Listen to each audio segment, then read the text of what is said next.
Já, velkomin að Rauðaborðinu á mánudagskvöldi í desember á aðvendunni.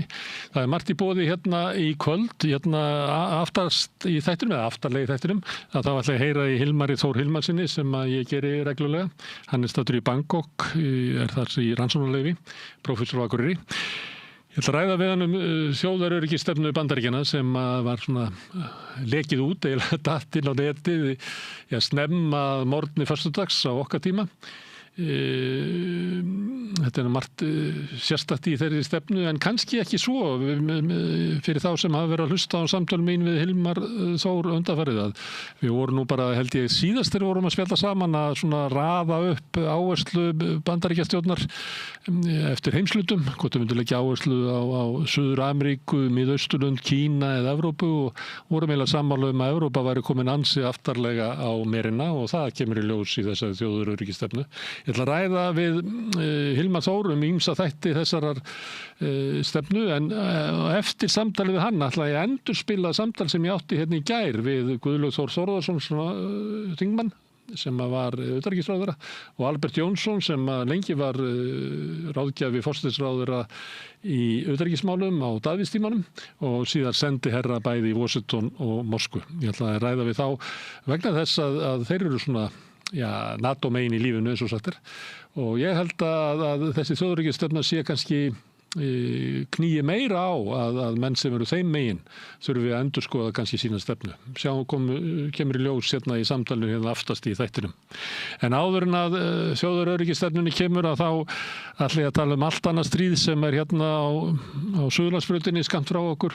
Það Sýn hefur lýst í yfir að það eru hættir með fréttatíma helgar og það margt sem að bendir til þegar maður að ráða í það hvernig forstjórinn talar forsendur þess að halda út í fréttatíma að það eru margt sem bendir til þess að hugsanlega verða engir fréttatímar hjá Sýn á næsta ári.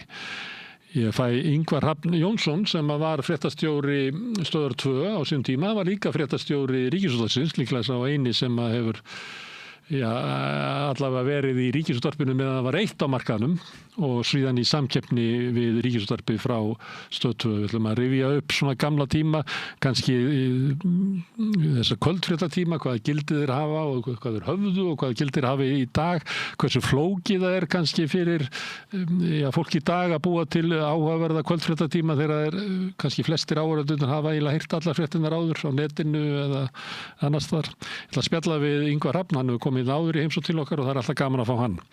Við höfum verið að ræða íslenskuna hérna við Rauðaborðið undanfarið og það hefur meðal annars komið til tals auglýsing frá Landspítalanum þar sem að segir að fólk sem sé ráðið þar þurfi að koma sér upp það sem er kallað B2 færni í íslensku sem er töluverð færni að geta rætt við sjúklinga. Þetta á náttúrulega fyrst og fremst við hjúkrunarfræðinga og sjúkraliða og aðra sem er að vinna í návígi við sjúklingana. Maður stefnt að því að seinna meira að þá mun þetta ganga yfir alla starfsmenn. Það er ekki þannig að fólk fá ekki vinnu nema að hafa þessa færni heldur mun spítalinn aðstoða fólk við að ná henni og líka það fólk sem er búið að ráða og er í starfi núna að því fólki verður hjálpa til þess að ná betri leikni í íslensku. Ég ætla að ræða við Ólaf G. Skúlason sem er framkvæmdastjóri hjúkrunar á Landspítalanum þessa stefnu. Af hverju hún er sett á laggirnar að sömuleit er það nú vegna þess að ríkið eiginlega dró þessar áherslur út úr reglugerð sinni, þannig að það eru spítalarnir sjálfir sem að þurfa að koma sér upp einhverju stefnu til að gera þetta. En ég ætla líka að ræða við hann svona árekstrana sem að verða, tungumálaárekstrana sem að verða í hinum viðkvæma rekstri Landspítalans.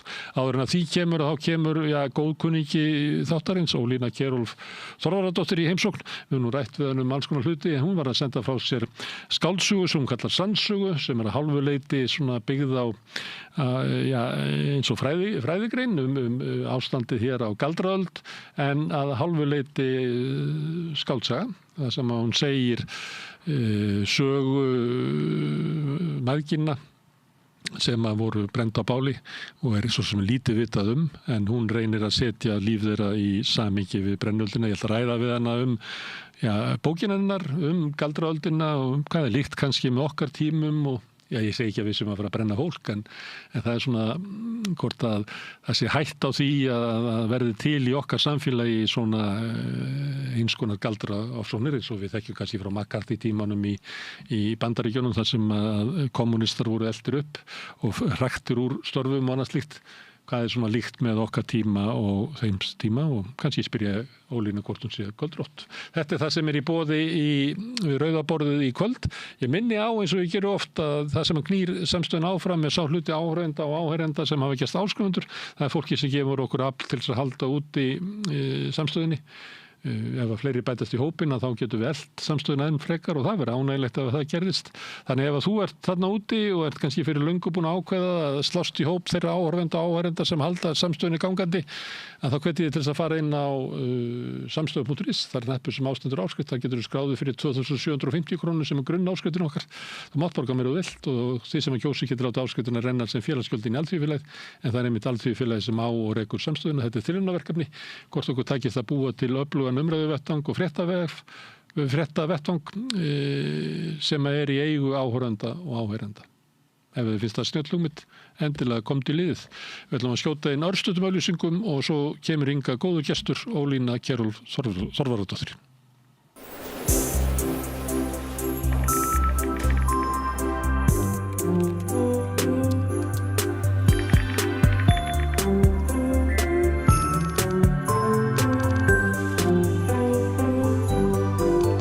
Ert þú líka með spurningar?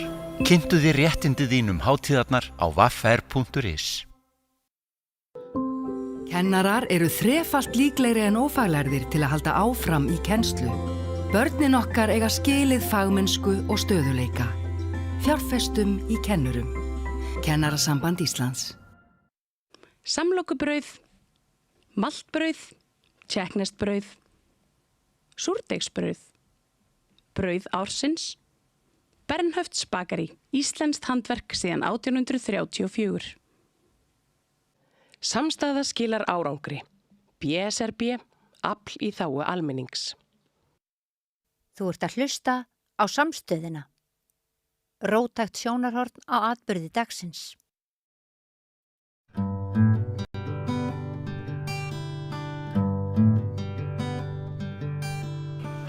Það er jólaborgarlóðið og þá berast blessunarlega alls konar til okkar og Ólína Kjerúlf Þorvarðardóttir hingað komin með skáldsögu sem hún kallar sannsögu. Skáldsögu. Ég tala við allan fjáran, en aldrei við því sem skáldsöguhöfund. Nei, satt segiru. Heyrðu, en þetta er nú samt mín 9. bók. Já. En þessi saga er öðrum þræði skáldsaga og öðrum þræði fræðiritt. Þess vegna kalla ég hana sannsögu vegna þess að allt sem hefur gerst, allt sem ég læt gerast í þessari bók, allt sem sagt er frá, það hefur gerst. En þú segir líka hluti sem þú getur ekki séð og veist ekki hvað það hefur gerst. Já, svo eru hlutir, bókin fjallar brennuöldina, tímabil í Íslandssögunni þegar fólk var handtekið, grunað galdur. Sem að þú þekkir eins og lófan á þér eins og sagt er, þú skrifaði doktorsritgerð. Já, ég skrifaði doktorsritgerð íslensku brennuöldina sem svo er kölluð, sem ég kalla svo. Það er 17. öldin. Hún er sögulegt framhald auðvitað og samhengi við mikið galdrafár sem að geisaði í Evrópu, í löndunum í kringum okkur og átti rætur sínar til villutrúar ofsókna kaþólsku kirkjunar á 12. og 13. öld sem að þróuðust svo með tímanum yfir í galdraofsóknir. Allt snýrist þetta náttúrulega að ná valdi yfir hugarheimi fólks, veraldlega yfirvöld heyja sín stríð á landi og berjast eignir og yfirráð, en trúarlega yfirvöld þau heyja sitt stríð í sálarlífi fólks. Stundum er þarna flæðir á milli eins og í baráttu bandaríska stjórnvalda gegn óamerískri hugsun. Nákvæmlega, það er bara sama toga, algjörlega sama toga. Og fljótt að kveikna galdrabrennur þar. Já. En við Íslendingar, við sem sagt við háðum 130 galdramál á 17. öld í 152 málafærslum fyrir Alþingi og lyktir þessara mála fyrir suma voru þær að 23 Íslendingar voru brendir á báli lifandi fyrir sem sannaðir galdramenn. Og fleiri reyndar brunnu á báli fyrir aðrar sakir en það er nú of langt mál kannski að fara út í það hér. En þegar ég var að skrifa doktorsritgerðina mína um þetta tímabil, síðustu aldamót, þá sótti á mig eitt tiltekið mál sem að ég hef ekki getað losnað við. Og það er saga mæðginanna Þuríðar Ólafsdóttur og sonar hennar Jóns, sem ýmist sagður Þórðarson eða Helgason í heimildum. Þau fóru gangandi alla leið norðan úr Skagafirði og réðu sig til vistar í Selárdal í Arnarfirði, þar sem réði þá lögum og lofum prófasturinn í Selárdal, séra Páll Björnsson. Hann var giftur konu sem hét Helga Halldórsdóttir, þau voru stórættað fólk og áttu mikil ítök. En það var, ástandið í Selárdal var þannig að kona séra Páls, Helga, hún virðist hafa verið sinnisveik eða haldin einhverjum ókennilegum sjúkdómi sem engar skýringar fengust á. Eins og oft er. Eins og er nú stundum tilfellið. Og hún fær þá flugu í höfuðið að þetta séu illar hugsanir og galdrar frá fólki í kringum hana. Það er ekki í loftinu, þannig að hún fekk þetta ekki bara, þetta spratt ekki upp og renna inn í það. Nei, hún var alltaf gift Páli sem var mjög upptekinn af djöflafræði og galdrafræðum. Hún menntaður í Kaupmannahöfn og hafði augljóslega lesið þar til dæmis Nornahamarinn sem hann endursegir að hluta í sínum eigin skrifum. Þannig að það var mikil hugmyndafræði klerkana og klerkaveldisins á þessum tíma var mjög vaxandi galdraofstæki sem flutt var í kirkjum landsins. En er ekki eðlilegt hjá Helgu að ég meina ef við vitum að þetta er ekki þetta sem er að vera og ekki þetta og já, þá lítur þetta bara að galdrar. Ég myndi ekki segja að það væri eðlilegt en það er kannski hægt að skilja það. Því að þetta gerðist víðar. Þetta gerðist líka í Skutulsfirði þar sem að Eyrar klerkurinn Jón Magnússon taldi sig líka undir tróðinu og sálu kramin af galdraofsóknum feðga sem að byggu þar innanlega firðinum á Kirkjubóli. Eins og segir í píslarsögu sinni. Eins og segir í sinni frægu píslarsögu sem seinna var svo nefnd. En sem sagt í Selárdal er búið að geysa mikið galdrafár og það er búið að taka nokkra menn af lífi til að reyna að lina kvalir frúarinnar og fjölskyldu fólksins. Og það er búið að ganga svo mikið á að þau hafa meiri sér flúið staðinn undan galdragangi, þau hjónin, og komu svo ekki aftur fyrir búið var að brenna bæinn til grunna og endurbyggjan. Þannig að það er alveg greinlegt að það var gríðarlega djúprætt einhvern veginn trú hjá þessu fólki á því að það var djöfullin léki lausum hala og þau sáu djöfullin í hverju horni, þau sáu hann í vinnufólki sínu utan sveitarmönnum og alls konar fólki. Og þarna koma þessi mæðgin, við vitum ekki hvað drengurinn var gamall, hann getur hafa verið fermingu, hann getur hafa verið tvítugt, við vitum í raun og veru ekkert þetta fólk vegna þess að í Alþingisbókinni, þar sem sagt er frá örlögum þeirra, þá eru þau ekki einu sinni nafngreind. Þannig að þau voru mjög lítilsmegnug og við höfum eina færslu í dómabók Þorleifs Kortssonar, þar sem hann er að hvetja til þess að þau verði dæmt sek og minnir á það að þau eigi ekkert undir sér. Þannig að það virtist nú svona hafa verið svona einhver praktísk ástæða sem yfirvöld gátu notað eða fólk átti lítið undir sér, það var nú ekki mikið mál kannski að brenna það eða gat línað þjáningar einhverja meiri háttar manna eða kvenna. Það er ekki mikið eftirmál á því. En allavega að það sem sækir á mig, það er annars vegar örlög þeirra, hvað gerðist og líka það segir í annálum að þau hafi komist alla þessa leið fyrir utan hesta og ferjur og það eru mikil vatnsföll á þessari leið og það eru erfiðir fjallvegir á þessari leið. Þannig að því að ég er nú útivistarkona og hef gaman að gönguferðum þá sótti það líka svolítið á mig hvaða leið þau hefðu raunverulega farið og hvað þau hefðu verið lengi á leiðinni og þegar ég þóttist hafa áttað mig á því hvaða leið þau hefðu farið þá fór ég nú að kynna mér hana svona í pörtum og líka að gera mér í hugalund hvað hefði á daga drifið vegna þess að á 17. öld þá flosnaði fólk upp frá búum sínum og vinnufólk hafði vistaskipti og það voru gríðarlega margir á vergangi eins og kalla var. Að fólk hreinlega var á ferðum milli landshluta og milli sveita og sumir lifðu bara af því að vera á vergangi. Það er að segja að flakka, koma við á bæjum, bjóða vinnu sína, einhvern ótiltekinn tíma, þiggja mat og svo var farið á næsta bæ. Er það ekki bara 15% af fólkinu hérna samkvæmt manntalinu? Já, það var, ég hef ekki séð reyndar prósentutöluna, en í annálum er til dæmis talað sum árin að þar hafi verið undra mikið af fólki á ferðinni. Og það, við vitum náttúrulega þjóðsögurnar okkar eru fullar af sögum af tröllum og huldufólki og útilegumönnum sem að getur verið háskalegt að komast í kynni við. Skildu þær sögur ekki hafa orðið til einmitt þegar fólk var að hittast í þokunni, ókunnugt fólk, eitthvað staður upp á fjallvegum og það sló í brínu milli þeirra. Og fólk var kannski raunverulega hrætt við ókunnugt fólk og öryggislaust á þessum ferðum. Enda ef maður les annálana, þá sér maður að það var æði margt sem gat farið úrskeiðis og margt sem gat komið fyrir fólk. Svo lesa ég læt nú eitt og annað henda þessi mæðgin á þessari löngu leið sem þau fara og læt eitt og annað drífa á daga þeirra.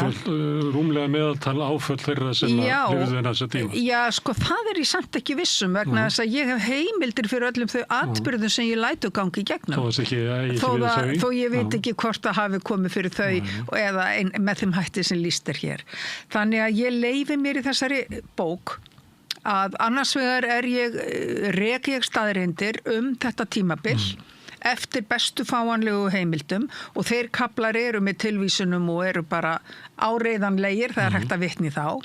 En inn á milli vef ég mitt eigið hugarflug afdrif mæðginanna og ferðir þeirra. Og dreg inn í það þjóðháttalýsingar, landslagslýsingar og allt sem ég veit þetta tímabil. Þannig að við getum sagt að bókin sé skrifuð með samblandi af sagnfræðilegu og skáldlegu innsæi sem að mér langaði til að vefa saman. Þú verður að nota skáldlega innsæi til þess að geta sagt sögu þessa fólks. Já, og miðla tilfinningunni. Finnst þér að þú skuldir þeim að því að þau eru svo eiginlega sagan hefur skilið svo lítið þau skilið svo fáspor eftir í sögunni þessari sögu sem fínir kallar skrifa. Mér finnst einhver skuldað þeim eitthvað allavega og sem ég svona svolítið tek að mér óbeðin vegna þess að það sótti virkilega á mig umkomuleysi þeirra og að umkomuleysi þeirra skildi vera notað gegn þeim og það er skjalfest að það skildi vera notað gegn þeim og svo fór þetta náttúrulega ekki vel fyrir þeim. En ég var áðan að leika mér með Helgu að svona reyna að skilja það, hvernig hún bregst við. Og þú talar að bærin hafi verið brendur og ég meina, við getum bara ímynd okkur að þetta hafi bara verið mygla. Eða ofnæmi eða sjálfsofnæmi eða eitthvað, ég meina samkvæmt þekkingu þess tíma þá er þetta ekki mygla heldur líklega einhver galdra sko þegar prestar landsins eru farnir að predika í öllum kirkjum landsins djöfulsógnirnar sem að herja að mannkyninu og það er eiginlega búið að æra fólk af galdra ótta þá er ekkert óeðlilegt að orsakasamhengið í hugum fólk geti brenglast svo litið þegar einhver veikist eða kind eða kýr drefst eða eitthvað fer úrskeiðis. Engar sjáanlegar skýringar og það verður einhvern veginn nærtækast. Eitt dæmi það er til dæmis það sem ég nefndi áðan kirkjubólsmálið fræga sem við getum kannski svolítið nota til hliðsjónar. Þegar Jón Magnússon, prestur og Eyri í Skutulsfirði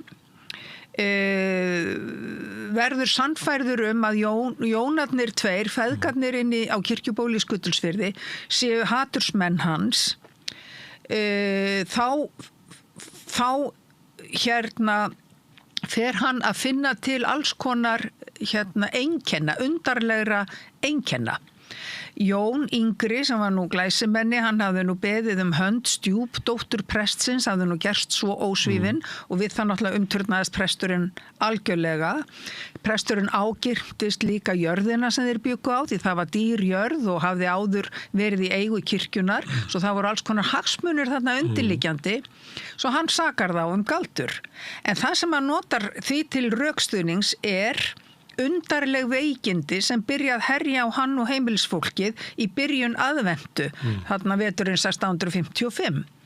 Hann verður sjálfur veikur, hann finnur hvernig djöfullin leggst í líki hunds yfir brjóstið á honum og másar í eyrað á honum og læsir klónum í hálsin á honum og sérstaklega þegar hann situr við gisinn glugga í kirkjunni og að undirbúa messugjörð, þá fær hann þá blæst djöfullin í eyrað á honum. Hann með öðrum orðum, ef við drögum burt hans eigin skýringar, þá hann að lýsa þyngslu fyrir brjósti, hann að lýsa eyrnaverk og hálsverk. Og svo þegar þetta fer að breiðast út og fleiri fara að fá sömu einkenni, fólk titrar og skelfur á nóttunni svo gnestur í...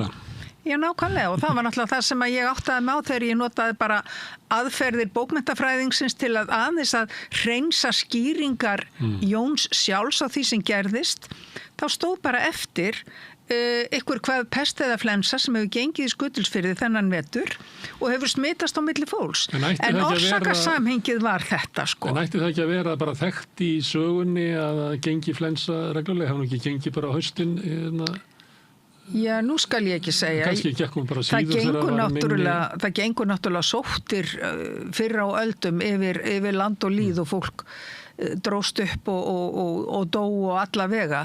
En hvort að fólk gerði sig grein fyrir til dæmis smitsjúkdómum eða sjálfsofnæmisjúkdómum eða eins og ein konan sem að bar vitni gegn manni sem var ákærður galdur að hún þegar hún var stödd í hlöðunni að gráta sorgir sínar að því þau höfðu átt ykkur samskipti þá versnaði hann að öllum mun þá fekk hún verk fyrir brjóstið og gat varla andað og hún vissi að þetta var hans af hans völdum en ég meina manneskja með heimæði sem leggst ofan í heiði til að gráta sorgir sínar hún náttúrulega ekki, hún færi þetta andateppu og henni líður illa en svona gat nú orsakasamhengi náttúrulega bara verið fólk, það var lítil þekking á sjúkdómum á þessum tíma. Fólk vissi ekki hvað bakteríur og gerlar voru. Fólk vissi ekki einu sinni á hverju bjór bruggaðist eða á hverju brauð hefaðist. Nei, það vissi bara að það gerðist. Þar síðustöld sem að fólk áður var litið á smásjóin var náttúrulega ekki komin, sko. Áður var litið svo á að það var annarkot guð eða djöfullin sem var að brugga vínið eða hefa brauð og þess vegna borðuðu við óhefað brauð í altarisgöngu svo djöfulli komist ekki til okkar. Það eimir að þessu öllu ennþá.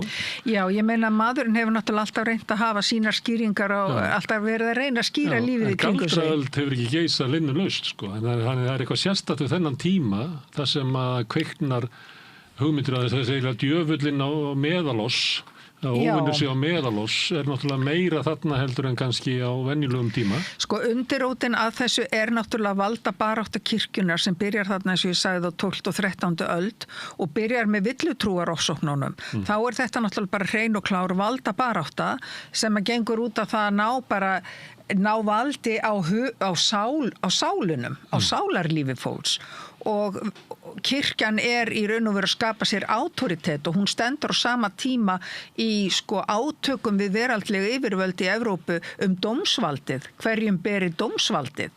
Þannig að það eru svona undirliggjandi grimm og erfið valdapólitík en þetta breiðir úr sér, kirkjunar þjónar, þeir taka upp þessa hugmyndafræði, þeir breiðana út, þeir smita hvern annan af þessu og viðhalda þessu og næra þetta með sjálfum sér. Upphaflega þetta sem sagt kirkjan að berjast gegn þjóðtrúarháttum og alþýðu trúarháttum fólks á þessum tíma og að reyna að yfirtaka sem sagt hugmyndafræðina. Það engin tilviljun að postularnir eru 12.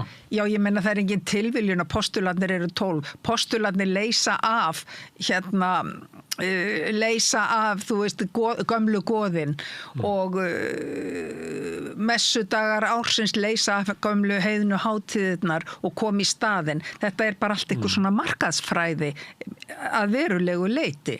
Hvernig hugmyndafræði kirkjunnar stillir sér upp við hliðina á hennum gömlu trúarháttum. Og síðan náttúrulega breiðir þetta úr sér og þetta verður sko kennisetning ekki bara í kirkjum Evrópu, heldur líka í háskólunum og háskólaumhverfinu að svo miklu leyti sem það var til staðar. Þannig að smátt og smátt vindur þetta upp á sig, svo næri þetta hámarki þarna undir lok 16. og alla 17. öld. Og hlutir náttúrulega breytust ekki eins hratt út á þessum tíma eins og þeir gera á tímum samfélagsmiðlana í netvætum heimi í dag. Þannig að þetta tók nú sinn tíma. En samt hraðar en áður í formi brents. Já, það verður þarna mikil stigmögnun en svo bara hættir þetta eiginlega nánast skyndilega. Þarna undir lok 17. aldar og þá bara allt í einu er þetta búið. Og það er líka svolítið sérstakt. Það er eins og bara á einhverjum tímapunkti hafi bara samfélögin hreinlega fengið nóg. Nú væri bara komið nóg og það bara einhvern veginn fjaraði út, já. En þegar við fjallaðum þetta í Evrópu þá er svo stilt upp að þarna sé verið að brenna á báli konur sem hafa varðveitt þekkingu til náttúrulækninga og annað slíkt. Það sem er svona formlega kirkjuvald karlanna á móti svona óformlegri menningu kvenna. Þetta ávalla við á Íslandi þar sem að voru aðalega karlabrenndir. Já, sko, Ísland skar sig úr að því leyti. Það eru eiginlega bara karlmenn brenndir hér með 1 eða 2 undantekningum. Þetta er að vísu það eru fleiri lönd sem þetta á við eins og Finnland, Eistland og svona, það eru nokkur lönd þar sem að karlmenn voru í meiri hluta þeirra sem voru brenndir og það er eiginlega svona lönd sem eru svona utan við megin kjarna hinnar mið-evrópsku hugmyndafræði. Í Þýskaland og Spáni og þarna niður nála í miðri Evrópu þegar þetta byrjar upp úr villutrúarofsóknunum, þar er það sko djöflafræðin sem að verður alls ráðandi og þetta verða hópofsóknir.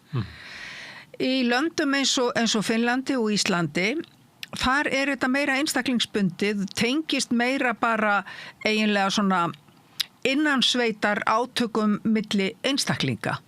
En það er hins vegar alltaf, það er alltaf eins og var öll Norðurlönd, óljós mörkin á þessum tíma milli lækninga og galdurs til dæmis. Og svo læknisfræði sem var kennd við Kaupmannahafnarháskóla á 17. öld, hún var nú býsna galdri skotin, get ég sagt þér, en ég fjallaði nú það í annarri bók. Þannig að sko þessi mörk galdurs og lækninga eru mjög óljós og svona erfitt að greina þar á milli bæði á þeim tíma og líka þegar þú ert að skoða þetta sem fræðimaður í dag þá er svolítið erfitt átt að segja býttu af hverju var í lagi að beita líkindalækningum en það er ekki í lagi að krota galdrastaf á blað og leggja við brjóstið á einhverjum. Það vakna svona hugrenningar. Þannig að hugmyndafræðinni kringu þetta hér á landi, hún var óljósari. Það voru ekki einsterk ítök guðfræðileg eins og voru annar staðar í álfunni. Þannig að þetta voru nágrannar að losa sig við. Þetta var svolítið meira þannig, já. Nágrannar og líka stundum sko að þetta voru ástamál stundum, myndalegir kallmenn sem komu víða við og fengu víða náttstað. Allt í einu voru þeir ásakaður galdur vegna þess að þeir höfðu valdið vanlíðan fjölda kvenna sem voru tilbúnar að vitna gegn þeim og þá átti að maður segja því að það voru svoleiðishlutir eða einhver sjóari undan jökli sem hafði komist of nálægt einni húsfreyjunni á Snæfellsnesi og bóndinn komst að því og ásakaði hann strax galdur og þá var hún auðvitað tilbúin að votta það að henni liði illa eftir samskipti við mannin. Svona flækjur gátu margar verið undirliggjandi. Þannig þú getur ekki tekið saman þá sem að voru brenndir á báli og séð eitthvað svona þetta sé tiltekinn samfélagshópur eða það sem ég sé sameiginlegt með þeim. Það sem ég sé sameiginlegt með þeim er að þetta er allt alþýðu fólk. Það er mjög lítið það prestar séu saksóttir fyrir galdur. En á það í ekki líka raun og við- veru, á það ekki en líka aftur við á Evrópu? móti þegar þú skoða munnmælahefðina, þjóðsögurnar okkar, þá eru það prestatir sem eru aðal söguhetjurnar og orðlagðir galdramenn. Það eru búið að snúa þessu við. En í raun og verunni þá voru það náttúrulega þeir miklu frekar sem að ákærðu fólk fyrir galdur og það var alþýðu fólk sem átti lítið undir sér sem að með 1 eða 2 undantekningum. En á hverju færðu áhuga á þessum tíma? Sem þú ert ennþá með? Já, Búin að vera með í kvartöld eða svo? ég Hið veit, minnsta. já, það er nú það sko. Ég fór, sko, þegar ég var að læra íslensku í háskóla, þá þróaðist það yfir það að ég fór að skoða munnmælahefðina og fór að skoða þjóðsögurnar okkar og fór að skoða galdrasögurnar af þessum göldróttu prestum sem að áttu alltaf í fullu trefi djöfulinn og Sæmundur fróði hvað djöfulinn í kútinn og var átti alls kostar sko, sterkir einstaklingar sem voru svona hálfgerð huggun í þessum harða heimi af því að þeir kunnu svo mikið og voru svo lærðir.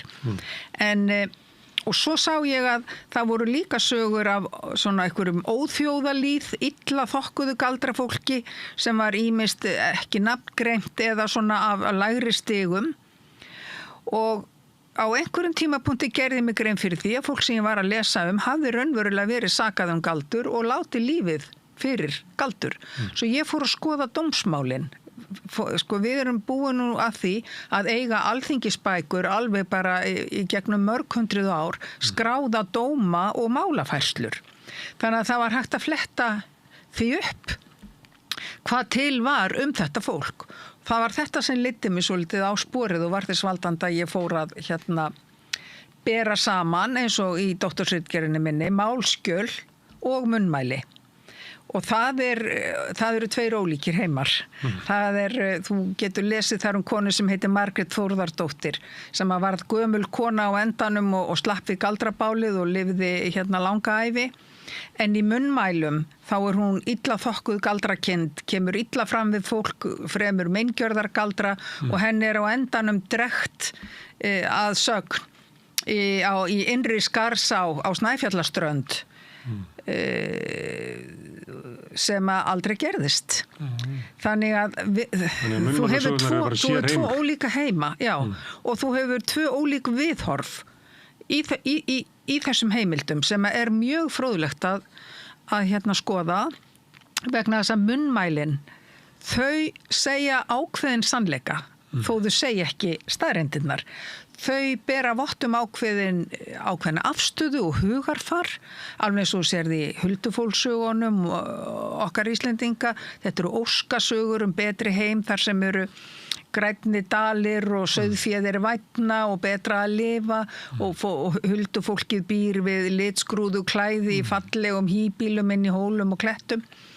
Þetta eru draumar þjóðarinnar betra líf og segja þann sannleika. Ég var að geta mér til að einhver sem væri með þjáðist að myglu væri bara í takti við tíman myndi líta svo á að það væri galdrar.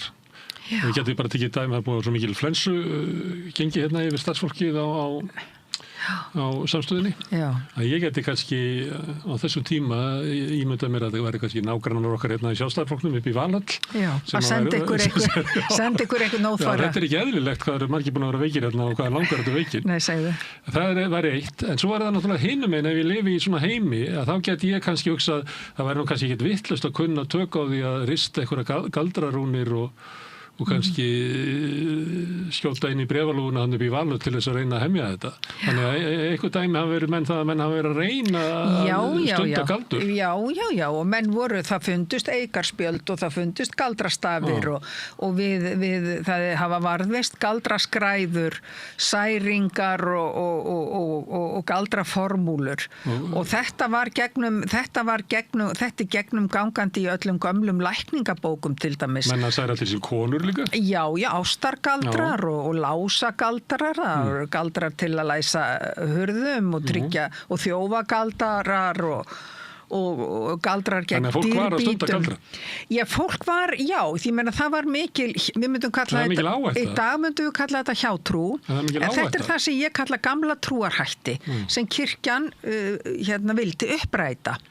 og gekk svona langt í því að hún málaði djöfulinn á vegginn og ærði söfnuðina. Já, en það má vera, ég má hafa alveg rosalega trú á virkni galdursins til þess að ég fara að stunda hann þegar ég á það hættu að vera brendur á báli. Já.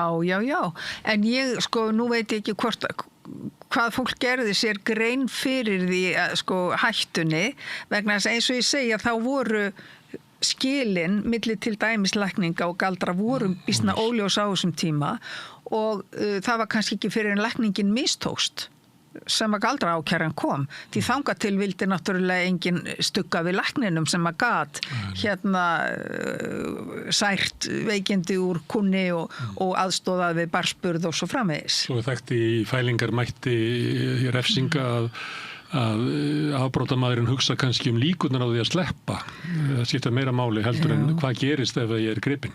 Ég held líka sko að galdraiði á Íslandi, þessir trúarhættir, þetta var svo mikið einkamál og fólk þetta var ekki það sama og boðað var í Nornahamrinum að nornirnar kæmu saman á stórum þingum og hefðu heilu orgíurnar og tilbæðu djöfulinn á einhverjum svona stórum samkomum.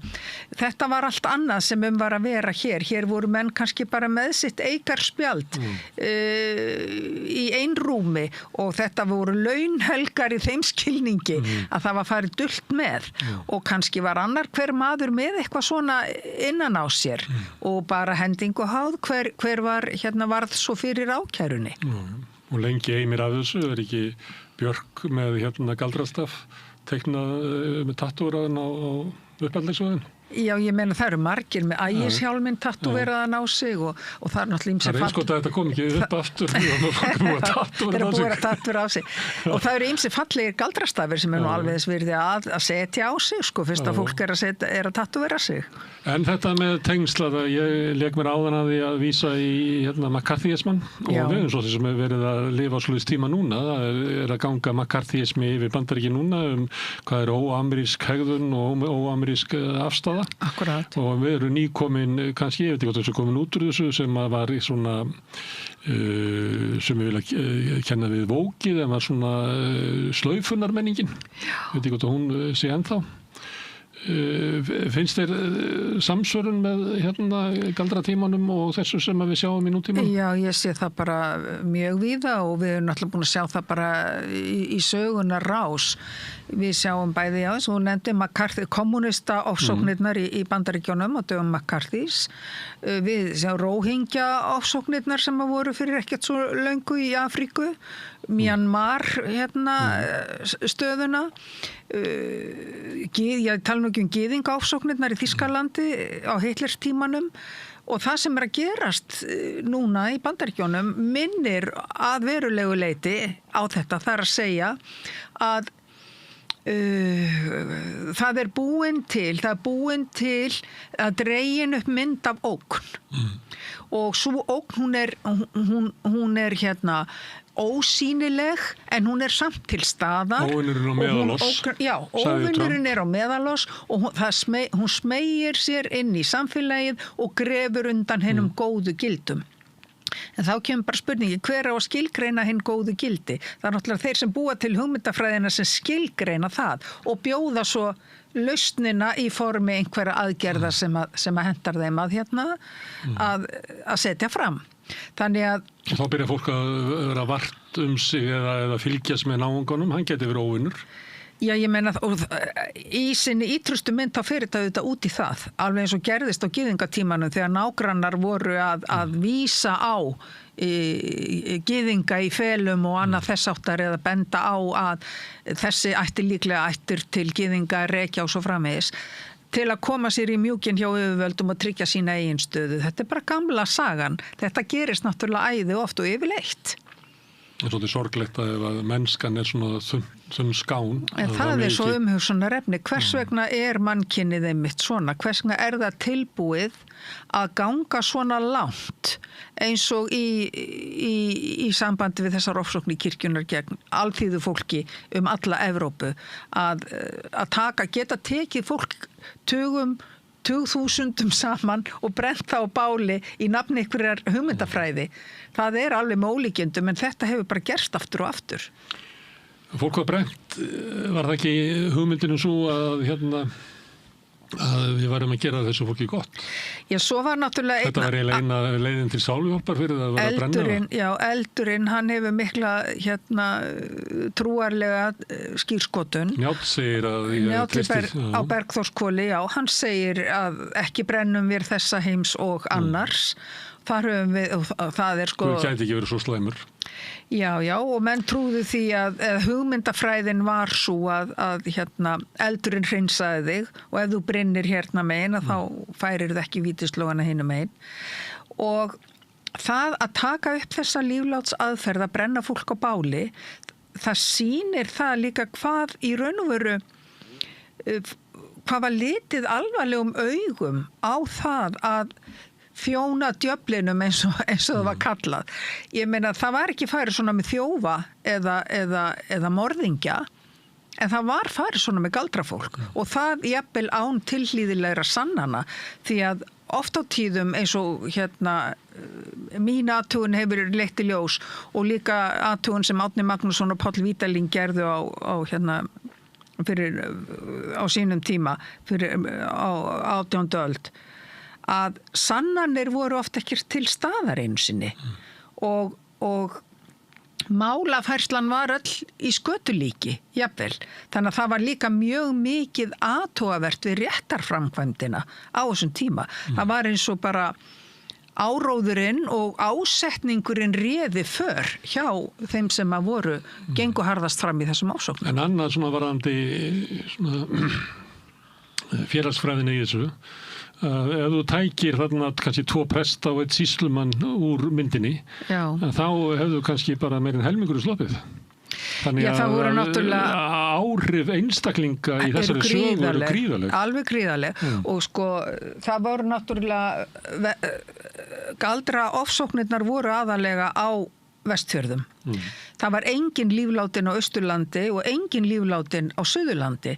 Þar réðu lögum og lofum Brynjólfur biskup Sveinsson í Skálholti sem var hið andlega vald og Vísi Gísli Magnússon sem var hið veraldlega vald á Suðurlandi. Þeir höfðu bara ekki áhuga á þessum galdraofsóknum.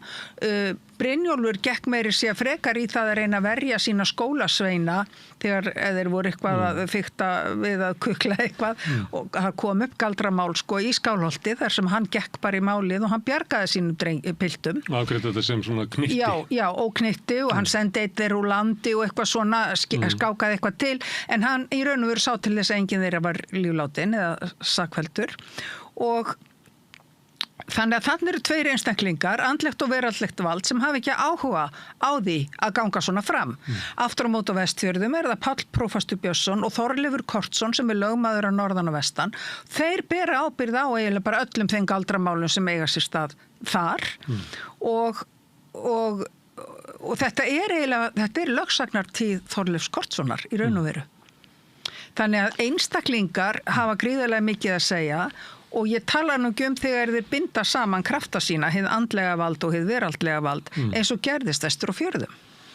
Mætti þá ekki sjóða upp úr þessu svona leiðbeiningar til embættismanna þannig að við fáum fleiri sem að brenna fólk ekki og færri sem að brenna fólk? Já, ég meina það er kannski bara mikilvægast að fólk, ég agitera nú alltaf fyrir sko sagnfræðinni, að fólk lesi söguna, að fólk skilji söguna. Hvað veldur því að þessir menn sem að verða svona grimmir, hvað veldur grimm þeirra og hvað veldur því að þeir sem eru ekki standast straumtímas?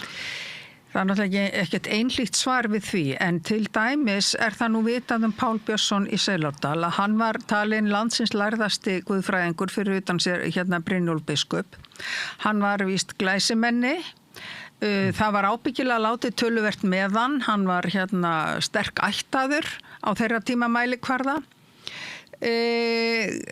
Það kann að vera hégómi og oflæti hafi nú haft sitt að segja. Hann sökkvir sér niður í þessi fræði og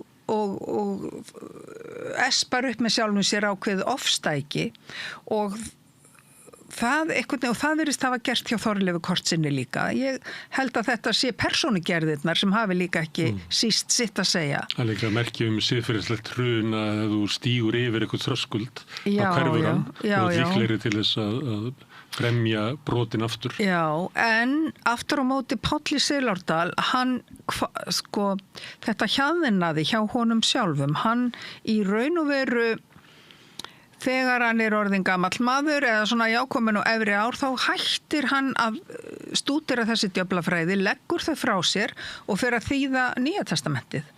Og þá er bara eins og það birti einhvern veginn yfir öllum hans hugðarefnum og og þessi galdra vitleysa öll, að hún fjarar út. Samfélagið hefur náttúrulega spilað þarna inn í vegna þess að... Kannski getum við sett það í embættismannaskýrsluna ef að embættismaður sýnir af sér mikla grimmd, þá skal hann falið að þýða Nýja testamentið. Eða hugsa mig að snúa sér að hollari viðfangsefnum, getum við sagt. Nei, ég meina, en auðvitað, þarna var náttúrulega ýmislegt farið að verða íslenskum yfirvöldum mótdrægt í þessum galdramálum. Fyrir það fyrsta, þá höfðum við náttúrulega ekkert leyfi til að brenna fólki héraði, eins og var ekki helmingur af þeim sem voru líflátnir á Íslandi fyrir galdur, voru brenndir í héraði. Fyrir því var engin lagastóð og konungur var í tvígang búinn að reyna að minna Íslendinga á það að þetta væri ekki góður skikkur og sem nú svolítið merkilegt vegna að það geisaði gríðalegt galdrafár í Danmörku, en þeir vönduðu sig betur við málafærslurnar einhvern veginn. Þannig að það er tvisvarsinnum búið að minna Íslendinga á þetta og á endanum þegar Sveinn Árnason er tekinn af lífi í Arngerðar Eyrarskógi 1683, þá þótti sú málsmeðferð svo báborin að sagan segir að landfógeti hafi verið bara sendur af konungi vestur á firði til þess að veita yfirvöldum þar tiltal varðandi framkvæmdina á galdramálunum. Þannig að það var nú eitt og annað svona farið að fjara undan þessu mikla ofstæki. Yfirvöld í Danmörku allavega hafi gert sér grein fyrir því að það væri hættulegt að leyfa þessu að svona grassera í héraði. Grassera með þessum hætti að það væri ekki farið að lögum og annað. Það átti að fara með öll svona mál sem voru í lífs- og ærisökum, það átti að fara með þau til hæsta dómstóls sem var þá Alþingi, eða jafnvel yfirrétturinn í Kaupmannahöfn. Að minnst á kosti var ekki forsenda fyrir því að brenna fólk í túninu heima. Við getum sett það í embættismannaskýrsluna að vera eftirlit áfríunar möguleika. En þú er búin að vera stúdera galdur lengi, ertu göldrótt? Svolítið? Nei, ég segi svona. Nei, mér finnst gaman að velta fyrir mér og skoða trúarhætti fólks og hið andlega líf þjóðarinnar. Ekki síst þetta falda, þetta trúarlíf sem er eiginlega svona bælt undir einhverju boðun ofanfrá. Þú veist, hvort við köllum það galdra eða hvað það er. Mér finnst mjög gaman að velta þessu fyrir mér og skoða samhengi þess við bara bókmenntir okkar, menningarsögu og ýmislegt í þeim dúr. En hins vegar er ég náttúrulega, eins og margir, ég er náttúrulega að vissuleiti trúhneigð kona á mitt andlega líf, en alveg laus við boðun, þannig að þú getur alveg verið rólegur. Ertu að vestan? Ég er að hluta til að vestan, já. Ég er að vestan og austan. Ég spurði eins og galdramann, hvernig get ég eignast sáleikus? Og þá sagði hann, gerðu nú greiða. Svolítið klókt svar. Það er svolítið gott. Þetta var maður sem að ég hefði séð fremja galdur. Ég hefði ekki séð galdurinn, ég hefði bara séð afleiðingarnar. Það var þannig að við bjuggum saman í húsi og svo var það svona sérstök stað, þetta var svona hálfpartinn svona fjölskylduhús og það ætti fólk sem að tengdist eigundunum að koma inn og flytja og það hefði svona breytt svolítið andanum í húsinu sem var mjög góður. Þannig að við spurðum hann hvort að hann geti ekki framið galdur til þess að koma í veg fyrir þetta. Og svo kom fólki sem ætlaði að flytja inn, það var ungt par og voru að bera bara svona kassa og konan lappar inn á undan með kassa, snýsir svo við og kemur út með hann aftur og segir við unnusta sinn, nei, við flytjum ekki, við erum hætt við. Já, ok. Hún hefur fundið eitthvað þannig í þessu. Það er bara, ég kann enga skýringar, nema ég veit bara þessi atburðarás. Við verðum bara að gera okkur grein fyrir því að það er fleira milli heimins og jarðar en við skiljum sjálf. Og það væri heimska, það væri algjör fáviska að ætla að afneita því öllu. Og ég er alveg viss það að þú hefur þínu lífi upplifað eitt og annað sem þú hefur engar skýringar á og það hef ég sannarlega gert. Og ég hef líka séð hvernig bæði hugarorka, máttur bænar og þess áttar hvernig það virkar og hefur áhrif á líf og atburði í kringum okkur. Og það er engin tilviljun að mannkynið sækir hefur ákveðna trúarþörf. Það er engin tilviljun að við lítum svo á að það sé eitthvað æðra á okkur, við lítum flest svo á að eitthvað sé æðra á okkur og að eitthvað geti haldið verndarhendi yfir okkur og að við getum ákallað og beðið og haft áhrif með hugsunum okkar. Það er engin tilviljun að öll trúarbrögð snúast í raun og veru þetta. En vandamálið er svo þegar valdastofnanir fara að vinna með þetta til að auka völd sín og ítöku veröldinni. Það er bara annar handleggur. En að trúa á eitthvað sem er óskiljanlegt eða jafnvel æðri máttavöld og allt það er eitt. Galdur er náttúrulega það að breyta einhverju hér í veraldlega heiminum til þess að áhrif á hinn heiminn. Það er ekki? Já, það er þú ert í raun og veru... króta ég eitthvað á spýtuna. Já, þá ertu í raun og veru, þegar þú gerir það, þá ertu að kalla til þín öfl. Til að hafa áhrif í heiminum. Ef að þú gerir, en hver er munurinn á því að biðja fyrir veikum manni eða að fremja heillagaldur til að reyna að lækna? Hver er munurinn? Hvað er til dæmis hvað er ritualið hjá kaþólsku kirkjunni og bara í kirkju og líka í lúthersku kirkjunni að borða oblátun, að drekka vínið og tala líkama og blóð Krists? Hvað er það? Þetta eru myndgervingar þar sem er verið að ákalla æðri máttavöld með einhverjum sjónrænum hætti til þess að hafa blessun og hafa áhrif. Þar sem skilur milli hins vegar kannski galdramannsins og hins trúaða, það er það er tilgangurinn. Er tilgangurinn eigingjarn eða er hann gefandi? Það er kannski það sem þarna liggi ykkur mörk að mínu viti, en oft eru þessi mörk bara býsna óljós vegna þess að trúarhættir og siðir, sköpun og listhneið, allt er þetta eitt eða annað form af galdri. Við getum tekið annað dæmi. Ég veit ekki hvort þú ert íþróttamaður, hvort þú er gaman að því að fara fótboltaleiki. Já, það var. Þetta fjaraði út hérna. Sko, Agni-8-bálkurinn í Afríku, þar er galdraiðkunin svo að þegar karlmennir eiga í 8-bálkastríði, þá safnast konurnar í kringum eldin, þær setja á sig grímur sem tákna eiginmennina og þær dansa í kringum eldin og hrópa nöfn manna sinna. En þegar þú ferð á leikinn og 20.000 manna saminast bara í einu hvatningarhrópi þegar sóknin er hafin og úrverður mark. Sannfærðum að hafa áhrif á leikinn. Og hefur sjálfsagt áhrif á leikinn, það er oft kallað á áhorfendur og sagt viljiði koma og styðja landsliðið. Það er út af þessu hópefli sem verður til. Ég menn, þetta er sama hegðun. Hvað eru dansleikir þegar kortir fyrir 3 leitin byrjaði í gamla daga og böllunum í gamla daga? Bara gamlir frjósemis siðir. Algjörlega það sama og fólk var að gera niður í Evrópu. Hvað halda menn að dísablótin hafi verið? Eða þeir hafa verið að blóta fyrir uppskerun og þess áttar. Það voru partí, gleðisamkomur, fólk að koma saman, sofa saman, eiga kynlíf, bregða sér út í og þetta voru kallaðir frjósemis siðir. Og þetta var sett í ásættanlegt form trúarhátta. Af því að það er svo margt í mannlegri hegðun sem þú verður líka geta sagt að sé ásættanlegt. Þannig að trúarhættir, trúarbrögð, siðir og menning eru formið sem að við búum til utan mannlega hegðun og hún hún er alls konar. Svo er líka bara svona eins og áhrýnisorð, eitthvað segja, þetta mun aldrei ganga upp hjá þér, Ólína mín. Svona má ekki segja. Þetta getur fyllt þér. Já. Og svo getur það verið í hináttina, eins og norðinnar í Macbeth finnst mér eiginlega stórkostlegar, að þær segja, heyrðu, ég held að þú eftir að vera kongur. Og þá bara fer atburðarásin í gang, bara með hugmyndin verið til.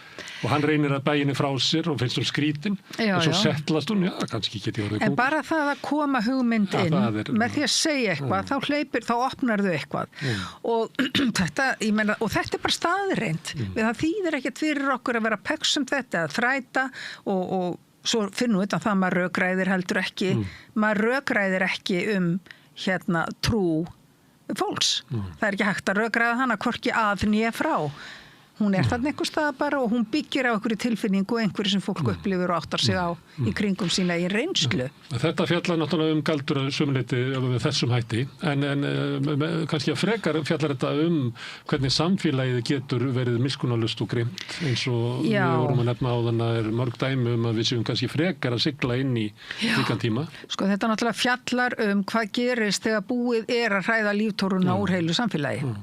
Og hvað óttin getur verið skelfilegt afl þegar hann ræður för. Pólitíkin í dag er meira og minna bara einhver ótta business ykkur. Já, valdsherrar veraldarinnar í dag, þeir náttúrulega keyra á þetta, að búa til ótta, búa til og bjóða svo lausnina í einhverju öðru formi, sko. Við höfum að skelfast innflytjendur og transfólk og kvennabaráttan og við höfum að skelfast allt stórhættulegt. Svo náttúrulega hnattræna hlýnun og verðbólguna og við höfum bara, það er langur listi af því sem við höfum að skelfast, það er fátt sem við höfum að teygja okkur eftir. Þannig að sumuleyti eru tíminn okkar svolítið svona, ég segi þetta ekki ef við séum á einhver svona galdraöld, en ég meina það er svolítið verið að magna upp ótta og ugg. Já, það er það og þá ég hef verið svolítið hugsið yfir því líka, hvert er mótvægið? Hvar fær ungt fólk í dag mótvægið við þessari boðun allir saman? Fær það í tölvuleikjunum eða í afþreyingunni eða á hennum stafrænum miðlum? Sko við megum líka svolítið huglega það, hvar er mótvægið við alla þessa niðurrífandi hugmyndafræði sem gengur út á það að ná valdi yfir fólki og með því að innræta því ótta. Það þarf einhvern veginn það þarf eitthvað mótvægi við þetta og alveg eins og sagan sem Indjáninn gamli sagði, sko, það eru tveir úlfar í alheimi sem að takast á. Annar er góður, sterkur, hlýr og lætur gott af sér leiða. Hinn er grimmur, blóðþyrstur og niðurdrepandi og þeir takast stöðugt á. Og þá spurði barnið, hvor vinnur? Sá sem þau fóðrar, var svarið. Og hvað erum við að fóðra í dag? Hvað fær ungt fólk? Við fóðrum það sem hefur mesta hávaðan, því miður, og það er oft þannig að sko, ef við segjum bara það illa, þannig að úlfurinn, að þá er það oft svona mikil háað og læti á meðan að mótvægið er oft mjög lágstemt, eins og bara bjöllukling einhvers staðar í fjarska í samanburði. Og það er svolítið erfitt fyrir okkur sem einstaklinga, við tala ekki okkur sem menningu, að byggja á að finna hér góða og byggja á því. Það er bara, hefur manninum ekki alltaf reist vel eins og dæmunum þennan tíma sínur. Já. En þá skiptir máli náttúrulega að styðja við það sem telja má uppbyggilegt og það sem getur hvetur fólk til að hugsa, hvetur fólk til að líta gaggrínum augum á eitt og annað sem í kringum það er. Styðja við listir og menningu og þess áttar hluti sem geta verið miðlandi, sko, afþreying er eitt, en svo er það þessi hljóðláta menning, uppbyggilega menning sem að skiptir máli og við þurfum líka að næra og huga að. Sem við höfum að treysta á líka. Já. Það sem þú treystir á, það er þengu uðsað ykkur. Já, einmitt. Er það gaman að fá þig að tala bókina þína og til hamingju með hana? Já, takk. Og tala þessa spennandi tíma galdurúlera. Takk fyrir að bjóða mér, takk. En við ætlum að halda hér áfram við Rauðaborð, við erum alltaf reyna að skilja hana heim sem alltaf breytist. Næsti kafli eftir augnablik. Jæja, krakkar, þetta er síðasti dagurinn minn. Ég ætlaði náttúrulega aldrei að fara að vinna sem leiðbeinandi. Ég hef náttúrulega aldrei lært þetta, að kenna. Ég lærði nefnilega hagfræði. Hæ krakkar, ég er nýji kennarinn ykkar. Ég er búin með 5 ára kennaranám og ég hlakka til að vera með ykkur þangað til þið útskrifist. Fjárfestum í kennurum. Kennarasamband Íslands.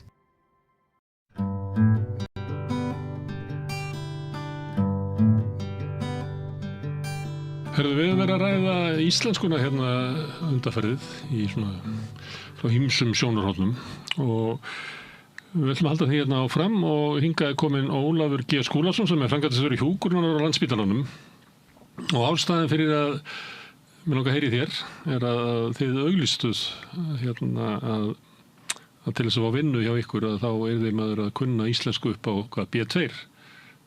Já, svona almennt. Já, einmitt. Og hvað er ég góður í íslensku ef ég kann íslensku upp á B2? Þá ertu að tala svona eins og við erum að tala saman núna sko. Þú ert með þennan skilning og getur haldið upp í samræðum en þú ert kannski ekki alveg með hvað maður segja, blæbyrðin á hreinu og þetta sem að þú ert að túlka kannski svona Ég tala alvarlega hlut en ég get ekki verið fyndin á íslensku. Já, eiginlega. Og eins og ég fann bara þegar ég var í Noregi sko. Ég get talað en ég get ekki sagt brandara og það skildist vel sko. Það er rosa gaman þegar mann er tekst fyrst að segja brandara á öðru tungumáli. Já, það er alveg rétt. Stórkostur árangur. En ég meina þar leiðandi, þetta er eiginlega nám til þess að ná þessari leikni, segjum að ég búi ekki á heimilega sem er töluð íslenska. Að þá þarf ég eiginlega að klára það nám sem er í boði, hérna til dæmis kennt hérna íslenska í þessu húsi, hérna multikulti og svo dósaversmiðan og svo mýmir og eitthvað svona. En það er eiginlega bara upp að þessu sem að þessi námskeið eru. Það vantar svolítið svona til þess að maður verði svona almennilega sleipur. Færari, já. Hérna, sko, stefna sem við samþykktum á Landspítalanum, hún gengur út af það að öllu jafna skal starfsfólk spítalans vera með B2 í íslensku.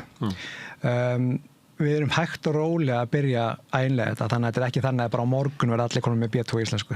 Ekki að morgun verða engin ráðinn nema sé búin að ná því? Ekki B2, nei. Það sem við gerum og byrjum að gera er að setja eins vægari kröfur, af því að þetta er náttúrulega nýtt. Þannig að við erum með erlend starfsfólk sem hefur ekki þessa hæfni í dag, þannig að það setur þá kröfur okkur á Landspítalanum að skapa þá innviði sem að geri þeim kleift að ná þessari færni. Það sem við byrjum að gera í rauninni er að fyrir hjúkrunarfræðinga og sjúkralega, þá sem svona mestu samskiptunum allan sólarhringinn við sjúklingana, þeir þurfa að vera með A1 í íslensku. Og A1 er svona frekar lága kröfur, það er bara ég heiti Óli og get tala svona einfaldar setningar. Ég tala ekki íslensku. Já, ég tala ekki íslensku, já. Þannig að við byrjum á því að þegar við ræðum á spítalan að þá þessa hæfni að meðal við erum að toga þá sem eru þegar í vinnu hjá okkur ofar í íslensku.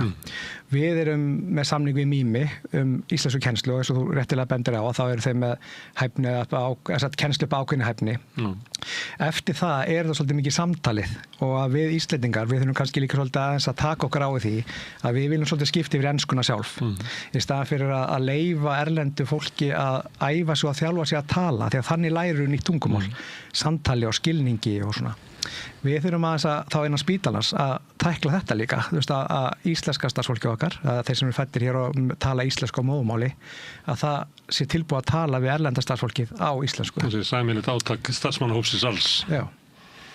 Til þess að það er til dæmis eins og vandamál í fellaskóla, það sem er hlutfall nemenda það sem er ekki töluð íslenska heima er orðið svo stórt að skólalóðin er eiginlega hætt að hjálpa þér að læra íslensku. Já, mitt, já. Þannig að þeir vilja búa til svona skólalóð sem hjálpar þeim sem að vilja læra. Já, svona stígandi umhverfi sem fyrir fólk til að læra þetta. Já, en ef ég var ráðinn hérna fyrir einhverju síðan og ég er bara rétt næ hérna einum og hvað hérna ætlar að reka mig að það? Nei, alls ekki. Nei. Það sem við gerum er að búa til þessa innviði að geta toga viðkomandi upp í hærri færni íslensku og við leggjum okkur það fram með það og við höfum, ef við tölum þetta svolítið út frá hjúkrunarfræðingum og sjúkraliðum, það er svona kannski mitt svona sérsvið, að þá höfum við, þegar kemur erlendur hjúkrunarfræðingur til starfa á Landspítalanum í dag, þá fer hann í svona prógram að góðri íslensku sem að tekur 2 ár, sem heitir starfsþróun erlendra hjúkrunarfræðinga og inn í því er svolítið tengt inn í íslensku námi og kennslan líka, þannig að þau fáir svigrúm í vinnunni til að sinna þessu íslensku námi. Þannig að þau læra íslensku í vinnu? Já, þetta er hluti af vinnutímanu þeir eru að toga upp í íslensku. Þegar, en þetta er samt líka, og það er ástæður því við settum inn í þetta,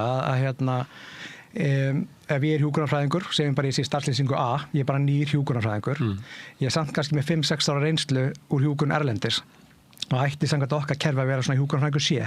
Þetta er A, B, C og D og því lengri inn í stafrófi því meiri færni. Að þá getur ekki, þó ættir heima í hjúkrunarfræðingur D, eða C, þá getur ekki farið upp í það fyrir þú nærð ákveðin hæfni íslensku. Því það tungumáli sem tæki til þess að ná þessu sem ég þarf að gera í D. Já, ef þú ert hjúkrunarfræðingur D til dæmis, þá þarf að stýra flóknum fjölskyldufundum að ræða mjög viðkvæm málefni, þarf að geta svarað í síman og rætt flókir málefni þar, þannig að verkefni þeirra hjúkrunarfræðinga er hans öðru selt en hjúkrunarfræðinga A. Þannig að þú þarft að hafa þessa kunnáttu til að geta sinnt í starfi almennilega. Það eru fólk í dag sem að sinna þessu starfi í dag, ekki með nægilega íslensku kunnáttu, en við munum ekki hreyfa við þeim öðru leyti en við ætlum að þá að kenna þeim betur íslensku. En þjóðin það líka að sína okkur smá biðlund, að eins og ég segi áðan að þetta tekur ekki einn dag, þannig að við þurfum að fá smá tækifæri til að þjálfa fólk og þá frekar að sjúklingarnir og aðstandendur og aðrir sem leita til sjúkrahússins hjálpa okkur þá með það, með að tala við bara rólega á íslensku og leyfa þeim að prófa að tala sig áfram og gera mistök. Það er líka hluti af því að tala nýtt tungumál. En núna ætlum við að breyta stefnunni. Áður var þetta þannig og þú nefndi dæmi hjúkrunarfræðinga sem eru kannski að sinna verkefnum sem að samkvæmt nýrri stefnu að þá síður ekki með íslensku hæfnina til að sinna. Það getur verið stundum erfitt að breyta svona stefnu að því að segjum að ég sé búin að vera að vinna þannig hjá okkur í 10 ár og ég kemst upp með einhvern veginn eða bara strandað í íslensku náminu. Og það getur verið hættulegt, ég held að Íslendingar sem hafa verið erlendist ekki þetta líka, sko, ef að þú ert ekki nógu bara ákafur í upphafi, að þá getur þetta orðið ansi löng ganga hjá þér. Af því að sumuleyti þá ertu búin að aðlaga allt umhverfið að því að þú talar mjög takmarkað. Og þú einhvern veginn kemst upp með það og við erum það er erfitt að kenna gömlum hunda að sita og eitthvað svona. Er þetta eitthvað svona til eitthvað tricks í þessu að örva þann sem er kannski búin að vera að vinna hjá okkur í 7 ár og er ekkert sérstakur íslensku? Það getur erfiður að örva hann heldur það sem er að sækja hjá þér. Það er alveg rétt hjá þér og eins og betur fer og við sjáum það að starfsfólki okkar þeir sem flýta til Íslands og er að vinna í heilbrigðiskerfinu, þetta er fólk með mikinn metnað. Það vil gera vel, það vil vinna vinnunum sinni vel og það er mikill auður af þessu fólki þegar að koma reynslu utanfrá sem að við höfum kannski ekki hér og þannig að við lærum líka mjög mikið af þeim og Þannig að dæmi sem ég var að taka, þetta er ekki svo margir sem eru með þetta hugafar sem ég var að lýsa. Nei, ég hef ekki lent í því, sko. Þetta er ekki vandamál. Nei, og þú sér, núna eru Pólverjar og Filipseyingar stæðst í hlutin hjá okkur og þau eru flest bara mjög dugleg að læra íslensku og reyna sitt besta, sko. Ég ætla að segja reyna sögu að ég var í gæslumar á Kleppi í Kanada þegar ungu maður og þá kom til starfa Skoti sem var geðhjúkrunarfræðingur og byrjaði að vinna sem gæslumaður en hann var geðhjúkrunarfræðingur og ég fylgdist með hann að læra íslensku og hann var með allt öðruvísi heila en ég því hann var alveg ótrúlega fljótur að ná íslensku og ég talaði alltaf við hann íslensku og hugsaði ekkert svo mikið um það. En hann kom til mín löngu setna, 10-15 ára setna og þakkaði mér sérstaklega fyrir það að hafa talað við þessi íslensku. Því að hann hefði lent í þessu vandræðum sem þú ert að lýsa, að fólk var að svissa yfir í enskuna, því að hann var Skoti, þannig að auðvelt að svissa þar. Það er ekki verið að hittast í 3. tungumálinu. En hann vildi þakka mér alveg sérstaklega fyrir að hafa hjálpað sér og síðan hef ég reynt að hafa orða hans fyrir því og ég reyni að hanga á íslenskunni nema ég síðast bara sérstaklega beðin það að svissa. Stundum talaði ég íslensku og viðkomandi talar ensku af því hann skilur íslensku, við þekkjum það bara sjálf að við erum fljótar að skilja tungumálin heldur en að geta talað þau og ég tala ekki um að skrifa þau. Þannig að það er oft svona form sem að geta verið á þessu. Maður sé líka þau þau móðgast ekki þegar maður spyr þau skilurðu hvað ég er að segja og þau þora að spurja mann, getur endurtekið þetta á ensku bara að tryggja að ég hef skilið það sem það segja og við þurfum þá líka bara að hafa svolítið þolinmæðina fyrir okkur í því að eins og við gerum sjálf, þess að bara og það er bara endurtekur það sem þú segir. Akkurat, og þannig að ég held að þetta verði ekki endilega vandamál sem þú lýsir með einhver sem er komin í staðni bara þar. Herðu, ástæðan fyrir þessu er til þess að geta veitt sjúklingum betri þjónustu. Hverjir eru annmarkanir á því frá sjónarhóli sjúklingana þeirra stöðu þegar að starfsfólkið er ekki fært í íslensku? Já, það er alltaf kynslóðamunur þarna. Eldri kynslóðin er kannski ekki alveg mjög sleip í ensku og meðan kannski yngri íslendingar í dag eru mjög sleipir í ensku. Þannig að það að vera veikur og þó þú sést kannski jafnvel mjög sleipur í ensku. Það finnst þér erfitt að lýsa þinni líðan og verkjum og bara hvernig, heilsunni þinni á ensku, þó talir það nákvæmlega. Kannski eftir bara B2 í ensku, sko. Já, ég meina, kannski eftir bara einn í ensku, sko. Og þannig að það þarf að vera svolítið þannig að þú getur kannski tjáðið á þínu tungumáli. Og Er það með því að það sé bara örugara? Ef þú ert með sjúkling, þá er betra að tala við hann á hans tungumáli. Já, en við þurfum líka að hafa í huga að við ætlum með fullt af ferðamönnum, þannig að við þurfum líka að vera góð í ensku, það er ekki að glemma því. En tökum bara 1 dæmi eða 2 dæmi hér. Að lýsa því að ég sé með náladofa á ensku. Það er ekki allir með þann orðaforða hreinu, bara hvernig lýsi ég náladofa. Og ég er kannski góður í ensku, en ég er bara veikur í krítiskum aðstæðum og ég er bara stressaður og ég bara missa einhvern veginn þennan hæfileika. Þannig ég verða ekki að tjáð mig á tungumálum sem ég kann. Annað er sum einkenni sumra sjúkdóma, ef við segjum bara heilablóðfalls. Það getur verið að tala samhengislaust. Þannig eins og núna held ég að ég sé að tala við þig eins og ég er að tala við þig núna, en ég er að segja bíll, ljós, stóll, lampi, og þú horfir bara á mig bíddu. Og hlutverk hjúkrunarfræðinganna og sjúkralegana er að vera með þetta eftirlit með sjúklingunum sem er inn á sjúkrahúsinu. Þannig að þau þurfa að vita, ok, hann er að tala samhengislaust. Þannig að hér getur verið eitthvað annað í gangi heldur en ég held. Þannig að þetta er mikið öryggsatriði, bara 100%. En þegar það er svona tungumála erfiðleika, þá í einhverju tilfellum getur það valdið svona erfiðleikum í sjálfum sér. Sjúklingur verður pirraður. Er það ekki dæmi um það?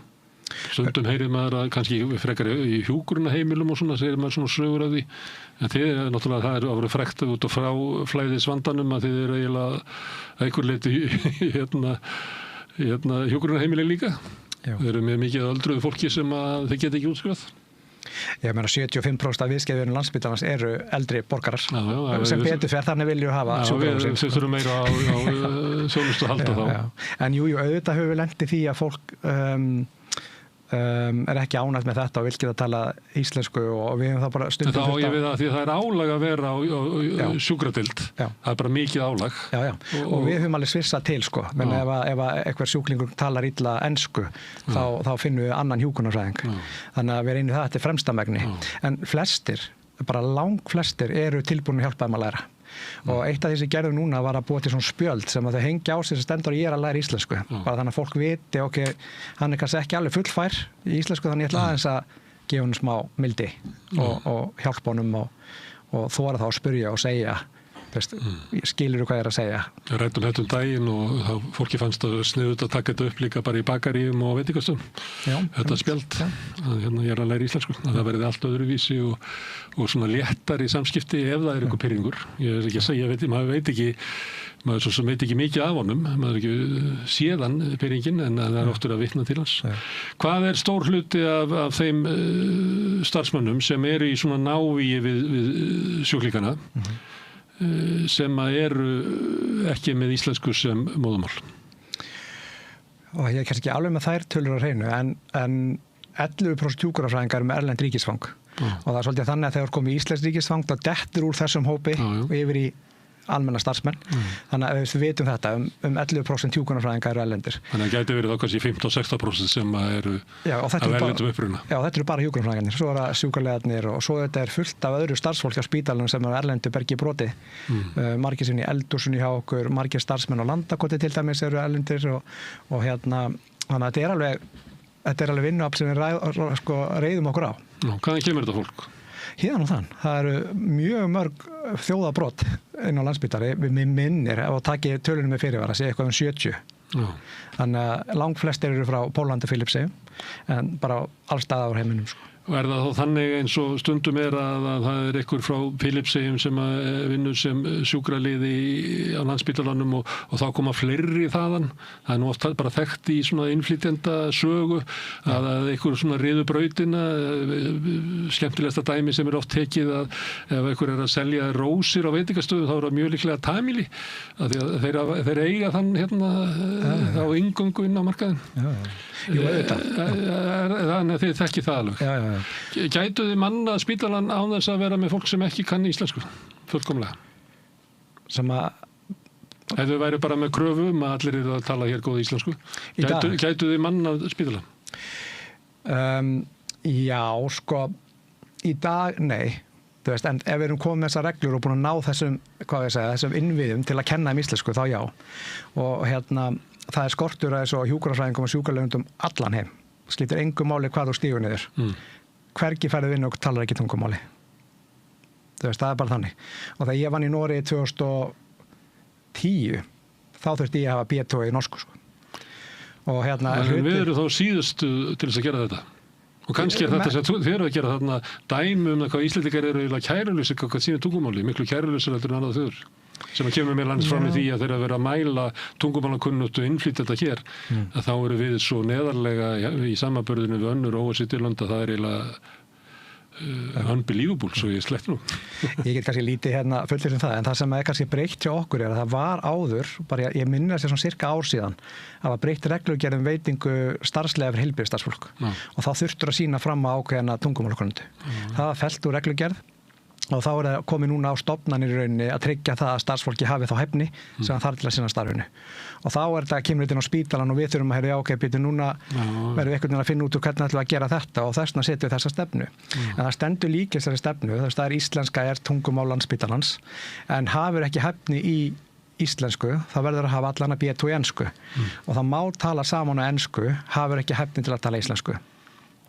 Og það má ekki tala saman önnur tungumál. Og þegar við hefum líka lendið því að það er kannski...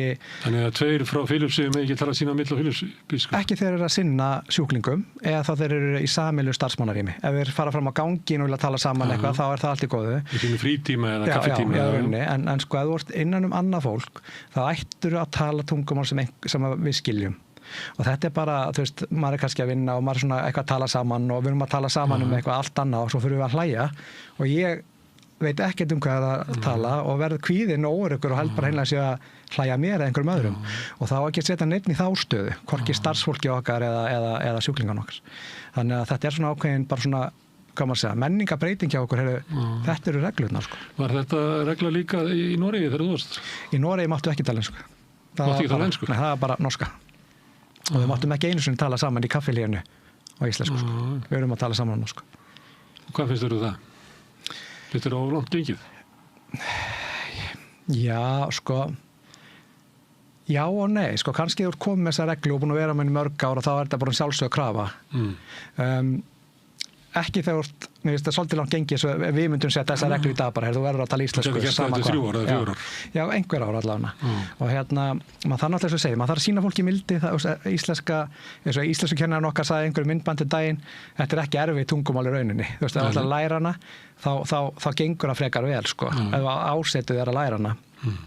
Auðvitað er þetta mjög örgulega einstaklisbundi, ég á kannski ég hef tölvöld talað við innflytjendur íslensku og þeir segja þetta alltaf auðvitað er þetta að benda á einhver atri í íslenskunni sem eru erfið en það eru all tungumál með svoleiðis það er ekkert tungumál sem bara er auðvelt það er stórlega ofmetið hjá Íslendingum hvað íslenskan er erfið að læra. Já, örgulega.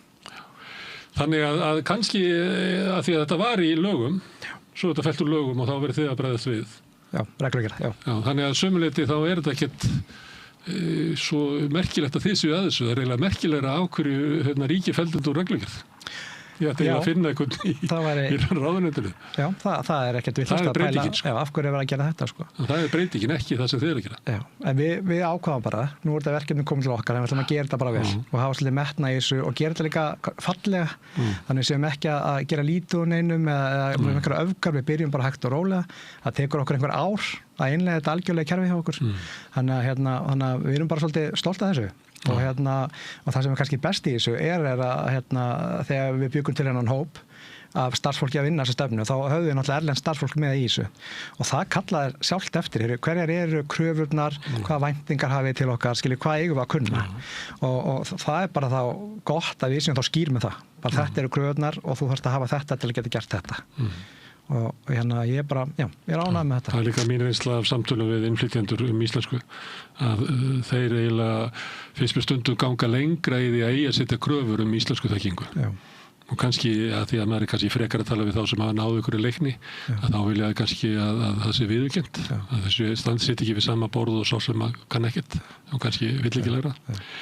Má ég spyrja þess svona borgara í samfélaginu, hefur þú áhyggjur af íslenskunni? Já, sem íslenskur sko bara þegn og það er kannski líka, ég er náttúrulega álinga og þegar maður heyrir þau tala það er maður alveg, heyrðu, hérna maður segir þetta svona þú veist, og þetta er samt eins og við á mínu heimili við tölum bara íslensku og börnin mín eru alin upp með ömmu svona afa og bara svona típisku íslensku heimili það er samt einhvern veginn orðin svolítið hnignun í tungumálinu og kannski með tilkomu allar þessar samfélagsmiðla og sjónvarpa og ensku, sjónvarp er allt á ensku mjög ensku skotin íslenska já, ég meina ég ætla að taka sturtu ég ætla að sofa inn en ekki út svona frasar sem ekkert beinþýðast úr ensku tungumáli yfir íslensku, setningaskipan, annað. Og eitt sem að heyri á ungu fólki að það þýðir yfir í enskuna, en svo enskan sé sko frummálið, til þess að vita hver raunveruleg merking orðsins er, íslenska orðsins, að þá kemur enska orðið. Þetta finnst mér vera svona, ég heyri þetta hjá yngra fólki. Og svo heyri maður líka að bara svona hrynjandinn og áherslunar eru byrjar að breytast. Hún hljómar öðruvísi í íslenskan á yngra fólki heldur en eldra. En svo það maður örugglega einhver staðar að vera með einhverja málamiðlanir, ég meina tungumál þróast með tímanum og eins og íslensku fræðingar sem að segja, meina mér langar, er það orðið eðlilegt? Mig langar, er þetta, þegar maður var lítill það var bara að slegja á puttana manni, maður sagði hérna mér langar. Þetta núna heyrir maður þetta oftar heldur en hitt, myndi ég segja, finnst mér. Og til íslenska fræðingar sem segja að ef það er sleppt lausu, að þá myndu tungumálið þróast þangað, að fólk segir mér langar. Já. Vegna þess að þar alveg er það líklega bara eðlilegra, þannig að þá er eiginlega spurningin af hverju eru við að reyna að halda tungumálinu, eyða orkunni í það.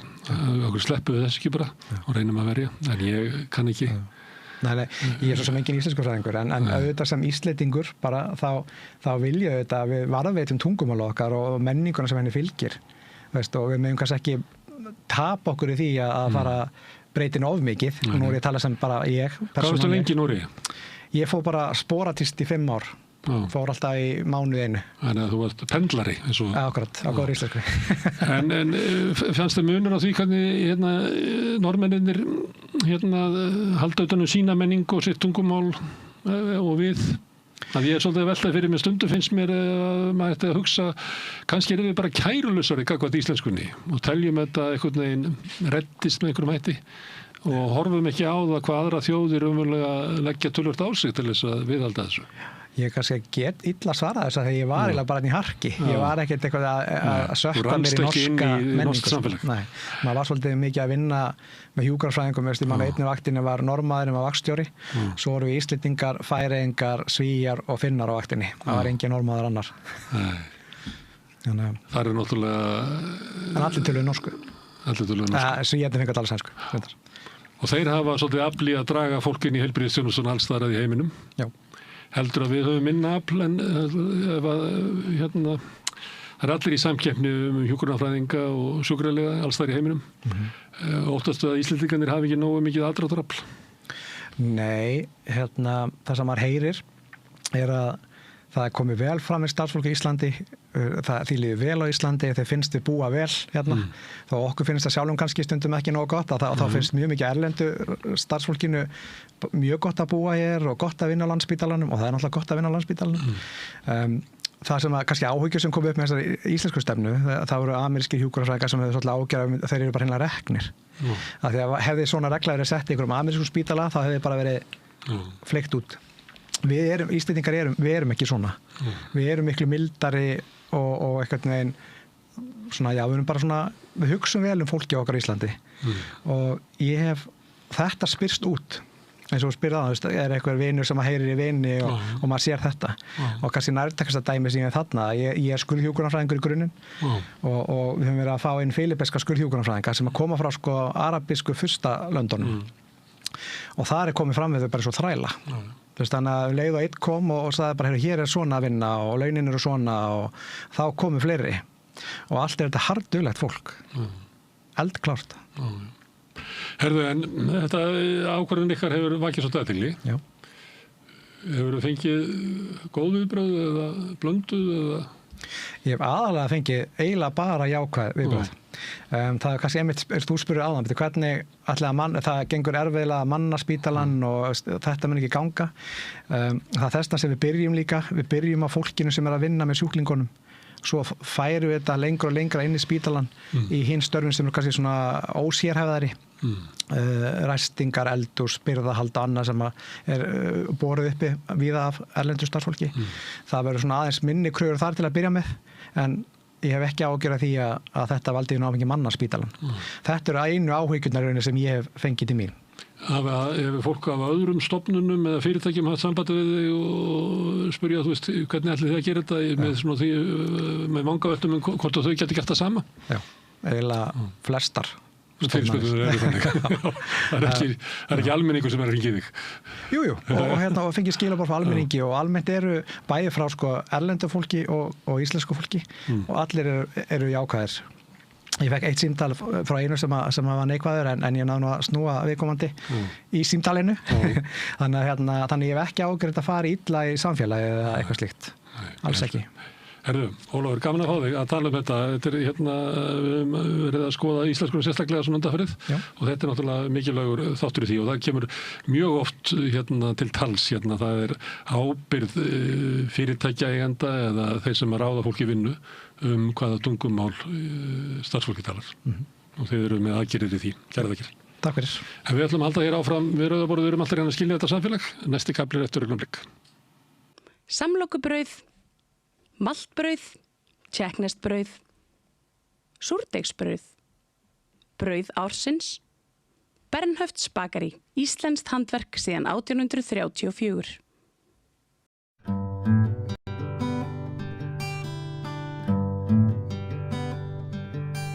Við ætlum að ræða fjölmiðla en kannski fyrst og fremst kvöldfréttatíma sjónvarpsstöðvanna í tilefni af því að Sýn sem að rekur Sýn, þetta áður Stöð 2, hefur dregið úr útsendingu fréttatímana. Það er ekki helgar lengur. Ég hef nú sagt þessa frétt 3 eða 4 sinnum en svo satt ég heima í gær og sá að klukkan var að verða 6:30 og ætlaði að stilla yfir á kvöldfréttinar og fattaði allt í að það er ekki, það eru bara fannar.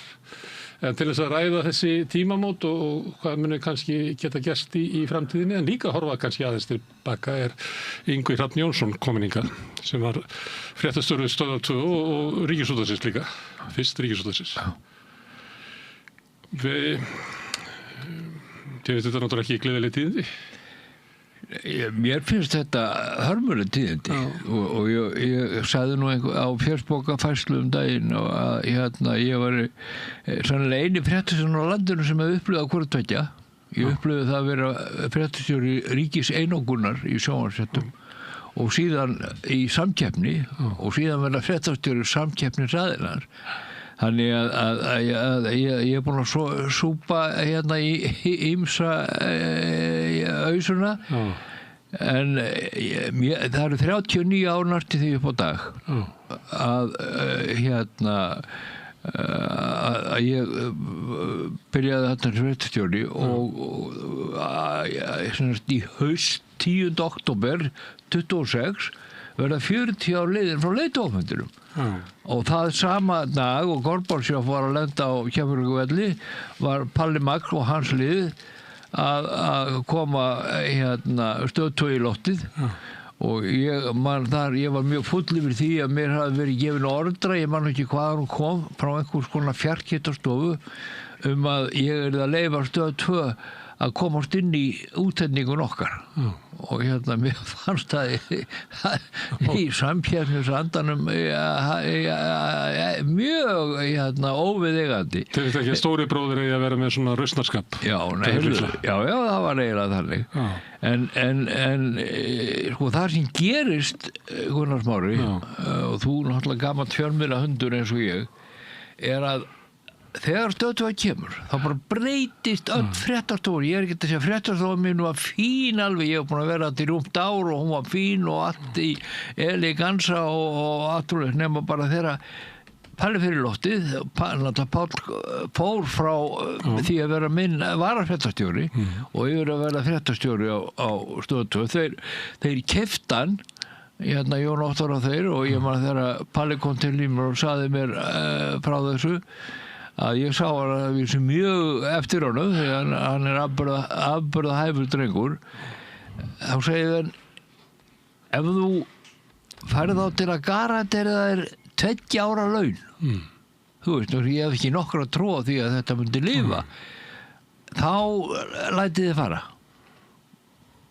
Nú, svo fór hann, ég man ekki hvernig þetta svo sem endaði, en það breyttist allt, þú veist, allt í öru byrju fóru menn fara að horfa á aðra fréttir hérna byrju sem voru undan okkur, byrju hvað eru þeir með, og menn fóru svona að fara til að titra frá því að vera svona, hvað hefur að segja, arrogant á þessu að væri illkvittnis arrogant, en bara þegar þú ert einn og átt þetta og mátt þetta og ræður öllu, að það bara alltaf að viðhorf, og bara núna, Gunnar Smári, 2025, að ríkið skuli vera að selja auglýsingar fyrir á 2 milljarð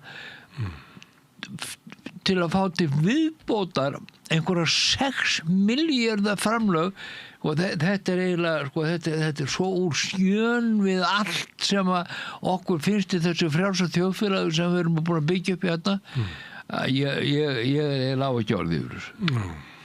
Það var náttúrulega allt annar andi þegar fréttastofa var ein. Ég orðaði þannig að þá byrjuðu fréttatíminn sannlega að segja yður í fréttum með þetta helst. Það var eins og verið bara ein rödd til.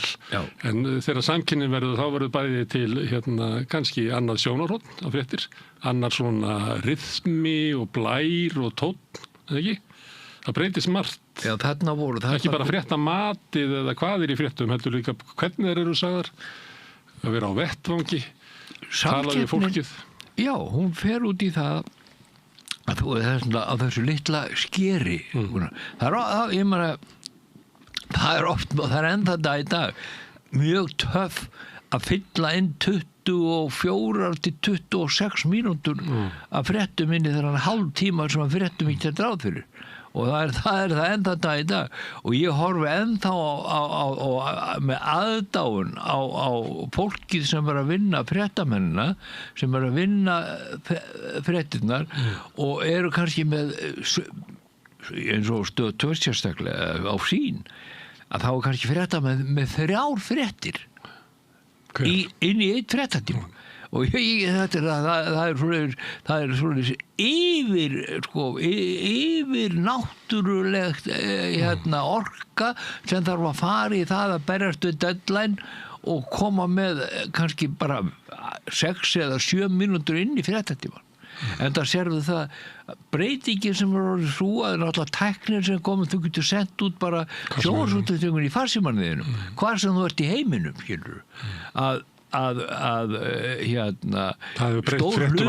stór hluti í fréttatímanum á báðurstöðum er einhverja beinar útsendingar frá því að það verið að opna eitthvað í húsdýragarðinum eða það er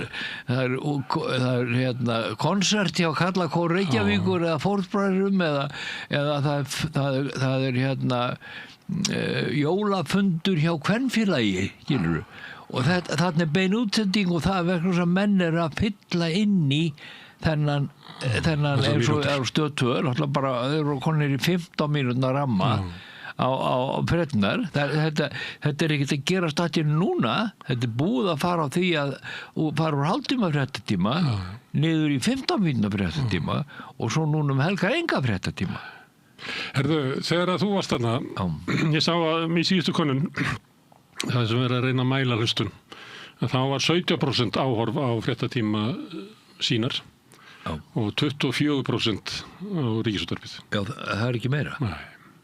En það er samt það. Ég veist að margir sem að við varum að tala við út í bæ myndu ekki trúa því að væri samt 4. hver Íslendingur sem að horfir á RÚV fréttunar. Og hvað ætla að segja þá 7. hver sem er að horfa á Stöð 2.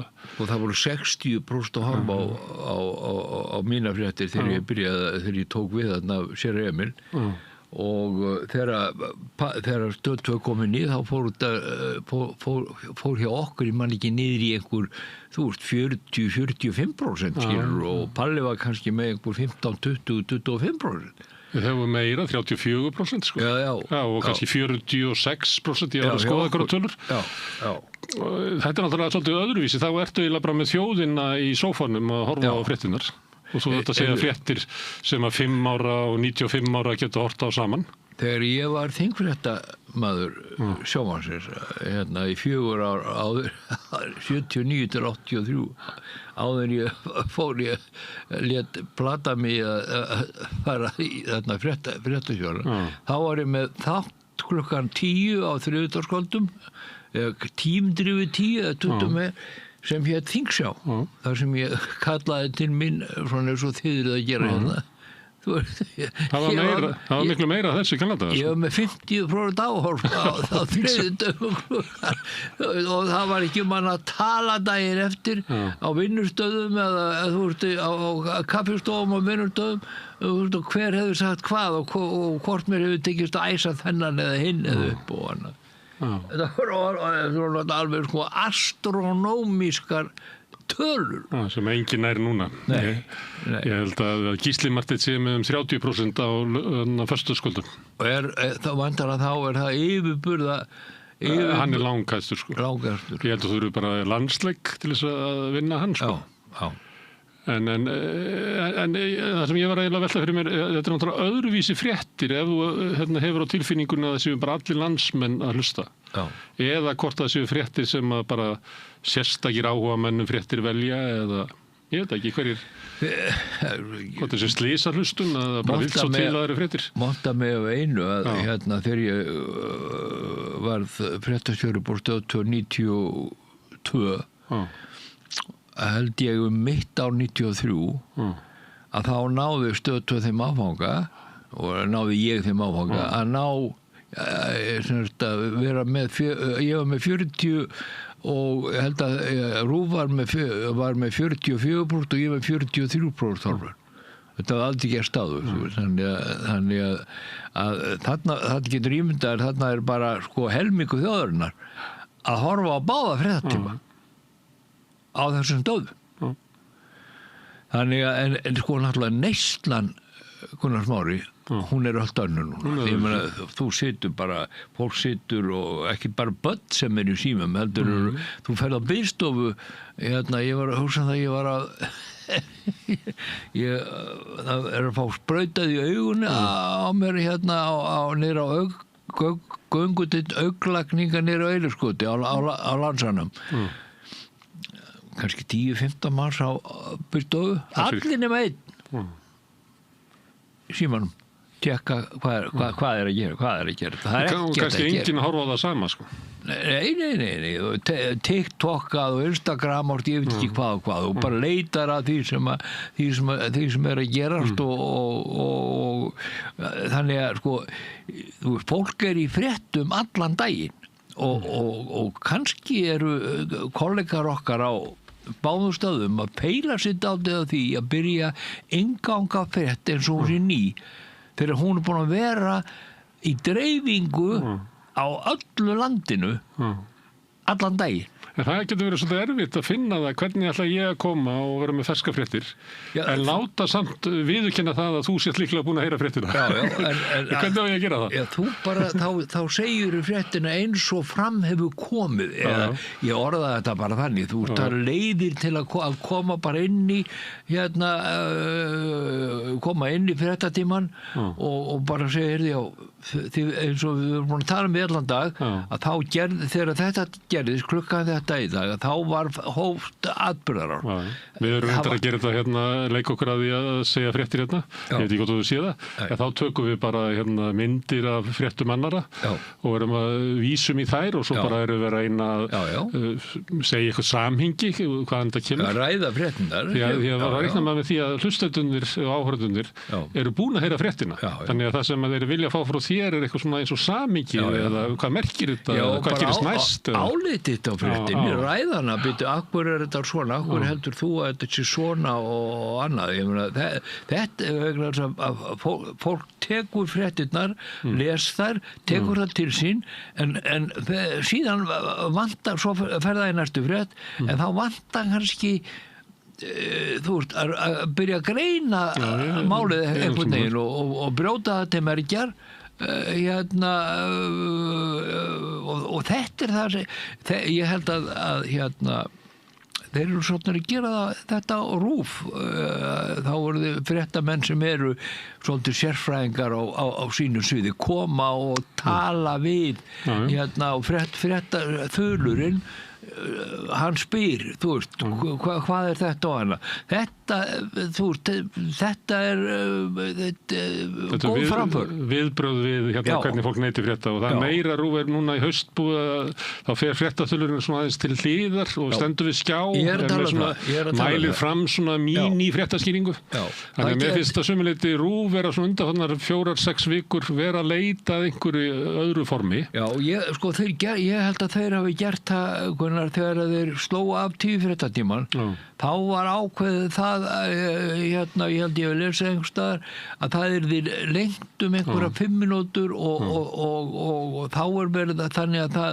inn í fréttatíman þá kemur eiginlega fréttaskýring sem að fréttaþulurinn hann getur annarkvæmt verið að bara segja þetta sjálfur og síðan eru settar upp myndir eða tilvísanir og annars lít eða þá að það hún heiti Ólöf stúlkar sem í erlendu fréttum líka og ég man ekki hvað hann heiti strákur sem líka og þau koma og þá fréttamaðurinn sem talinn vera svona hafa sérfræði þekkingu á einhverju sviði kallaðu til alveg eins og þú kallaðu til álit skjafa Óla Þ. Harðarsson og hans líka og þá þetta fréttina svona mæltar fram það líka verður svona smá pása á því að það alltaf svona mæltar það sem að lesa fréttinnar það verður svona öðruvísi þegar fólk að tala saman svona allt öðruvísi áherslur og þá þetta líka fyrir að taka það frétt sem þú ert búin að segja og veist allir eru búin að heyra og brjóta hann til mergjar En þetta út allan heim hefur fólk verið að leita leiðum hvernig eiga kvöldfréttatíma sjónvarpsins að vera eftir netið og maður sér ýmsar útgáfur af því það náttúrulega nú verið að nota tæknina miklu fleira fólk dreigið inn í fréttinnar stundum það bara eiginlega detti yfir að vera hálfgerður umræðu þáttur bara inn í miðjum þáttum sko við getum verið með 3 og 4 á Zoomi á sama tíma En vandinn náttúrulega þú ert með eitthvað svona skip sem eins og RÚV með 25% þjóðarinnar að horfa á þetta þannig að þú getur ekki alveg bara sveigt þannig að hefðin sem að kannski vinnur ekki með þér hún togar þig sko að breyta minna á meðan að breytingarnar eru að hvetja það til þess að finna ykkur á lausn. Já, sko, þeirra RÚV, þeir menn taka upp á því að til að komast fram hjá einhverjum reglum og gera RÚV á opinberu hlutafélagi. Því þetta anskotast della sem það nú er. RÚV situr uppi með eitt af vandar að þetta var ríkisstofnun sem var breytt í opinberu hlutafélag. En þessi ríkisstofnun, þetta opinbera hlutafélag með alla lífeyri skuldbindingar gömlu starfsmannina Pétur Pétursson og Jón Smúl Árnasonar og förum ennþá lengra Þorsteinn Stephensen Þetta fólk nú látið kannski Já, en ég að segja að þeir eru að böstla með þetta á herðunum og þurfa að standa að skila því þess vegna þurfa þær allar spenning ef ríkið tæki bara til sín þessar skuldbindingar til að setja rúpar og fjárlög það má hafa útvarpsgjald og finnur og svo bara sækja menn hvort það samstöðun eða mókin eða hver sem sem sækja styrki til þess að halda uppi ákveðinni þjónustu. Þannig að stór hluti af framlaginu hvort sem að það verið að vera á auglýsingamarkaði eða útvarpsgjaldið það ekki að fara til fjölmiðlunar heldur til þess að borga gamlar syndir af því að það var út af lífeyrisréttindum aldraðra ríkisstarfsmanna. Já, stór hluti, ég bara kann ekki hvort þetta eru 2 milljarðar eða 3 milljarðar, þetta alveg að risa upp að þeir Tókstu mikið losnað við eitthvað þegar þeir seldu hluta lóðinni? Ég man veit af hvort þeir voru seldu lóðina var ekki bara verið að borga gamlar skuldir ekki lífeyrisskuldbindningar. Ég held Svo er við reiknið með tapi núna, það var 260 milljón króna tap. Það er alveg sama hvað þeir gera, alveg sama hvað þeir selja mikið auglýsingum og alveg sama hvað þeir hagræða mikið, það er alltaf tap. Alltaf tap. Herðu, þú sagðir áðan að þú hefði verið þingfréttamaður og svo asnastu til þess að taka þér að vera fréttastjóri. Er það leiðilegra að starfa að vera fréttastjóri heldur en að vera fréttamaður? Já, bara gríðalegt, allavega eins og ég tók þetta, Gunnar, að þá var álægið alveg heimskulegt. Ég mætti þarna til að vera með fréttafrundi þú klukkan 9 á morgnana og las síðan frétti klukkan 8 á kvöldin og þú getur ímyndaðir 12 tíma vinnudagur og fyrir utan það að þú ert að stýra stóri fréttastofu og heldur utan allt sem og það hefur ákveðna skuldbindingar, pólitískar og alls konar skuldbindingar og það standa á þér öll spjót og þegar ég kannski kom heim til mjög 9 á kvöldin að þá var 1,5 tími í það að taka símtöl á einum af þessu sem voru kvart yfir þessu eða hrós eða whatever það var þannig að kona mín setti strákana okkar 2 fyrir framann sjónvarpið þetta er pabbi ykkar. Svo sagði ég eitthvað. Í gríni sagt en samt nokkur alvara sem að líklega verið meira hringt inn þegar þú varst á RÚV því að það eru fleiri sem að telja sig svona hafa rétt á því hafa skoðanir og tjáðar þetta er okkar dagskrá. Já. Ég man einu sinni þá var ónefndur ágætismaður aðstoðarmaður Gunnar Thoroddsen, forsætisráðherra. Ég var þá þingfréttamaður. Var ekki Jón Ormur? Já, ég sagði ónefndur, jú. Nema það afskaplega liðlegur og þú kunni sitt fag og annað, nema einhvern tíma rétt fyrir jólin. Að þá vandar mig fréttum hvað er að gerast í þessum málum ríkisstjórnar. Þannig ég hringi Jón Orm, það liggur mjög vel á hann bara segir mér allt og bara lesa upp fyrir mér listan á málarskránni og ég geri alveg svaka 5 mínútna fyrstu frétt og lýsi þessu fjálglega og sé mikið að vera þótti alveg frábær frétt og vakti mikla athygli. Ég kom heim klukkan 9 kvöldu, hringi síminn. Ingvar Hrafn, þetta er Gunnar Thoroddsen. Og þá var forsætisráðherra að byrja, hvaðan hefur þú allar þessar upplýsingar í yðar ágætu frétt, það var fjeraði gamla þetta. Og ég sagði það var nú bara aðstofamaður yðar, hertutur forsætisráðherra. Já, í framtíðinni þegar þeir viljið afla upplýsinga þá skulu þeir hringja beint í mig og ég mun þá alltaf taka síman. Og það var raunin. Það ég man ekki hvort það voru 2 ár liðin, 82 ár eftir í lífi þessar, eftir það hafði ég alltaf aðganga á honum, tók alltaf síman hjá mig sama hvað var að gerast og svaraði öllum mínum spurningum en koma eðlilega sínum sjónarmiðum á framfæri og hann var mjög naskur á að finna það að hvernig fréttir hann átti að láta mig hafa þannig að mér fyndist það er svona Það lítið fá nóg til þess að sambandið héldi áfram. Ég er að segja það. Já, og þannig að hann væri þegar hann sagði, er þetta fyrsta frétt kvöldsins? Og ég sagði, já, það sýnist mér nú allt, en ég er náttúrulega ekki fréttastjóri ráðherra, en ég mun leggja það til. Þeir eru mjög skóðir stjórnmálamennir í þessu. Sumir eru svolítið naskir á þetta.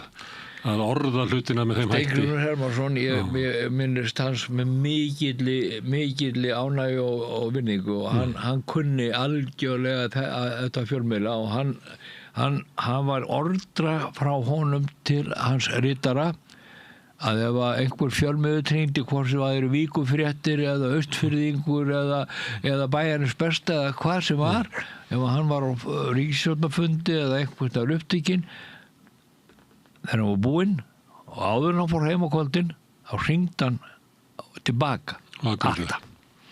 Sýndu mönnum þá virðingu að virða erindið og hann var vinsæll til stjórnmáður landsins heilan áratug. Frá öllum flokkum og alls þar, mjög svona, hvað myndi heita það, svona breiða skírskotun. En bara því ég spurði að þessu, hérna, þegar þú varst orðin fréttastjóri, saknar þess ekki að fá að vera bara fréttamaður? Jú. Að sömuleyti það gaman að vera fréttastjóri, þú veit eins og sért að keyra gröfu, þá hreyfir hendina svona, þá hreyfist miklu stærri armur.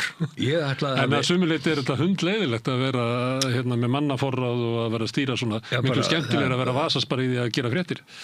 Ég vildi aldrei vera fréttastjóri, það var gengið og eftir með þetta, ég var að sko mókin peningum í ráðgjöfafyrirtækinu mínu og fjölmiðlaráðgjöf og ég var fjölmiðlaráð og auglýsinga stofa í leiðinni sko, þannig að ég var komið mikið umsvið og miklar tekjur og þarna var því allt í einu að fara á laun hérna sem deildarstjóri hjá hinn opinbera því að það fréttastjórin bara deilda í launatöflu þá var hann deildarstjóri hjá hinn opinbera og hérna en svo var ég svo heppi ég vann fyrsta vinningi í Hafsæti háskólar fyrir 40 árum síðan. Annars hefur ekki haft efni á þessu? Nei, og þá hérna gaf kona mér leyfi til að fara í þetta fréttastjóradjóp af því við höfum efnaði.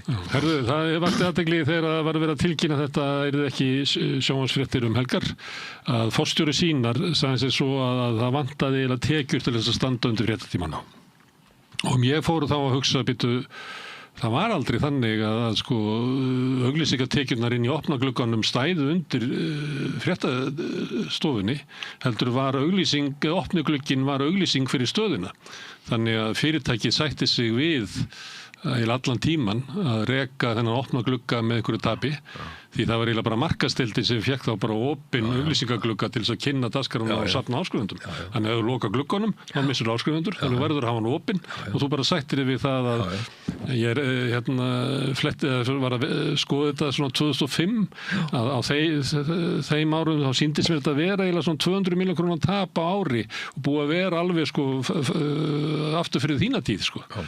Svona meira og minna, stundum var aðeins meira og það virtist vera þannig að þegar menn drógu úr kostnaðinum að þá eldu tekjurnar það bara niður. Þannig að ég er ekki að segja að þú mátti bara eyða hverju sem er. Það var ekki þannig. Þeir lokuðu fréttunum tíma. Það gekk ekki. Það bara falla áskriftirnar. Já. En miðað við þetta sem hún segir að þá sé ég ekki að sko, þau mun aldrei finna tekjur í opna glugganum til að standa undir ekki einu sinni fréttum í miðri viku. Þannig ég hugsaði þau loku sér bara eftir jólavertíðina. Bara því miður að þá held ég að það sé rétt hjá þér að þessi helgarlókun er bara fyrsta skrefið af endanlegri lókun. Þetta svona þegar fréttablaðið hætti að vera borðið í hús og fóru að dreifa þessu bara í búðir. Já. Það var bara korteri seinna að vera þetta búið. Já. En sko, nú veit ég meina að sjáðu, síminn græðir að tá á fingri. Það er ekki með fréttastofu. Þeir eru ekki með fréttastofu, en fréttastofan hún er bara einhver, 200 kall, eftir hvernig þú hugsar það.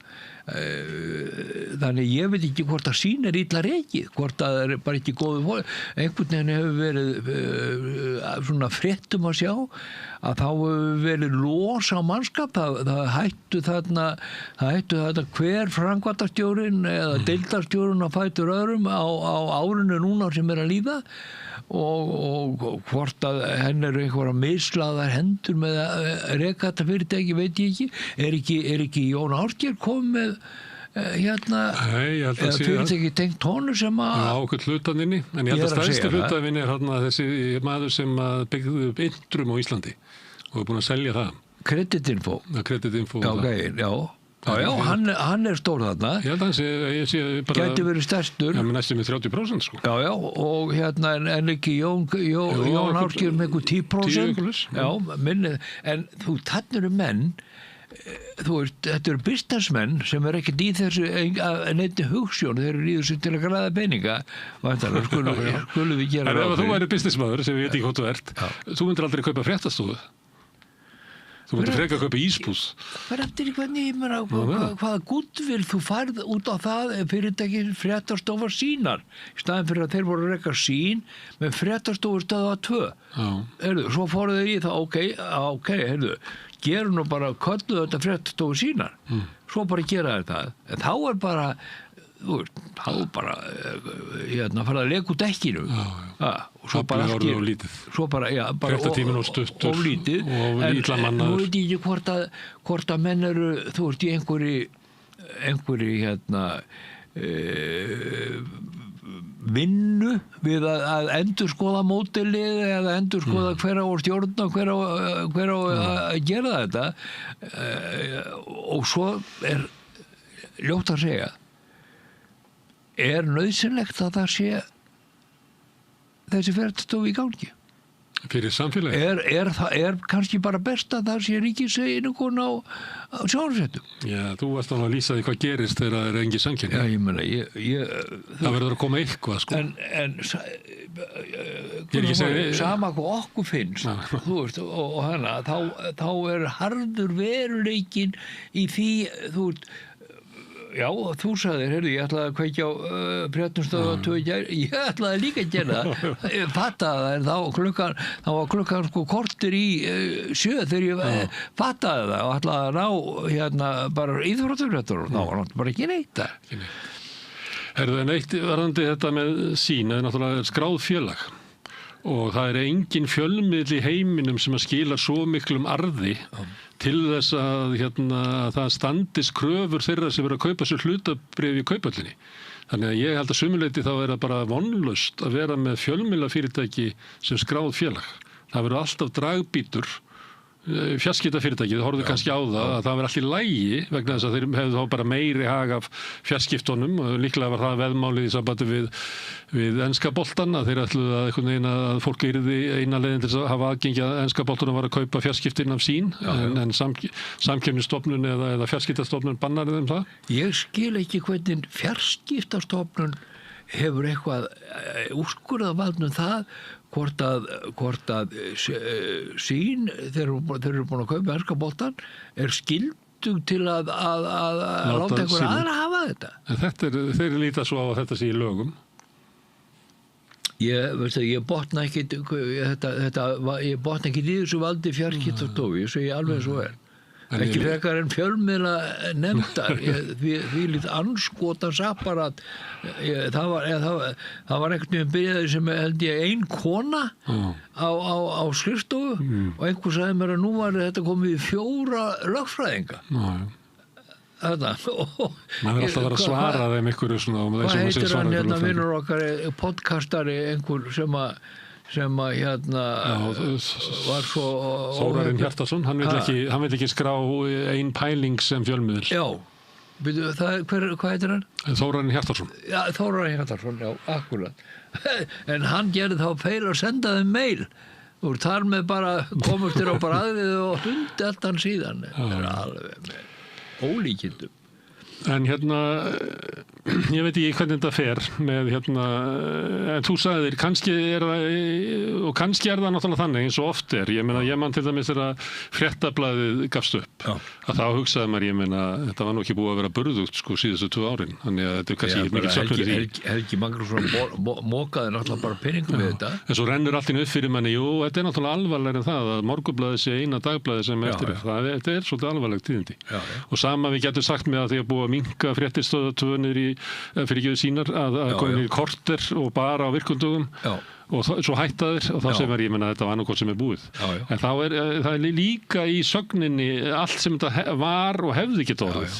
Og það er ef að RÚV er 1 á markanum.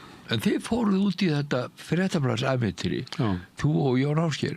Nei, það var ekki reyndar, það var djefaföðgar. Það voru djefaföðgar. Já, svo kom... Þeir kom í ljós að þeir réð ekki við að halda því úti. Já, hvaða komið til söguna? Þá fór ég og Raggi Tom, maður mannst ekki eftir honum, nýláttinn, blessuð sem minning hans. Og þá fórum við að leita að fjárfestum og ég var með þá kenningu að einu menninni sem getur komið hingað, séð hagaði að halda fréttablaðinu gangandi. Ég var í Kaupmannahöfn í Reykjavík og það byggði ég á ég þekkti sögu Morgunblaðsins sem hafði lent í vandræðum á 3. áratugnum og þá komu Kaupmannahöfn í Reykjavík og þess að þeir þurfa á fjölmiðla að halda til að dreifa auglýsingum. Og ef þú ert kaupmaður í Reykjavík ætlar að sitja undir einokun mokkans og láta hann skrúa verðið upp og þannig að það sé bara biðlisti eftir blaðsíðu 3 á föstudögum í desember í 7 ár. Ég held að það hafi verið 7 ár þegar það var. Og Raggi Tom myndist þessa fundar svolítið oft og hló mikið. Hann sagði að hann hef aldrei séð hugmynd selda jafn pratt og keypta jafn pratt. Hann sagði að þetta hefði gerst á 20 sekúndum. Sem að Jón Ásgeir fattaði allt í einu að ef hann myndi leggja til fé til þess að halda fréttablaðinu gangandi, hagur hans miklu meiri með því að halda niður í auglýsingaverði heldur en að sitja uppi með mokkaninn. Já, ég menn ykkar prinsip var það að mokkinn ætti ekki að vera einn. Nei, mitt. Nú mokkinn orðin einn, en að vísu með öfluga samkeppnir, tölum við þarna, Vísir og Sýn. Vísir Sýn. Vefurinn. Ég að segja það, vegna þess að mbl.is náttúrulega og þetta orðið, þetta blað sem að kemur, eins og blaðið núna mándagsblaðið í morgun, ég veit ekki, bara 24 síður, ég veit ekki og það er á 6 síður minningagreinar eitthvað, en þetta eru fréttir. Þetta eru fréttir og svo náttúrulega auglýsingar og náttúrulega 50-dagsblöðu sem eru fríbyrð en bara núna desembermánuður þá var náttúrulega verið bara gríðarlega auglýsingarsala í Morgunblaðinu öllu vegna þess að það er ekki hvergi annars staðar. Það er hvergi annars staðar. Það er bara þannig. En svo er annað nú við erum kannski svolítið vitlausum tíma að tala um þetta vegna þess að Logi Einarsson hann segist vera með einhverjar aðgerðir í 20 liðum. Hann ætlaði að kynna það í síðustu viku. Hann ætlaði að kynna það núna held ég á ríkisstjórnarfundi á morgun en ég segi við þig það er engin kjarkur til að taka RÚV af auglýsingamarkaði. Það kemur ekkert út úr. Það er bara ekki að gera. Hvort þeir taka af 20 manna markaðsdeild á RÚV sem talað og þannig að þar með það fara allir sölulauna bónusar í burtu, þú ert annarli, heldur bara kemur einhver gluggi þannig að þú bara ferð á netið, þú ert að panta auglýsingu hér og annað og borga fyrir hana og annarli. Breytir einhver, þá finna auglýsingarstofunar og dreifum bara einhver aðra leið til að gera þetta og magnið mun ekkert minnka. Þessi menn sem að selja auglýsingar núna þeir eru á sérstakri skrifstofu í birtingahúsum og munu taka sömu tekjurnar og hafa sömu stjórnin á því að beina auglýsingum á því. Þannig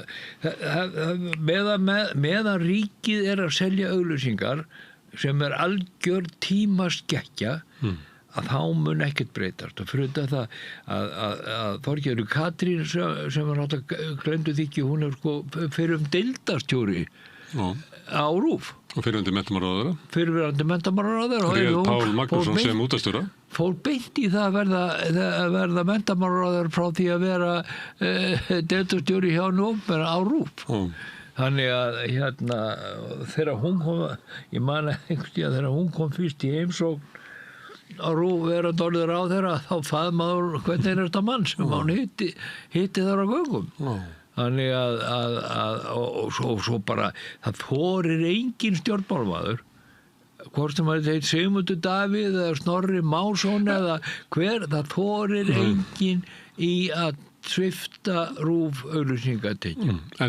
Þú kannast við rökin sem eru á móti því sem þú ert að segja, sem eru það ef þú tækir þessa milljarða sem að RÚV tekur, að þeir fara ekkert í Sýn eða í Mokkan og þeir fara bara í Facebook og Google. Já, ég meina það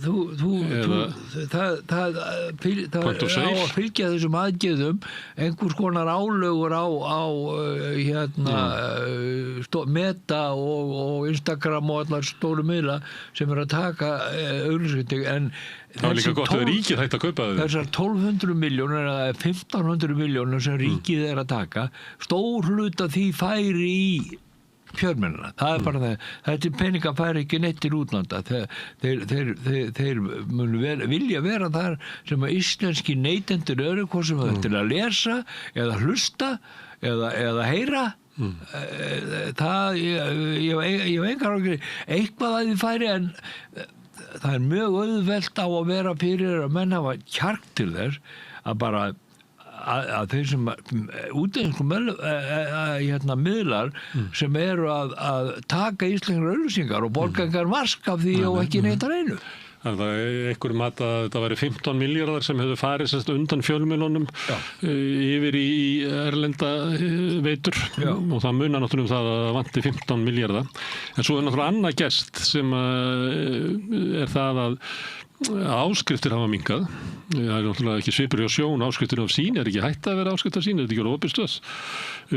Þú nefndi Moggan áðan sem er einn eftir. Ég sá það einhvern veginn daginn, þá var ég að skoða, kannast við tölurnar og sá að lestur Mogga sem svipaður og þegar ég var með pressun á sínum tíma, sem var bara svona jaðarmiðill, handan við Moggan og Devaf og Flokksblöðin og að þá er það orðið kraftur Moggans. Þú vannst á Moggan í Kanada þegar 60% svona 50% af fólki las Moggan. Ég var 13 ára á Mogganum í upphæði mér ferils og ég held ég að stærsta uppláð Moggans hafi ég náð því að vera 55.000 eintök prentuð og það var þvílíkur hagnaður að ein jól þá fengum við blaðamenn 2 mánaðarlaun í bónus. Það ekki 13. og 14. mánuðin. Það ekki 13. og 14. mánuðin. 13. og 14. jú. Og þannig að afkoma var og við máttum gera hvað sem var. Það var að leigja flugvél til að fara eitthvað, skipti engum máli. Það var gríðarlegur metnaður. En þetta er farið og mun aldrei koma aftur. Það kemur aldrei. En ég held að Moggi síðustu tölu sem ég heyrti að sé eitthvað 8.000 eintök. Ég er að borga eitthvað 9.200 krónur á mánuði. Þú ert fyrir minn Mogga og ég les á netinu Ég bý í húsi sem er með 7 íbúðir. Það kom alltaf bara 1 Moggi á 50. Á 50? Já. Þannig að það kemur ekki 7 eins og þegar við vorum að dreifa fréttablaðinu þar sem að rekna með allir læsi þetta. Það kemur 1 blað og núna er að hætta að koma. Þannig að líka 50-dags. En það sem ég ætla að koma að því að þú nefnir MBL og Vísi áðan. Öfugt við eiginlega allstaðar í nágrannlöndum okkar að því ég er að undirbúa kvöldfréttir og þá fer ég og er að reyna að lesa þýsku pressuna og dönsku. Ég lendi allstaðar á greiðsluvegg. Það hvergi í heiminu sem að maður hefur aðgengi að ókeypis fréttum eins og MBL og Vísi og RÚV. Það reyndar þú getur lesið NRK og DR og þú veist og BBC ókeypis, en hitt er allt selt. Ég meina, ég til mér núna þegar Moggin bauð áskrift að New York Times og The Athletic sem er íþróttaútgáfa New York Times. Ég var áskrifandi þessu hvort tveggja, þannig að ég sagði upp minni áskrift og bara fekk með það sama og ég held að $14 á mánuði, einhver 1800 kall. Ég lækkaði allavega Mogga áskriftin mín sem svara því, þú veist, á mánuði. Mér hefur dottið í hug þegar Logi er að horfa á þetta hann ætti að segja við Sín og Moggan áður en að þið biðjið stuðning þá verðið þið að loka MBL og Vísi eins og Aftenposten og Berlingske og Dagens Nyheter og Die Welt og The Times og New York Times og Washington Post og allir Le Monde, allir í heim. En þú ert náttúrulega með á Mogganum og Vísi líka að Vísi er eitthvað sem er innherji sem er svona business og þú er að borga þeim eitthvað 2 skall á mánuði til að fá aðganga því lestri og það er eitthvað eins á Mogganum. Þú ert að þú fær eitthvað pínulítið til viðbótar Færð einhverjar Þú getur lesið úr blaðinu, þú getur lesið svona aðsetta greinar og ég held að þú getur ekki lesið leiðaran nema að vera áskrifandi. hann ekki ókipis. Já, ok, já. Þannig að það var aldrei verið held í ritstjórnargreinar og Stakk Steinarsson. En hérna... Við finnum svo sem ekki lausnina þessu. Allir menn út allan heim að reyna að finna lausnina að við hvernig það var eitthvað fjölmiðla. Og engi fundið það. Þetta svo heimildin, ég meina, þeir vilja fá 2500 kr. Mánuði hérna frá þér, held ég, eða hvort það 3500, ég man það ekki, til að lesa blaðið.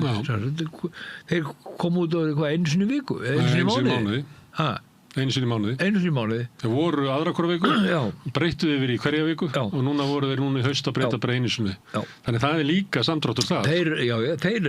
Þeir eru bara, sjáðu það bara hreinlega, við ráðum ekki við meira. Þannig að þetta svo náttúrulega spurningi þessi bara, hver ábyrgð ríkisvaldsins að sjá til þess að umhverfi fjölmiðlunar, frjálsar fjölmiðlunar á landinu sé slík að sé ásættanlegt og þá spurning byrju, hver ætlar að ákveða hvað er ásættanlegt? Ég meina, þetta er mjög flókið ástand, mjög áhugavert. Og það verður svolítið gaman að sjá hvað því gerir. Ég held að hljóta verði einhverjar breytingar á yfirstjórn sínar. Mér bara sýnist að það hafi verið bara ómikið, hvað ég kalla, ekki fólksflótti, raun og það. Það hefur verið það, sko. Já. Og sömuleyti væri þetta að segja líka fréttastofuna, en það er kannski ekki fréttastofuna að kenna, það er því miður að þá er frétta og blaðamennska láglaunastarf og þegar þú ert komið með svona sæmilega reynslu að þá stendur þetta til boða kannski tvöfaldar launin þín með því að fara. Þegar ég stundum satt eitt svona þegar ég byrjaði í blaðamennsku að þá voru kannski svona 300 pluss blaðamenn og það var einn upplýsingafulltrúi og hann hét Jón Hákon Magnússon. Núna erum við líklega kannski bara 130 blaðamenn en ég held að það séu 900 upplýsingafulltrúi.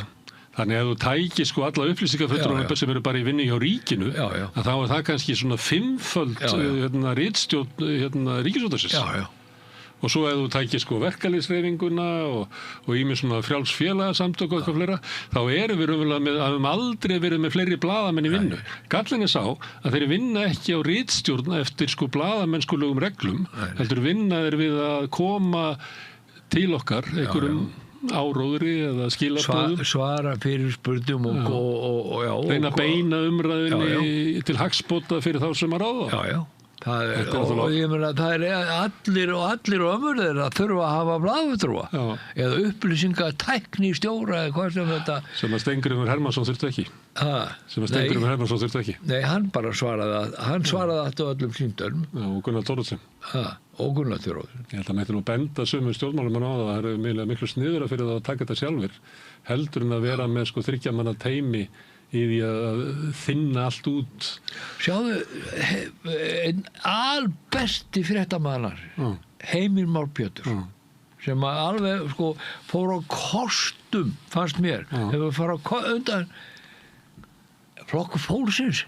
Kaupir hann bara, ég veit ekki hversu miklu hærri laun hann fær sem að talsmaður Flokks fólksins eða hvernig kannski hefur hann bara pólitíska metnað, hann var náttúrulega svolítið í pólitík hann er náttúrulega guðfaðir samfylkingarinnar þegar hann sameinar Alþýðubandalagið og kratana og það þegar Vinstri Grænir hann var guðfaður þessu alls saman. Er það einhver þetta hættur í fjölmiðlum?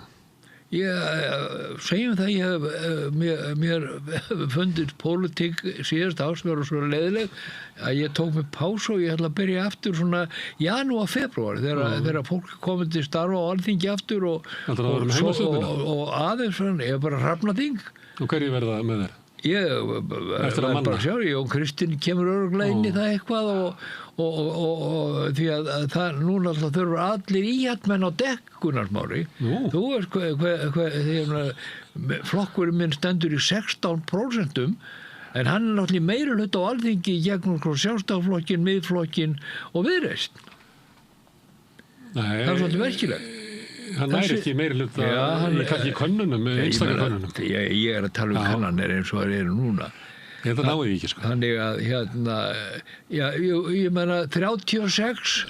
20% á miðflokkinn, 16%, það er 36 og svo Viðreisn var bara með 12, það eru 48. 48, já, en með dreifingu þingsæta myndu þeir vera með svona 35 þingmenn. Og þegar Hrafnaþingi kemur að þá náðu þessu 2% sem vantar. Þá fara þeir, við tölum ekki neitt undir 25% Gunnar Smári.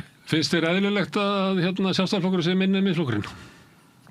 Þetta er nú einhver tilkjúk við þessu merkilegt að kollegi okkar, Snorri Másson, sem var bara komið svo skapaður inn í fréttamannin, manstu, á Stöð 2. Djöfull, flottur og frambærilegur, alveg elegant, sko. Heyrðu, hann nennir ekki að standa í þessu lánunardrasli og hann fer og býr til sin eigin miðil. Það nú alltaf verið ég keypti mér $80 áskrift, hann nú frendi minn, sko, til að hlusta á hann. Gerði það nú ekki oft, en svo maður komin að þing. Heyrðu, ekki bara hann komin að þing, hann heldur áfram að vera frambærilegur og flottur og bara hann einn, hann kemur meðflokknum upp í þessi tímabundu 20%, ég veit ekki hvað hann hangi lengi í, skilurðu? Svo voru 12, þannig hann nær að sveifla 8%. Ég er að segja það, og Sjálfstæðisflokkurinn úr 24 niður í 16. Þannig að þetta fylgir, þetta er alltaf flökti, skilurðu, og annars lítið, en ég veit ekki, sko, þetta náttúrulega breytist ekki. Þorgerður Katrín, hún á bara einn draum í lífinu, það er Evrópa, og hún mun reyna allavega til í sítrasta að koma á þjóðaratkvæði klukkan 27, hvort að við halda áfram þessum viðræðum. Sko, það eru 24 kaplar. 11 kaplar eru búnir og ég veit það, Gunnar Smári, vegna þess að hann hvað heitir hann sendir hann sem var Jóhann Vestmann-eigingurinn, Jóhann Haukur, sá sem var okkar samningamál. Ég á INN, þá fórum við í gegnum, ég held að 5 klukkutíma þetta, við fórum í gegnum alla kapla, allt sem búið var að semjum. Þegar Það voru ekki auðvöldustu kaplanir sem er búið að semjum? Jú. Þegar er komið að sjávarútvegi og landbúnaði, að þá er það Le Pen, að því Össur segir, sem að skipar samningamannunum að hætta við þetta, vegna þess að Íslendingar mun aldrei gefa eftir eina sjómílu af sinni fiskveiðilag. Sem er líklega rétt. Já. Sem er rétt, já. En ég veit ekki hvernig Þorgerður Katrín ætlar að selja þjóðinni það að það sé engin hætt á því að Þú er ennþá áhuga á pólitík. Já, Þú talar svona, þú ert sjálfstæðismaður. Já. Finnst það ekkert skrítið að fréttastjóri RÚV og fréttastjóri Stöð 2 hafi verið svona, hvað við segja, innvígður og innmúraður sjálfstæðismaður? Ég meina, það vissi allir ég kom að 13 ára mokkanum, þú veist, og Þannig þið finnst það ekki tröfla? Sumir finnst það, mér finnst það ekki, sko. Tröflaði mig aldrei. Nei. Og en ég fann ofta ég þetta að fara, þú veist, þegar ég var að stjórna umræða þóttum aður slík og ég þetta passa rosalega upp á það hverju ég kallaði til mig, þannig að það er ekki uppröst einhvers annar staðar. Og þurftur að vera sérstaklega vondur við þitt fólk? Til dæmis. Sérstaklega að menn fylgdu því eftir hvort að ég gengi hart að Geir Hallgrímssyni, heitnum blessuðum þeim. Svo er þetta ganga harta, hann var svo kurteis og það skipti engu máli hvað þú spurður Geir Hallgrímsson, svaraði alltaf á sömu rósem og ég sá hann aldrei nokkuð tíman skiptaskapi á nokkuð nátt. Yngvi, gaman að fá þig hérna í spjall á aðvendunni. Gaman að koma hérna á samstöðuna, koma inn í kommaveldið ykkar hérna. Og gangið vel með hérna Hrafnaþingið í janúar. Thank you very much. Við ætlum að halda áfram að taka á móti gestum hérna á aðvendunni, hérna það er gestagangur hérna á samstöðunni. Næsti kafli er eftir augnablik. Ertu með fundi, fræðslu eða kynningar? Vorstjarnan býður baráttuhópum og félagasamtökum aðgang að ódýru húsnæði í 105 Reykjavík. Hafðu samband á vorstjarnan@vorstjarnan.is.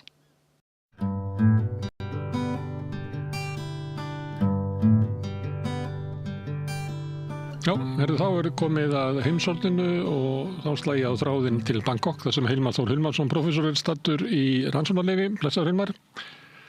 Það er eiginlega alveg augljóst hvað við ættum að tala í dag. Það er ný þjóðaröryggisstefna Bandaríkjanna sem var birt mjög seint á fimmtudaginn í Bandaríkjunum. Það var eiginlega komið morgun í Evrópu og svo hægt og bítandi þá hefur þetta svona komið til umfjöllunar í flestu miðlum í Evrópu og ekki alls þar verið vel tekið. Hvaða lærdóm dregur þú að þessari stefnu? Já, sko, ég að lesa það að mennum hafi komið þetta óvart og svona einhverju í sjokki og eitthvað og svona lýsa yfir undurinn á sem ég finnst þetta bara að því átti vona á. Ég meina, Bandaríkin eru stórveldi sem að þarf að fara að forgangsraða. Þegar NATO var sett á fót og þessi tvíhliða varnarsamninga Bandaríkjanna við ýmis lönd í heiminum, að þá voru Bandaríkin að Bretton Woods-fundinum 44 voru Bandaríkin kannski helmingunni í heimsagkerfinu og kannski 45% er að NATO var stofnað eitthvað svoleiðis. Sko miklu stærra, núna er þetta orðið sko, ef þú tekur jafnvirðisgengi 15%, ef þú tekur current prices eða nominal prices eða núgefandi verðlag, þá er þetta kannski 25% eitthvað svoleiðis. Og þegar að hlutin hafa breyst svona mikið hjá stórveldi eins og Bandaríkjunum og það er komið annað stórveldi við hlina Bandaríkjunum sem heitir Kína sem er með mikinn hagvöxt, það er reyndar aðeins að hægja á en hann samt mjög miklu meira inn í Bandaríkjunum, að þá þarf stórveldi að fara að forgangsraða og það verður alltaf mjög óvissant og við höfum talað með fyrir þáttum að þá er staðan svo að Evrópa er ekki lengur á forgangslista og Bandaríkin hafa verulegar áhyggjur af Evrópu og það eru hagsmunaárekstur á milli Evrópu og Bandaríkjanna. Og svo er það líka að margir leiðtogar Evrópu, eins og Eystrasaltsríkjunum og Póllandi, hafa einhvern veginn trúað því að Bandaríkin mun að setja þau í forgang, sem er algjör misskilningur, held ég. Þannig að þetta er sko það sem hefur gerst. Og svo er líka út á Úkraínustríðinu, þá er spenna á milli Bandaríkjanna og Evrópu. Bandaríkin þurfa að fara að einbeita sér að öðrum heimslutum, á aðallega Austur-Asíu en líka Miðausturlöndum og þurfa að komast í það og beita sér þar. Komast skíða vegna stríðsins í Úkraínu sem að Bandaríkin er alltaf að reyna að gera einhvers konar málamiðlanir sem er hafnað í jafnóðum og það veldur pirringi á milli Evrópu og Bandaríkjanna. Og svo náttúrulega Úkraína segir nei við öllu. Svo er annað sem hefur gerst sem var að hafa í huga sem er ólíkt því sem var. Þegar að Sovétríkin voru til að kalda stríðið var, þá var Sovétríkin lokað hagkerfi og Evrópa fékk frá Bandaríkjunum öryggisreglur, security umbrella, en þurfti ekki að fórna henni viðskiptum vegna þess að Sovétríkin voru að mestu leyti lokað hagkerfi. Það voru Sovétríkin í einhverju viðskipti við okkur til dæmis, af því að Bretar setja okkur Löndunabann og þá byrjuði Sovétríkin að versla við okkur til að redda okkur út úr því máli. Við varum setja okkur Löndunabann vegna þorskastríðs eða út eftir landvíkina með eina mílu sín tíma. En það sé að segja það að núna er það að staðan er svo í dag að stórveldi sem Bandaríkin að keppa við er galopið hagkerfi sem Evrópa þarf að vera í viðskiptum við. Og Bandaríkin vilja takmarka þessi viðskipti til þess að ekki selja hátæknivörur til Kína og svo framvegis. Það er það sem hefur gerst. Saman með ef þú tekur Rússland. Þjóðverjar höfðu að miklu leyti skipulagt sinn iðnað, Þýskaland er innríki, í kringum ódýra orku frá Rússlandi, ódýr gas og ódýra orku úr Rússlandi. Og samkeppnisvæmni Þýskalands, hún byggðist á því, að miklu leyti. Núna það horfið. Og svo eru hagsmunaárekstrar á milli Bandaríkjanna og Evrópu sem voru ekki á Sovéttímanum. Því núna Evrópa, og Evrópa þyrfti líka, og voru mörg Evrópuríki sem hefðu áhuga því að fá fjárfestingu frá Kína sem hefði aldrei verið hægt frá Sovétríkjunum. Því Sovétríkjunum voru lokað hagkerfi, voru ekki að fjárfesta að neinu ráði heldur. En Kína vill fjárfesta. Þannig að hagsmunir Bandaríkjanna og Evrópu eru ólíkir og viðhorf til Úkraínsins sem gjör ólík, og það þýðir það að það verða stöður árektrar á milli Bandaríkjanna og Evrópu. Þetta veldur spennu og það kemur svo líka niður á varnarmálum. Þannig að það er þetta sem og það er líka annað sem ég finnast að Evrópuríkin ekki átt að sjá, að Bandaríkin hugsa fyrst og fremst sitt á eigin þjóðaröryggi og sína eigin hagsmuni, og það kemur margsinnis fram í skýrslunni að þau ætla að forgangsraða út frá sínum hagsmunum og út frá því hvað þeirra hagsmuni, hvað þeirra þjóðaröryggi, beita sér á færri stöðum, get ekki verið út allt.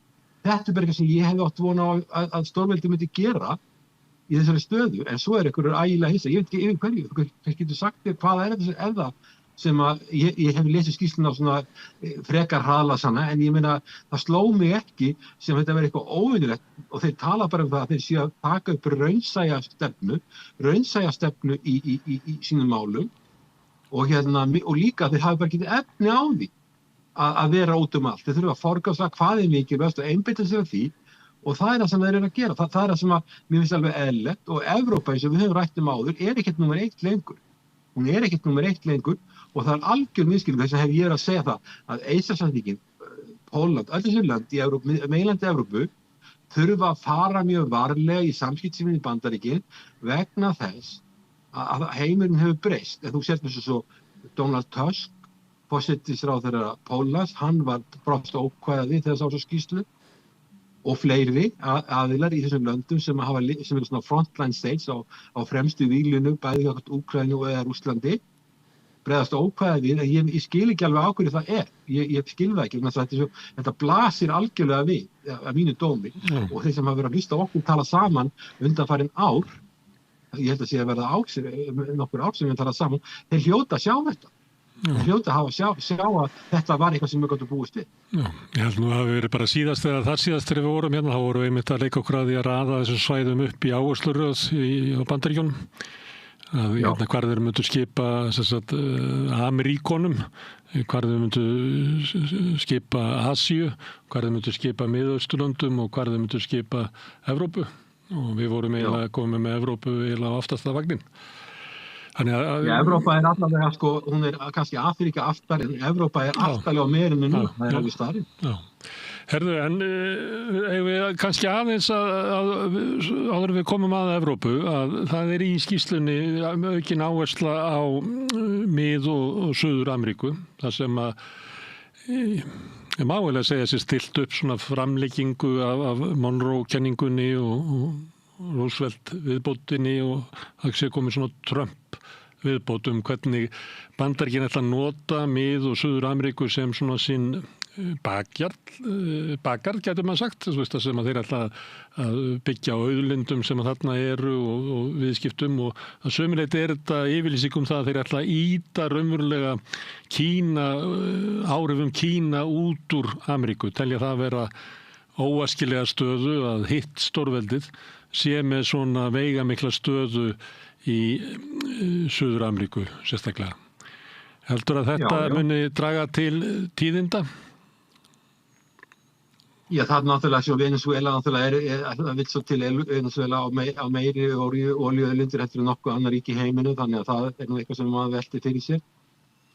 Og í skýrslunni þá tala Bandaríkin það, þetta engagement við Kína, að stunda viðskipti við Kína, og Kína var hleypt inn í alþjóðaviðskiptastofnunina 2001, fjárfesta í Kína, færa verksmiðjur frá Bandaríkjunum, mikilvæga verksmiðjur frá Bandaríkjunum til Kína, svona outsourcing svo það kallað, að þetta hafi verið mistök. Og í fyrri stjórn Trump var byrjað að vinda ofan af þessu. Þeir harma mjög mikið það sem hefur gert að það hafa gert Kína að stórveldi, og það Bandaríkin gerðu það, ég með Alþjóðabankin og Alþjóðagjaldeyrisstofnunina, ég sjálfur inni fyrir Alþjóðabankin stofnunina sem eru sérfræðingar í því að búa til markaðshagkerfi og slíkt. Og þau hjálpuðu til við að breyta Kína í markaðshagkerfi og alþjóða viðskiptastofnunin sem Bandaríkin líka lögðu grunn af, hét GATT, var líka opnaði allt fyrir Kína. Á þessum tíma þetta gerist, að þá fara Kínverjar að hasta sér völl meira og meira í Suður-Ameríku. Fjárfesting og mikil viðskipti. Og þetta gerist á þeim tíma. Hilmar afsakið, en ég held að eigi við öll löndin í Suður-Ameríku að þau eru með meiri viðskipti við Kína en Bandaríkin. Já, og þetta gerist á þeim tíma þegar Bandaríkin eru upptekin í Írak og Afganistan. Það var 20 ára stríð í Afganistan sem kostaði $1 trillion. Það var 19 ára 10 mánuðir í maður rétt nákvæmlega. Gríðarlega dýrt stríð, en að Bandaríkin voru algjörlega upptekin í þessum heimslutum, Írak og Afganistan sem dýrasta stríð sem Bandaríkin hafa háð, það dýrara heldur en Víetnamstríð sem stóð í 19 ári 5 mánuði heldur, sem var gríðarlega dýrt stríð sem leiddi til dollarinn að tekina gullfæti. Það rítast nýst og hann gáði ekki lengur haft dollarinn á gullfæti og taka hann af. Þannig að sem fór í mjög illa með Bandaríkin, Afganistanstríðið fór mjög illa með Bandaríkin og á þessum tíma þá Kína að vaksa svona mikið og fyrir að hasta sér völl í Suður-Ameríku og kannski Bandaríkin kannski ekki við á vaktinni nægilega mikið og svo núna áttaði sig á því að það sterkt samband til þessu Brasilíu sem þetta stærsta ríki milli Brasilíu í BRICS og með leiðtoga sem ekki hallur undir Bandaríkin og lönd í Suður-Ameríku hafa nýtt sér fjárfestingu frá Kína, viðskipti við Kína og sem segja það ef við fáum bandarísk stjórnvöld í heimsókn þá fáum við fyrirlestur góða efnahagsstjórn og lýðræði og góða stjórnsýslu og mannréttindi. En þegar Kínverjarnir koma þá rísa heilu verksmiðjurnar og mikil viðskipti sem þessi lönd hagnast á. Þannig það eins og þetta benda á. Ég hef ekki skoðað nýlega, ég held að sé trúlegt að segja að víðast í þessu löndum sé Kína orðið í meiri viðskipti með Bandaríkin. Þannig að Bandaríkin kannski að vakna upp í vondan draum að þarna, við vorum að tala um það í síðasta þætti, utan Bandaríkina er Kína, Asía mikilvægast og síðan kæmi Miðausturlönd, síðan kæmi kannski Evrópa og Afríka eftir það. En ef þú ert að horfa á Bandaríkin sjálf, og ekki utan Bandaríkina, eða utan Ameríku, þannig að skiptir Ameríka miklu máli og það kannski það sem Bandaríkin að gera núna. Þau vilja forgangsraða og ná meiri tökum og þá er Venezuela náttúrulega ofarlega á lista, enda á Venezuela miklar auðlindir og mörg stríð snúast náttúrulega eins og við vitum allavega einhverju leyti slíka hluti. Þannig að hvort það verið stríð, það veit ég ekki, en það er allavega ljóst að það verða einhverja svona átök í Suður-Ameríku. Bandaríkin vilja styrkja sína stöðu í samræmi við mánrakenninguna eins og varst að nefna. Já, hún snerist það að ekkert stórveldi næði fótfestu í Ameríku og Norður- eða Suður-Ameríku. Sérstaklega ekki hernaðarleg. Nei, en þarna er kannski verið að túlka viðskiptarleg tengsl ríkjanna við Kína séu eiginlega orðið vandamál. Það sé orðið vandamál fyrir Bandaríkin að það sé annað stórveldi sem er með meiri viðskipti við þessu lönd heldur í Bandaríkin. Roosevelt viðbótin, hún snerist það að Bandaríkin áskildu sér eiginlega rétt til þess að standa í að skiptum stjórnvöld í þessu löndum. Og þó alltaf þannig að væri lýðræði fylgdi svo með sögunni þótt að það sé kannski erfitt að samfæra fólkum að það fylgi. En þetta tvennt, þá bætir Trump við að hann vill að með leit að fágætum málmum, nýtingu auðlinda og viðskipti að Mið-Ameríka og Suður-Ameríka verði svona samfléttaðri viðskiptum í Bandaríkjunum. Og það er töluvert verk að vinna, þannig að fókus stjórnvalda í Bandaríkjunum mun náttúrulega snúast að einhver leyti að Mið- og Suður-Ameríku næstu árin og áratugina. Bandaríkin vilja verða óháð Kína og stórveldi sem það er að keppa við, sem það er aðalega Kína, í auðlindum, í hlutum og endanlegum vörum. Þeir vilja bara Bandaríkin séu óháð og náttúrulega Kanada, Mexíkó og Bandaríkin eru bara eitt net, framleiðslunet. Þau voru með NAFTA, fríverslunarsamkomulag, og þetta er bara eitt framleiðslunet, eitt framleiðslukerfi, þess að það var mjög erfitt að setja tolla á Kanada eða Mexíkó því þetta er bara, þá er þeir að refsa sjálfum sér í leiðinni. Þetta er bara eitt net og væntanlega vilja Bandaríkin taka Suður-Ameríku svipað, Ameríka verður öll eitthvað net, auðlinda og íhluta því það er mikið sérhæfing og stærðarhagkvæmni sem hefur einkennt aðalega Austur-Asíu en ég meina að það er kannski það sem þeir vilja gera og endanlega vörur og ef að þeir vilja tryggja það að þeir hafi þessar hluti frá Suður-Ameríku þá þurfi þeir að tryggja frekari völd og svo náttúrulega ef það eru mikil viðskipti og Kína fyrir að byggja upp hafnaraðstöðu eða koma sér upp hafnaraðstöðu í Suður-Ameríku þá er það náttúrulega ákveðin ógn, ég meina okkur var bannað á Íslandi Mike Pence bannaði okkur að byggja eða taka þátt í einhverju byggingu eða framkvæmda höfn á Austfjörðum á Íslandi þannig að það er eitthvað sem Bandaríkjamenn er mjög erfitt með að þola ef að það verður að því það er auðvitað að breyta höfn sem er notað í viðskiptum í flotahöfn fyrir her ef það þarf að halda þannig að ég held að ég held að sem er rétt að Bandaríkin vilja auka áhrif sín eða ná tilbaka aftur og það er talað svona rollback, svona að fara að tala í Bandaríkjunum rollback, það er að rúlla tilbaka þessari þróun við Kína hægja og hægveisti reyna að koma í veg fyrir að Bandaríkin fái hátæknivörur eða Kína hafi hátæknivörur reyna að hægja á öllum vexti og umsvifum í Kína sem er bara hluti af stórveldasamkeppni gagnvart Kína. Ég held að sé voðalega erfitt að gera þetta eins og heimurinn í dag en þetta er það sem að margir vilja að gera og þetta byrjaði það var raunverulega stjórn Trump sem kom til valda var ekki 2017 hann var kjörið 2016 í nóvember í janúar 2017 kemur hann til valda og þá byrjar hann að reyna að draga úr og leggja tolla og draga úr samskiptum við Kína og minnka viðskipti og reyna að hafa áhrif á hvers konar hátæknivörur Kínverjar eru að fá. Þannig að það er eitthvað sem að hann byrjaði á og Biden hélt áfram með það og svo tekur Trump aftur við og vill kannski heldur gefa í. Já, og hann hafði afskipti af kosningunum í Argentínu fyrir skömmu síðan, svo svona millikosningar, þar sem hann sagði að stuðningur sinn við Argentínu væri bundið því að Milei, eða flokkur Milei fengi góða kosningu. Hann er að skipta sér af forsetakosningum í Honduras núna, vill að hans maður vill að vera hægt að telja vegna þess að það er svo naumt á mununum á milli þess að tvekja efstu og hans maður er víst nokkrum atkvæðum fyrir ofan, þannig hann vill að vera hægt að telja.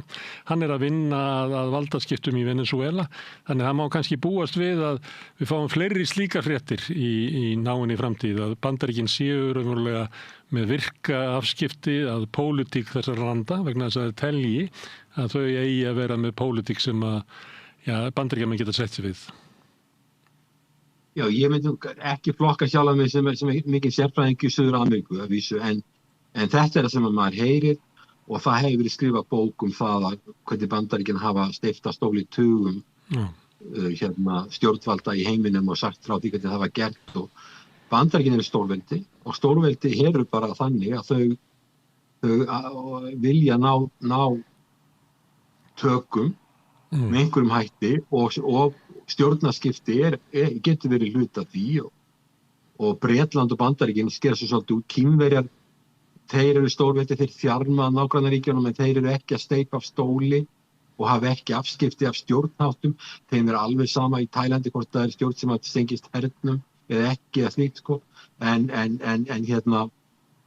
Bandaríkin hafa talað mjög mikið það, þau vilji, þetta er svona crusader state, svona state sem land sem er að útbreiða sko lýðræði og góða siði og mannréttindi og allt sem við talað sko, hvort sem að það er aðal ástæðan og þegar þú ert að breiða út lýðræði og mannréttindi og allir þessi ægilega fínir vestrænu gildi að þá er eins og aðilar hafi rétt á að gera breytingar í steypa af stóli og þetta líka tengist Úkraínu að losa sig við forseta þar sem var ekki hliðhollir Bandaríkjunum og það er bara eins og upptak af bara á netinu þar sem að aðstoðar utanríkisráðherra Bandaríkjanna var ekki það sem var að tala við sendiherra Bandaríkjanna hver ætti að sitja í nýrri ríkisstjórn.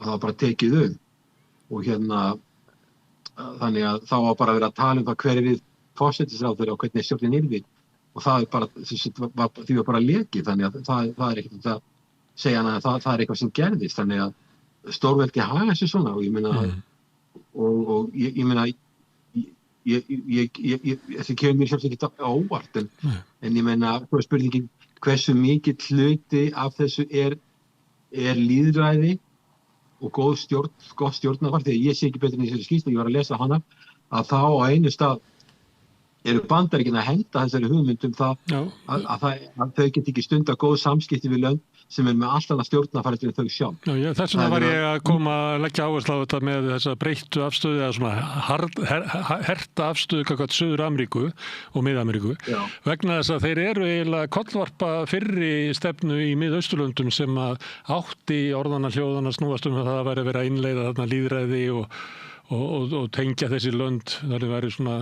líkari okkur eins og sagt en þeir segja þarna í kaflanum með Austurlönd að þeir ætla bara að sætta sig við það að þarna eru konungsríki og þeir eru náttúrulega með ráðamenn í Sýrlandi núna í Hvíta húsinu sem að fyrir bara stöttu síðan hefur verið skilgreindir sem íslamskir terroristar þannig að þeir eru eiginlega að segja þar að á þeim heimsluta þá ætla þeir ekkert að skipta sér af því með hvaða hætti þjóðirnar ráða sínu ráðum og ekki vera að reyna að þröngva sínu módeli upp á þau. Það er svolítið tíðindi því. Já, en það er bara, Bandaríkin eru bara að hugsa sína hagsmuni, sitt þjóður ekki sína hagsmuni. Ef þú horfir á Persaflóan, þá eru sitt hverju með Persaflóan, það er Íran og svo hinum megin er Sádi-Arabía, svo eru Katar að það, þeir gáfu Trump heila jumbo-þóttu til þess að hafa hann góðan og það er mjög ríkt land, það er mjög lítið. Það er Bandaríkin með sína stærstu herstöð í flugherr í Miðausturlöndum, í Katar. En Bandaríkin geta ekki verið í stríði við Íran og verið að sprengja þar, til dæmis kjarnorkuver sem eða kjarnorku, það sem Íranir eru að byggja upp aðstöðu kjarnorku til þess að nýta sem þeir segja friðstæðum tilgangi, verið að sprengja það upp og verið líka í deilum við Sádi-Arabíu. Það er bara ekki hægt. Þeir get ekki verið í deilum við báða aðil í einu því þá eru þeir að missalgjörlega sína aðstöðu við Persaflóan. Þannig að og svo líka eru Bandaríkin ég held að það hefur verið talað að Sádi-Arabía fengi F-35 orðstóttur sem margir hafði áhyggjur af því það er töluvert náið samband milli Kína og Sádi-Arabíu og það er ekkert langt síðan að Kína leiddi saman Sádi-Arabíu og leiðtoga Sádi-Arabíu og Íran á fundi og þannig að en svo hefur líka Trump haft gott samband við krónprinsinn í Sádi-Arabíu en bara Bandaríkin get ekki upp á Persaflóna vera það er ekki hægt að vera með átöku bæði þannig að og þó að Sádi-Arabíu sé ekki lýðræðisríki á vestræna mælikvarða og margir deila á Sádi-Arabíu í kringum mannréttindi þá er ekki hægt fyrir Bandaríkin að vera bara það er ekki pragmatist þeir tala pragmatist þeir tala að vera hvað er praktískt, hvað er raunverulega hægt að gera og þetta er hluti af þessari raunsæistefnu að þú getur ekki gert þetta þannig að verða sagt okkur við það að í landið sem Sádi-Arabíu að þá er krónprins sem er með þess og hann hittir hann og hann er með þessar hugmyndir hann þarf aðgang að Persaflóanum hann er tilbúin að selja honum F-35 orðstóttur þó að sé áhætta í því að það leikit í Kína svo tækni sem þær byggja á hann er að taka alls konar áhættu af því að þetta þjóðar eru ekki hagsmunir Bandaríkjanna og eins og við höfum talað áður ef að þú ert að tala þjóðar eru ekki þá skiptir ekkert máli eitthvað svona lýðræði að mannréttindi það eða efnahagsmál því ríkt bara til hliðar og þjóðar eru ekki smálinu sett efst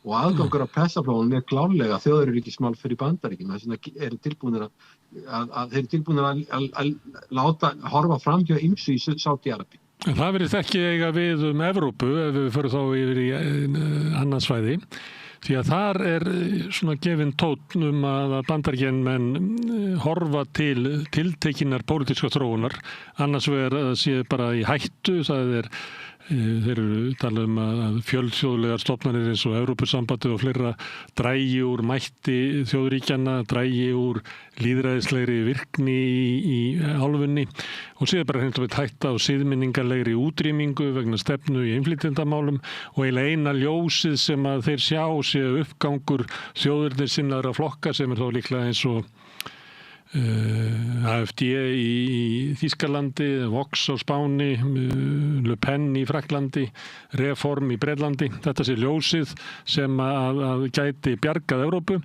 Ef ekki, að þá eiginlega hættan á því að sum löndin verði eiginlega óþekkjanlega innan 20 ára og þar með ótraustir bandamenn Bandaríkjanna.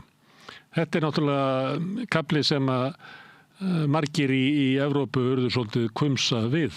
Og þótt að við höfum talað margt í svona sem hefði mátt segja að við hefðum verið eiginlega að tala í áttina því sem að skýrslan myndi enda, þá vorum við ekki að ræða kannski þessa hluti.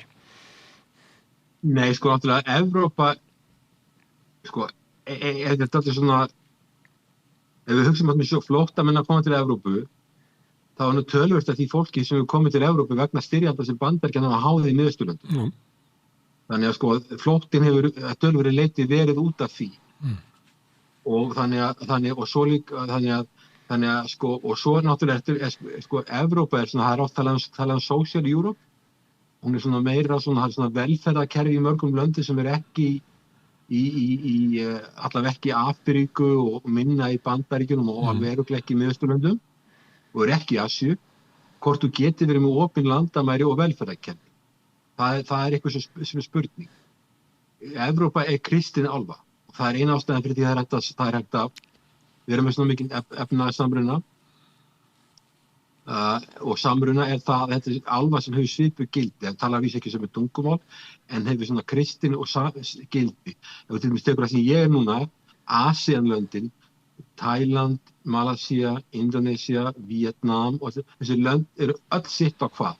Það eru hindúistar, það eru buddistar, það eru það er íslam, það eru kommunistar, þetta er úr öllum, þetta er allt og þess vegna verður samrunin ekki næstu þess mikil, því þetta eru svo ólíkir hópar og ólík gildi, en það er enginn að eltast í það, en það verður samrunin, það verður bara allt öðruvísi.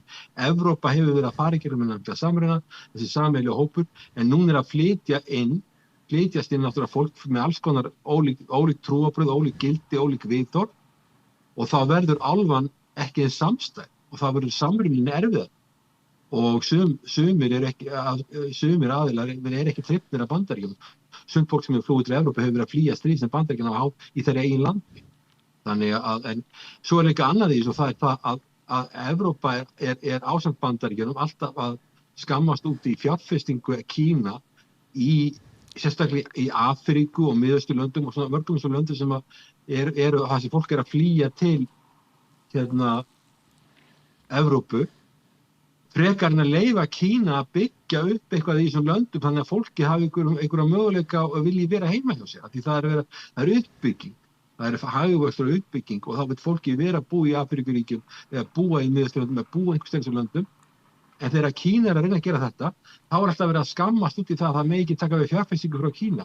Þannig að sko, þetta er svolítið mótsagnarkennt sko, að átökin sem hafa verið aftur staði sem hafa tengst NATO-ríkjum eru hluti af vandanum og líka að vil ekki leyfa efnahagsuppbyggingu í löndum þar sem fólk er að flýja til Evrópu og svo náttúrulega vandamál fyrir Evrópu að hún er með opin landamæri og velferðarkerfi, það er ákveðin vandi því að ég veit það sjálfur að ég verið að ferðast að fólk sem er að flýja sko Afríku eða Miðausturlönd, það kannski kemur til Grikklands eða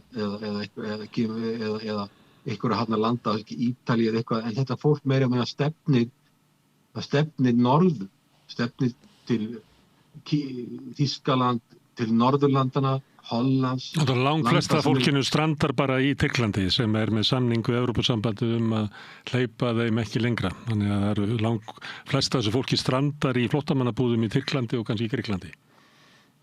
Já, ég meina, ég var í Grikklandi fyrir nokkrum árum og hitti þar alls konar fólk sem bara hitti bara á förnum vegi og hérna sem hafði farið fótgangandi frá Miðausturlöndum, mörg 1000 kílómetra langa leiðir og maður heyrði alveg á þessu fólki að draumurinn var að komast í Þýskalands oft eða einhverja svona ríkra landa sem eru velferðarkerfi sem hafa efna á því að hérna veita þeim einhvern rétt.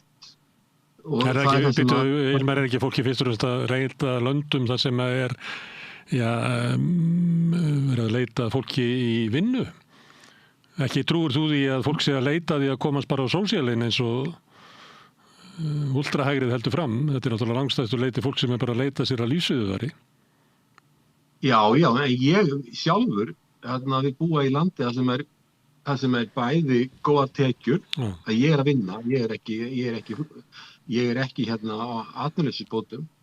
Ég er að vinna, ég vil búa í landi þar sem er sko þokkalega háar tekjur, en líka velferðarkerfi og áhættudreifing. Ég meina þessi lönd eins og Þýskaland, sko velferðarkerfi Norðurlanda kemur frá Þýskalandi, og þetta er bara áhættudreifing, þetta er bara tryggingakerfi, áhættutryggingakerfi, þetta er lönd, fólk er áhættufælir og það setur upp velferðarkerfi sem er hérna. Þannig að áhættunni dreif, ef að þú verður þær veikindi sem myndir kosta alla þínar eigur að þetta borga fyrir það, þá tekur ríkið að sig. Þess vegna er mikilvægt að hafa sem flesta á vinnumarkaði og þess vegna er kannski aldurskurfa þessara landa þannig að flest eru orðin háði að fá innflytjendur til þess að viðhalda kerfinu. Já, það er alveg fjarri því að ég haldi það allt þetta fólk sem sé að koma, fólk sem ætli ekkert að fara að vinna.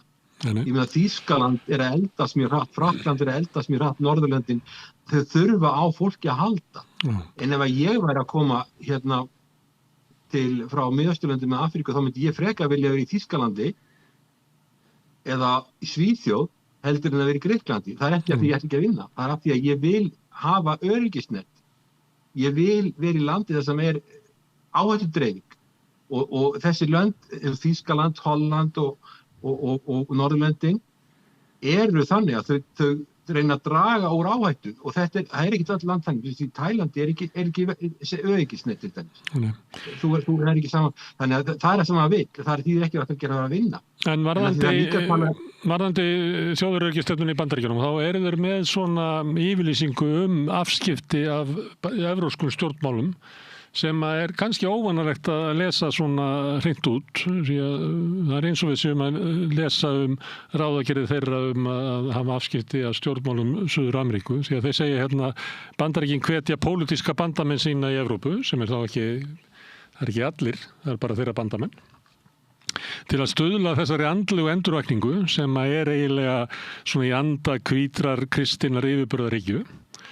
Og vaxandi áhrif þjóðinsinnar flokki í Evrópu gefa sannarlega tilefni til mikilla bjartsýni, segja þeir. Þannig það er eins og þeir séu eiginlega að tala umbreytingu í pólitík Evrópu með valdatöku flokka á borð við AfD og Vox og þjóðfylkingarinnar í Frakklandi og þar höndu göttunum. Skyldir flokkar vinna á milli landa. Ég er ekki að afsaka það sem er að segja þarna, en skyldir flokkar, sósíalistaflokkar, hægri flokkar, flokkar sem eru demokrataflokkar og allt þessi flokkar vinna á milli landa, sko, við vitum það alveg. En þetta þjóðaröryggi ekki stefna ríkisins, sko, þetta er ekki stefna republikanaflokksins.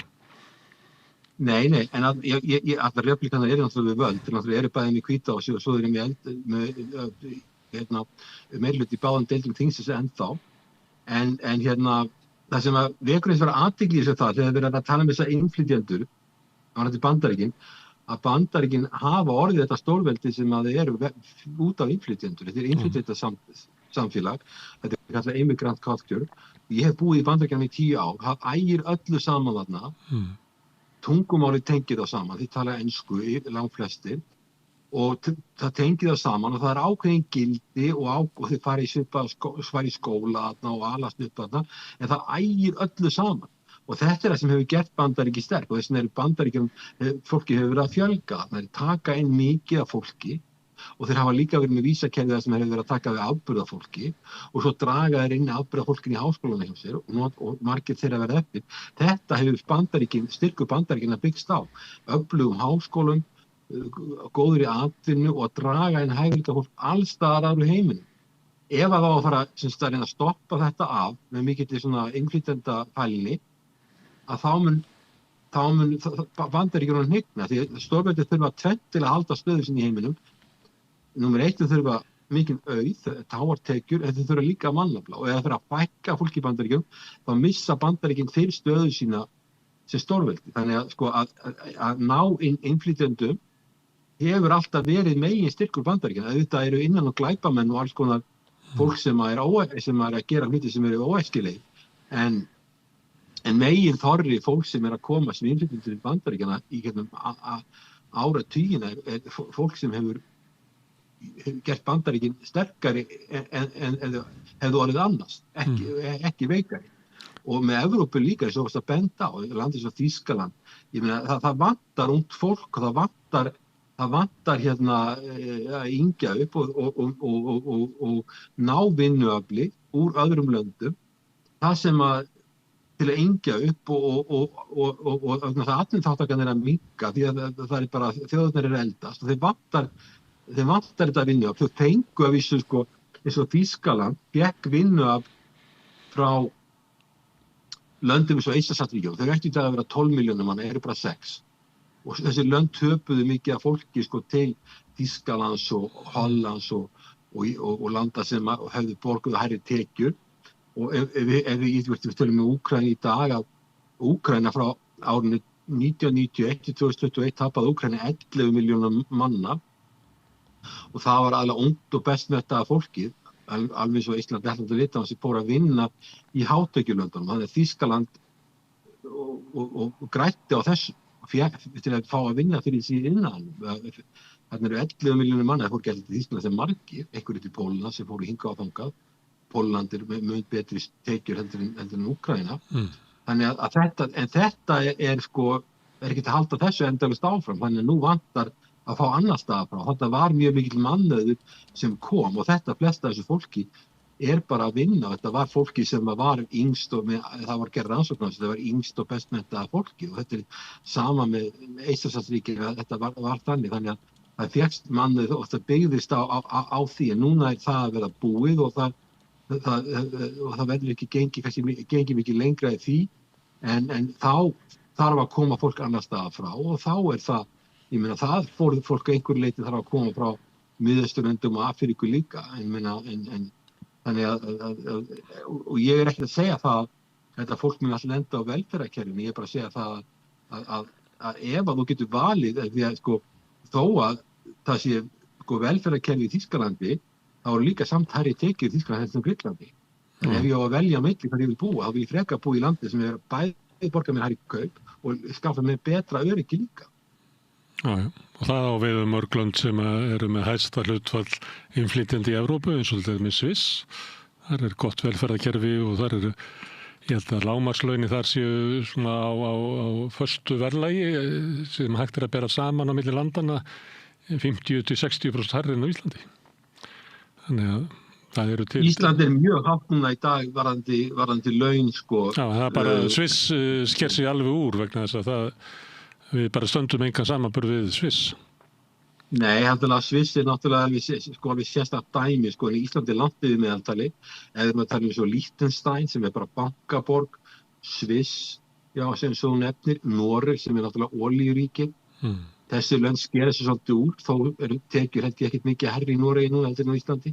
Ég er að sjá tölur, ég er að rannsaka þetta, en það er alveg rétt. Það eru lönd sem að skera, í Sviss er bankaborg og það er nú oft deilt það hversu margt sem það gerir sér gott, en alltaf þetta er háþróað land og takk eftir því að þeir eru ekki í Evrópusambandinu og þeir eru með tvíhliða samninga við Evrópusambandinu, þeir eru ekki á skepnaðarsvæðinu. Ekki lengur. En þeir hafa haldið mjög vel á sínum málum, verið vel staðsetti og svo framvegis. Það hafa mjög góðan mann og góða skóla. En finnst þér ekki tíðindi í þessu hvernig ríkisstjórnin í Bandaríkjunum talar pólitíkin í Evrópu? Já, ég hef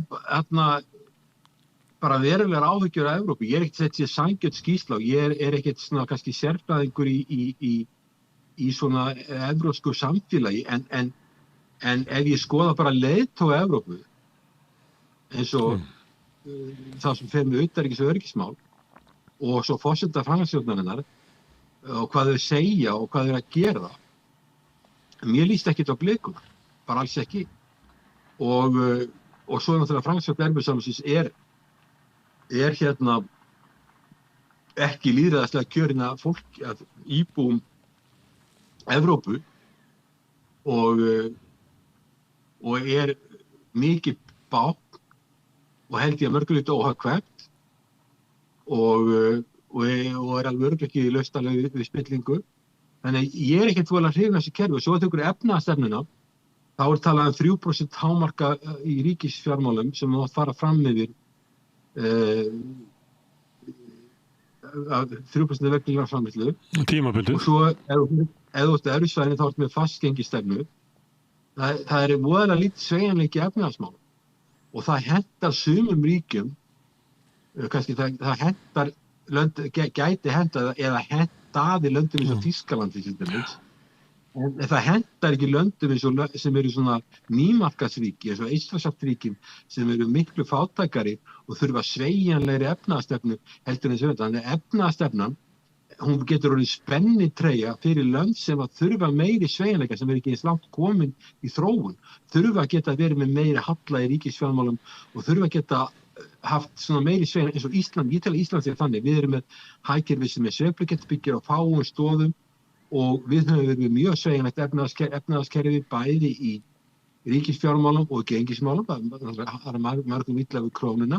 Ég líti á þetta sem hagstjórnartæki, gengi, það sé hagstjórnartæki en það sé ekki einhvern sérstakt markmið í sjálfu sér að halda verðgildi gjaldmiðilsins og föstu, heldur þetta hagstjórnartæki til að bregðast við áföllum og stýra í gegnum ólgusjó og það er meiri hjá okkur því við erum bara með færri stoðir. En ég segi þessi efnahagstefna hún hentar ekki öllum og mér finnst Evrópusambandið í öryggismálum vera algjörum villigötum og hvernig það var haldið á Úkraínustríðinu finnst mér bara sorglegt, sérstaklega fyrir Úkraínu. Ég er ekki að kenna Evrópu þetta því að þegar samt sem að verða þannig, eins og við talaðum að þegar að var að tala um Úkraínu færi í NATO, þá var það George W. Bush sem keyrði þetta í gegn, forseti Bandaríkjanna sem var þá. Og þetta hefur sennilega verið í lok kjörtímabils í sjáanum. En Eistland, Lettland og Litáen og Pólland börðust fyrir þessu.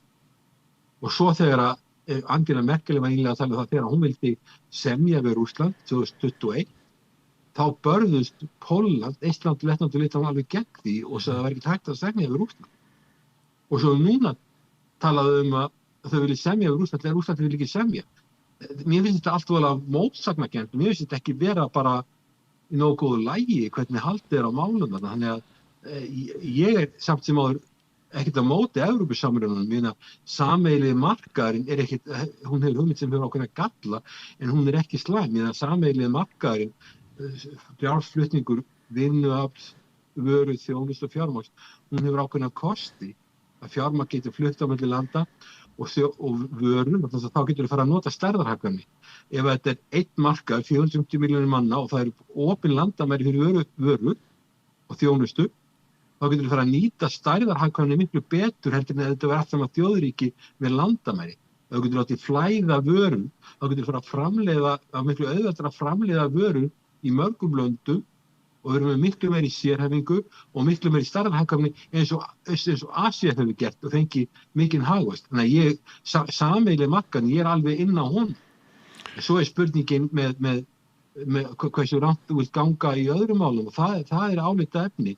En mér finnst efnastjórnin, fastgengistefnan ekki hafa skilað miklu og það er eitt af því sem skýrslan bendir á er þessi hversu Evrópa hefur dregist aftur úr og það er hversu lítill hagvöxtur og það er eiginlega engin uppgangur í Evrópu í efnahagsmálum, eiginlega engin hagvöxtur. Bandaríkin standa mun skáp. Að vísu getum við ekki búist því að Evrópa eða Norður-Ameríka vaxins hratt eins og eins og til eins og Vietnam eða eitthvað slíkland sem er núna með mikinn hagvöxt af því að Evrópa er bara komið það hátt. Þetta er bara svona nemandi sem er búin að fá 8 í lokaeinkunn og 8, hann fer ekkert mjög yfir 10 ef þú ert á þeim skala. Eitthvað sem er með 3 eða 4 getur við meira svigrúm til að bæta sig og náttúrulega löndum sem Vietnam er ennþá ekkert mjög ríkt land, miðtekjuland, en gríðarlegur hagvöxtur. En bara ef þú tekur Evrópusambandið þá er þetta bara dautt. Og það þá spurningin að hversu miklu leyti ef það er einhverju sem þetta stafar af því þessari svakalega spennutreyju bæði í ríkisfjármálum og í gengismálum og ég held að þetta sko þegar þessi umræða fer fram á Íslandi sem ef það var með að tala krónuna og hvernig hún sé ægilega slæm að hún hefur mist verðgildi sitt en ef þú skoðar íslenskan með verga landsframleiðslu að meðaltali á föstu verðlagi bara í erlendri gjaldeyri það stöndum við bara mjög vel og sérstaklega ljóslega þess að við erum lítil og getum ekki nýtt starfhagkvæmni og svo erum við langt í burtu frá meginlandinu og frá Norður-Ameríku og Asíu þannig að það er ákveðin óhagkvæmni í því að því líka því við erum svo lítið land. Það má heldur ekki gleymast að Ísland, að þótt að krónan hafi tapað verðgildi sínu hér á árum áður, að þá hefur raunverulega haldið ágætlega verðgildi sínu undan fyrir 15 ára eða svo. Herðu, en eitt er svona sín Bandaríkin á þróun Evrópu, með telja að eins og bara allar fjölþjóðlega stofnanir, að þá er Trump-stjórnin ekki hrifin af Evrópusambandinu. En það sem er kannski stærstu tíðindin í þetta er eiginlega að Bandaríkin ætla út úr Úkraínustríðinu, telja að vera mikilvægt fyrir sig að semja einhvers konar frið við Rússa, að draga þá aftur inn í alþjóða viðskiptakerfið, segja samskipti Evrópu við Rússa sé eitthvað sem Evrópumenn verður bara að finna út úr, að ég menna Rússland er þarna og þeir verður að læra að lifa með því, en þeir ætla að draga sig út úr Úkraínustríðinu og yfirlýsingar sem hafa komið á eftir eru eiginlega í takt við það líka, þannig að þetta kemur þeir kannski ekki óvart heldur? Nei, ég hef sagt það eins og þáttum og við erum búin að tala saman oft að það er bara staðrið, fyrir Bandaríkin skiptir Rússland til lengri tíma miklu meira máli heldur en Úkraína. Og Bandaríkin er ekkert góðgerðar fyrirtæki eða góðgerðar stofnun. Þetta er land sem Trump, þegar það kemur fram sem getur aftur og aftur, horfa á hagsmuni Bandaríkjanna og þjóðaröryggi Bandaríkjanna. Er það ekki rétt? Það kemur mjög sterkt fram. Og auðvitað finnst manni hörmulegt hvað hefur gert í Úkraínu. Stríðið er ólöglegt og við fordæmum þessa innrás. Það er ekki vafa því, en hún var ekki tilefnislaus því að það var þessi útfærsla NATO sem er núna búið að draga tilbaka sem þátt í því að sífellt vaxandi spennu við Rússland. Það er nú sagt í skýrslunni, það er sagt í þessari stefnu að það sé ástæðan fyrir átökunum og það er það sem þeir vilja slökkva og það mun útþensla, ég held að það sé orðalagi sem þeir nota, NATO, hún er hætt. Já, og það er það sem að Trump hefur sagt þetta, hefur löngu síðan og fengið bátt fyrir. Hann hefur ekki bátt fyrir að segja þetta. Ég vil að sín eigin þeir sem er í kringum hann ráðherrarnir sem eru bara ráðgjafar af sér. Þeir hafa það sumir Marco Rubio er alltaf þennan skoðunar heldur við til þess varaforsetinn J.D. Vance. J.D. Vance og Trump eru þessara skoðunar að þessi hafi verið mjög óráðlegt að stækka NATO og svona mikið og það einhvern tíðan myndi sjóða upp og Úkraína er land sem á töluvert mikið auðlindum og er merkilegt land og land sem átti að vera gríðarlega mikla möguleika þegar það var sjálfstætt 1991 með staðsetningu yfirburðalandi í landbúnaði, sennilega besta landbúnaðalandi í Evrópu, á talsvert mikið auðlindum, átti góðan mannum, vel þróaðan innan, skuldaði lítið þegar það var sjálfstætt. Það stóð að mörg lítið mun betur en Pólland. Pólland er núna með margfalt hærri verklandsframleiðslumann.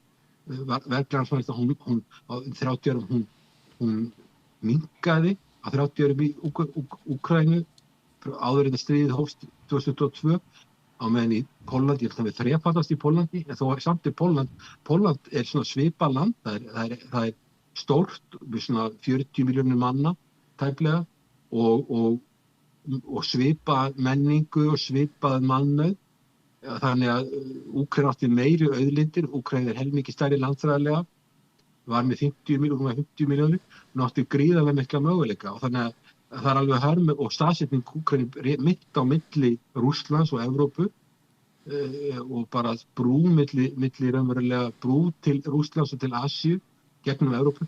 Úkraína átti alveg gríðarlega mikla möguleika. En það náttúrulega var spilling og einhverju ólíkara sem náðu þarna öllum tökum og þegar ég var að fara að sámara almenningur hafði það mörguleiti mjög skýtt og við sjáum það núna þegar stríðið og Zelenski að biðja meiri peninga og meiri vopn að þá staðan þannig að þegar spillingastofnuninni fer heim til sumra ráðamanna, ráðherra og æðstu manna, þá detta þeir seðlapunkt og það eru alls konar klósett sem í ykkur gulli og eitthvað svona gullskreitingar og ég veit ekki hvað. Þarna aftur skilur, þetta ekki verið að hugsa almenning. Það komið vetur í Úkraínu, það fólki getur ekki hitta húsi sín valgi, það getur ekki lýst heimili sín. Og svo þegar farið heim til þessara aðila að þá eru plastbókarnir fullir af peningum og seðlapunktin út allt. Þannig að þetta lofar ekki góðu. Varðandi Rússland, þá þetta ekkert mjög ólítið sem að gerðist þegar Richard Nixon og Henry Kissinger fóru til Kína, þeir ákváðu það of erfitt fyrir Bandaríkin að vera í stórsamkeppni við Sovétríkin og vera líka með Kína svona óvinsamlegt í garð Bandaríkjanna og þá lokuðu þeir sendiráðin í Tævan og opnuðu sendiráð í Peking og opnuðu samskipti við Kína sem var kommunistríki. Þetta var á sama tíma Víetnamstríðið var í gangi og þá var Víetnamstríðið sem nokkra milljónir manna dóu fyrir einhvern misskilning. McNamara, varnarmálaráðherra Bandaríkjanna sagði að Víetnamstríðið hefði bara verið misskilningur vegna þess að Bandaríkjamenn skildi ekki Víetnam. En þá var Víetnamstríðið og það var í gangi út af sem kallar dómurkenningu. Víetnam verið kommunistríki, þá verður öllu Asía, Tæland og Malasía og þetta var allt verið kommunistríki, allt saman á Ástralía líka og Nýja Sjálandi, þetta var allt fallað undir kommunisma. Nú Víetnam sigraði stríðið Bandaríkin 75, það var og var kommunistríki og kommunistríki, nokkuð markaðsaðgerði og það hefur ekki verið nein dómurkenning, til dæmis las ég núna Tæland, það ekkert kommunistríki. En allavega ég að segja það að þeir sjá það núna, að núna þurfa þeir að breyta og Bandaríkin í stórsamkeppni og ef þeir eru að hugsa sig í eigin hagsmuni, þá þurfa þeir að ná betri samskipti við Rússland því það erfitt fyrir þá að vera í stríði við Kína sem er í þessu mikla vexti og svo líka Rússland og svo eru Rússland og Kína að safna að sér alls konar löndum eins og Brasilíu og Suður-Ameríku og alls konar löndum, mörgum löndum í Argentínu og þetta hætti Argentína við að fara inn í BRICS. En allavega Brasilía er í BRICS og mörg önnur lönd sem að fylgja Rússland og Kína og ég held að þeir í Washington bara áttu sig að þetta bara gengur ekki. Nei. Og þeir segja að við ætlum ekki að vera að skipta okkur á stjórnarfari og við ætlum að ná betri samskiptum við Rússland. Ég veit að það verður erfitt fyrir Evrópa að kyngja svona aðlilegu samskipti við Rússland, en þetta bara eitthvað sem að fara að gerast. Og það ekki vafa á því hversu reiður þú ert út í Rússland og hversu þú fordæmir Rússland fyrir það sem hafa gert við Úkraínu, að ef þú ert að horfa á stórveldasamkeppni, þá skiptir Rússland meira máli fyrir Bandaríkin heldur en Úkraína. Það bara þannig, í miður. En þarna Evrópa ganga í gegnum kannski meiri breytingar heldur en hafa verið frá stríði að Bandaríkjamenn að draga sig út úr áherslum sínum í Evrópu og þeir draga sig líka út úr stríðinu í Úkraínu, skilja það eiginlega eftir. Þú bentir á að sömuleyti mættir ekki þetta til Bush yngri, hans stefnu sem hann barði í gegn í NATO. Og skilja Evrópu eftir með kaldari samskipti við Rússland heldur en hefur verið síðan Guðma veit hvenær, bara fyrir Pétur Mikla líklega. En þetta náttúrulega situr Evrópu svona í ótrúlegt klandur að þeir þurfa í kvelli að finna nýja grunnundir svona öryggistefnu sína, þeir þurfa að finna nýja pólitík sem að hentar breyttri heimsmynd, þeir þurfa að finna ný samskipti við Rússland, þeir þurfa að leysa Úkrænustríð. Ég meina, þeir hittust nú þarna í dag, Zelenski fór í Downing Street 10 og hitti þar leiðtoga Bretlands, Þýskalands og Frakklands. Mér finnst þeir vera hálfur ráðalausir kallandir. Já, hvað að gera? Getur þú nefnt, ég ekki vita hvað það þeir geta gert þarna í Downing Street, þarna kanslari Þýskalands, Bretlands og forseti Frakklands. Hvað að gera? Ég sé ekki þegar við neinspil á hendi. Og Trump, Zelenski hefur alltaf haldið því fram að Trump hafi einhver spil á hendi og þar á meðal hefur hann tekið Trump afsýðist til að segja hann frá því að Putin sé hræddur við það. Og svona þetta bara þessi umræða í Evrópu, maður skilur þetta ekki, maður botnar ekkert í þessu. Sko, núna er við að tala um að semja og þeir tala um að semja vopnahlé í staðan fyrir að semja hafa friðarsamning og vil ekki samþykkja neitt sem að Bandaríkin koma með. Og Trump, hann lítur ekki, hann allavega, hann kannski ekki, hann er nánast fyrirlítur þessa aðila. Og þú sér hvernig þegar Trump hitti Zelenski, að eftir hálftíma eru byrjað að öskra hver og annan. Og þannig að þetta er ekki gæfulegt og Zelenski og Trump eru gagnrýna Zelenski, ég vil að fréttum að hafi ekki skrifað undir samkomulagsdrög sem Bandaríkin vilja koma í gegn þó að Rússarnir séu ekki sammála því. Þannig að auðvitað verður Úkraína sjálf að ráða því hvað lengi hún berst og það er alveg ótrúlegt hvað Úkraína hefur sýnt mikla þrautsegi í þessu stríði. Ég kíkti á það hvað hefði verið aðstóðin við Úkraínu, bæði hernaðarleg og líka náttúrulega hefur Úkraína þurft á því að halda bara að fá aðstóð til þess að halda ríkinu gangandi. Og það eru kannski frá síðastlið vor að þá var, hvað ekki 3 ár liðin á þessu stríði. Og þá hefði þetta verið svona, það hefði verið 4 ár núna næsta vor, en ég tók bara töluna sem var frá því í vor, að þetta hefði verið 3 ár, að þá er þetta svona 16.000 miljardar íslenska króna á ári sem að þarf til þess að halda þessu. Og 20.000 miljardarnir eru þessi sjóður sem að Rússarnir eigi í Belgíu, þannig hann myndi bara klárast á einu ári líka. Bandaríkin ætla ekki... Hann er 200 miljardar, það ekki? Já, hann er 20.000 miljardar íslenskara svona cirka. Já. Og þannig að Bandaríkin ætla ekki að leggja til krónu meira. Og þá fór ég að velta fyrir mig sko, ef við ætlum að gera þetta bara með því að leggja skatta á Evrópumenn, að þá er þetta svona 12.000 krónur á mánuði á hvernig íbúa í Evrópu til þess að viðhalda þessu stríði og þeirri aðstoð sem hefur verið. Og ég held að sé bara, það er bara enga líkur á því, engin leið til þess, að Evrópa geti stutt Úkraínu í stríði og haldið Úkraínu gangandi án aðstoð Bandaríkjanna. Þegar Bandaríkjanna er búin að fara út. Já, og svo er bara, sko, málið það Evrópa, það hefur líka verið talað um það Evrópa að taka sameiginlegt lán fyrir alla Evrópu, Evrópusambandi sé að taka lán og það er orðið mjög óvinsælt.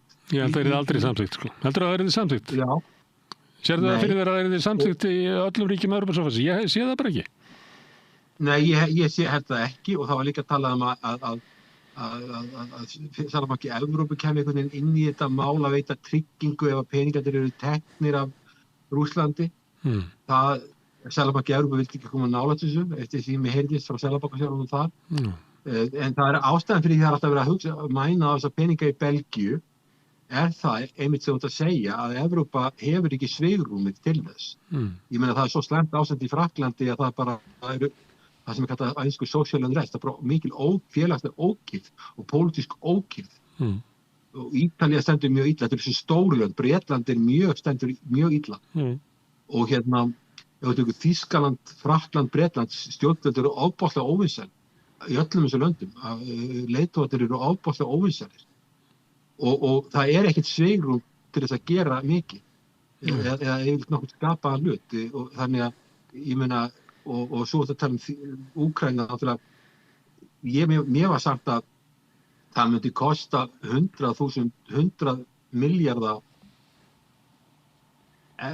dollara sem er 12.000 miljardar í króna, ekki? Til að reka bara grunnþjónustu ríkisins í Úkraínu. Og þá erum við ekki að tala um uppbyggingu sem þarf að fara fram í landinu, sem er búið að rústa innviðum í landinu. og orku innviðum og öðrum innviðum í landinu og svo framvegis. Þannig að sko Evrópa ræður ekki við. Eina landi sem geti ráðið við einhverja svona stærðir væri Kína. En ég ekki farin að sjá það að Bandaríkin og Evrópa vilji fara að hleypa Kínverjum þarna inn. En það landi sem að gæti haft getu til að byggja þetta upp ef það væri eitthvað land í heimi sem geti gert það. En þá ertu komin í það að það allstaðar eins og svo þegar Kína var að reyna að fjárfesta í Evrópu, Ungverjaland var að reyna að vinna með Kína og fleiri lönd, Pólland og fleiri voru að vinna með Kína. Það fikk allstaðar mjög neikvæðar undirtektir í Bandaríkjunum. Þannig og þeir voru byrjað með svo kallar 17+1 fjárfestingaprógram sem að Bandaríkin voru alltaf að skammast út í og Íslandsríki drógu sig út úr því vegna þess að það vildi ekki, vegna þess að Bandaríkin vildi ekki að Evrópa var einhvern.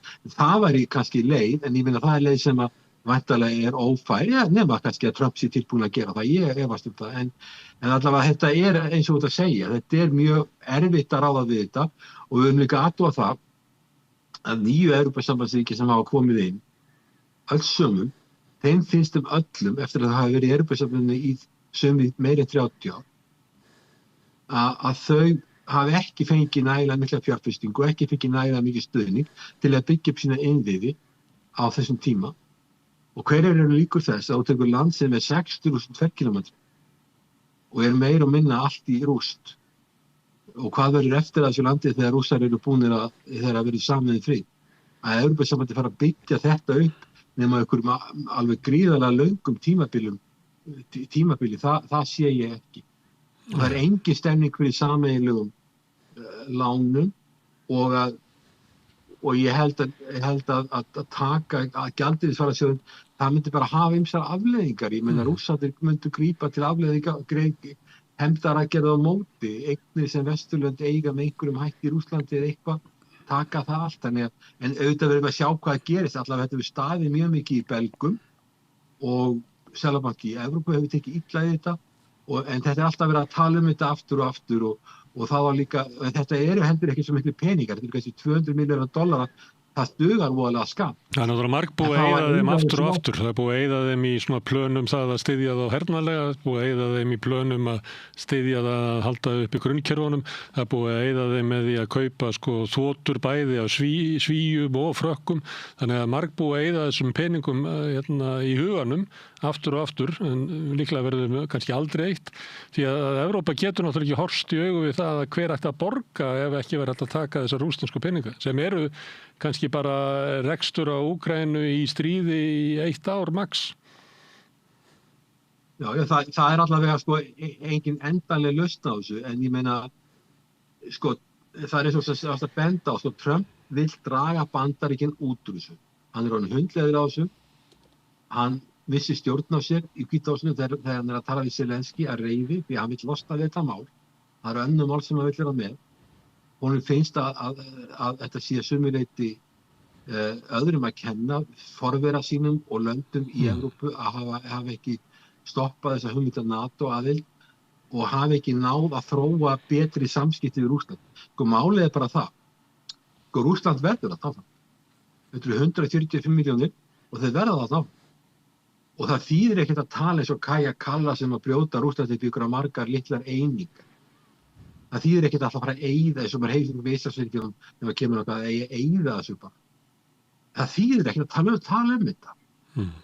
Þetta Rússland það þarna og það verður þarna og það verður að finna einhverja lausn á þessum málum, aðra heldur en að þurrka Rússland út eða brjóta upp í smáríki eða færa löndin sem eiga landamæri í Rússland eitthvað annað, þú gerir það heldur ekki. Þannig að það verður ekki, það er alveg sama hversu mikið þú hatar Rússa, að það verður bara að finna lausn á þessu máli og hún verður ekki, og það er þetta sem Evrópa er í algjörri afneitun. Það var ekkert að semja við Rússland, það er ekkert að treysta samningum, það mátti ekki tala við Pútín fyrir stríð, núna er hann skammaður fyrir að vilja ekki semja og svo skilur við svo á einhvern veginn að svo á að taka Pútín til hag og yfirherranum okkar inn í fangelsi. Þetta er allt saman tómt rugl Og það ekki skrítið þó að Trump vilji bara draga sig út úr þessu. Hann búin að reyna að gera málamiðlanir og ég ekkert að segja það að Bandaríkin hafi verið þú flinki að gera þessar málamiðlanir eða þeir séu neitt góðar og ég skil vel Úkraínu að þeim lítist illa á það sem þeir eru að leggja til á Evrópu. En hvað ætlar þessi lönd að gera, hvað ætlar Úkraína að gera og Evrópa ef að Bandaríkin bara skella í lás og segja við erum búin að reyna aftur og aftur, þetta gengur ekki, það getur bara áttið. Evrópa þarf að finna nýja stefnu gagnvart Úkraínu, nýja stefnu gagnvart Rússlandi, nýja stefnu fyrir álfunna í breyttum heimi, en líklega engin pólitísk forusta til þess að móta þá stefnu og þá mun kannski koma í ljós að þegar að Bandaríkin hafa dregið sig tilbaka sem svona sterki aðilinn í álfunni í gegnum NATO og viðveru sína þar og að sömuleyti hafa Evrópulöndi bara tekið upp utanríkisstefnu Bandaríkjanna að þegar að Evrópa þarf að móta sína stefnu sjálf að þá kemur kannski ljós áhrifin af því þegar Bandaríkin fara úr álfunni að þarna verður bara hver hendin upp á móti annari. Þetta eru lönd sem eru kannski ekki vön því að finna einhverja sameiginlega stöðu eða stefnu og kannski ekkit gefið að þeim sé það fært að það sé svo ólíkir hagsmunir í mörgum af þessum málum milli Norður-Evrópu og Suður-Evrópu, það eru ólík svona efnahagsleg staða, það eru ólíkt öryggismat á milli Austur-Evrópu og Vestur-Evrópu, það eru mjög mikli flokkadrættir inn í NATO, það eru Norrænu löndin og Eystrasaltslöndin og kannski með Bretlandi og Hollandi sem hafa svona sérstaka afstöðu sem að löndin í suðri hafa engan sérstakan áhuga á, þannig að þó svo að Evrópa standi á þessu tímamótum sem að kalli á því að það verði mótu stefna sem að hentar breyttum tíma að þá eru kannski ekki svo mikla líkur á því að bara stjórnmála umhverfi í Evrópu geti búið til slíka stefnu. Nei og það er að við höfum séð bæði fyrir og seinni heimsstyrjöldina þegar þessi lönd þegar tömum er sleppt að þá faraðu að keppa sín á milli og Þýskalandi þegar fyrir að lýsa því yfir að þeir ætla að vera með stærri og sterkari her heldur en hinn löndin og Frakkland segist vera með sterkasta herinn og Bretland þarf að byggja upp sinni her og þessi lönd fara að keppa innbyrðis og það er og náttúrulega þetta eru 27 þjóðríki, vísu eru mörg þessi lönd rík og allt þetta og þau eru mörguleyti, þetta eru allt saman merkileg lönd og menningarlönd og hafa ákveðan getu og Þýskalandi mikið innríki og alla vega en þau eru vön að hafa Bandaríkin þegar kemur öryggismálum og það er búið að standa núna alveg frá 1949 frá því að NATO var stofnað og það er mjög erfitt að breyta því á skömmum tíma þannig að og ég held að Evrópulönd átti sjálf að því að þau þurfa Bandaríkjunum að halda. En það er svo furðulegt að þau neita eiginlega öllu sem Bandaríkin koma með og svo vilja þau að ef að Rússland fellst ekki á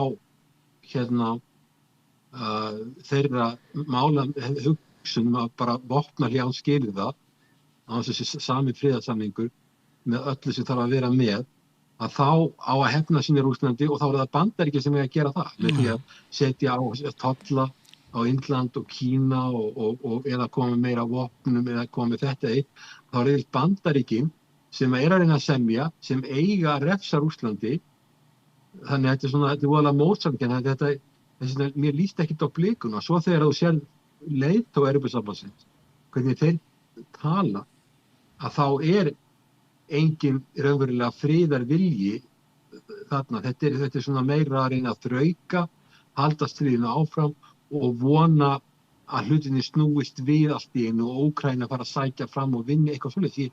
Ég skilji það ekki, en allavega ef að Bandaríkin hverfa alveg að leikvelli, ég veit ekki hvað maður þarf að gera. Nei. Herðu, Hilmar, þetta er miklir óvissu tímar. Ég veit ekki hvort það komi ykkur svona fréttir á næstu dögum. Það er kannski ekkert líklegt. Við höfum oft endað okkar samtal á því að það er langt líklegast að stríði Úkraínu haldi bara áfram og kannski svona raunveruleikin það að vonin að Bandaríkjamenn muni þröngva Rússa til þess að gefast upp mannakvort á bara með þrýstingi frá Indlandi og Kína eða eitthvað slíkt, það er ekki raunverulegt með að við þessa þjóðaröryggisstefnu þannig að Evrópa kannski muni taka nokkra viku fyrir Evrópu að láta það svona sektla inn eins og stundu gerist þessi breytti tími og það kannski heyrir við svona annar hljóð þegar að vera vikurnar fara að líða sem gæti gerst með þeim hætti að við fáum verri fréttir af vígvellinum sem eru náttúrulega þær að stríðið heldur bara áfram. Já, ég held að sé ekki neini friðarsamningar í kortunum nema eins og þú segir að það verði einhverja róttæka breytingar á vígvellinu sem að því það Úkraína og Evrópa fara að hugsa þeirvísi. Já, herðu. Kæra þakkir, við erum búin að mála svo dimma mynd af Evrópu að þú veit kannski hættu við að koma aftur að vera bara í Asíu. Já, ég meina ég kann mjög vel í Asíu og líka því að verðlagið miklu lægra heldur en í Evrópu líka betra veðurfar. Þannig að ég sé að koma, ég þarf að fara að kenna í janúar þannig að ég verð eiginlega að koma hérna. Herðu, en takk fyrir í bili, við heyrum svo síðar, ná alltaf að fréttunum sem að fóðra samtölun okkar. Kæra þakkir. Takk fyrir þetta. Takk. Já, herðu, þetta eru lokin spjallinu við Hilmar Þór, en ég ætla að halda áfram að ræða þessi mála því að þetta er náttúrulega þessi þjóðaröryggisstefna Bandaríkjanna er stórmerkilegt og Hilmar hafi verið að segja að þetta er kannski ekki að koma hlustatum okkar hérna á samstöðunni svo mikið óvart.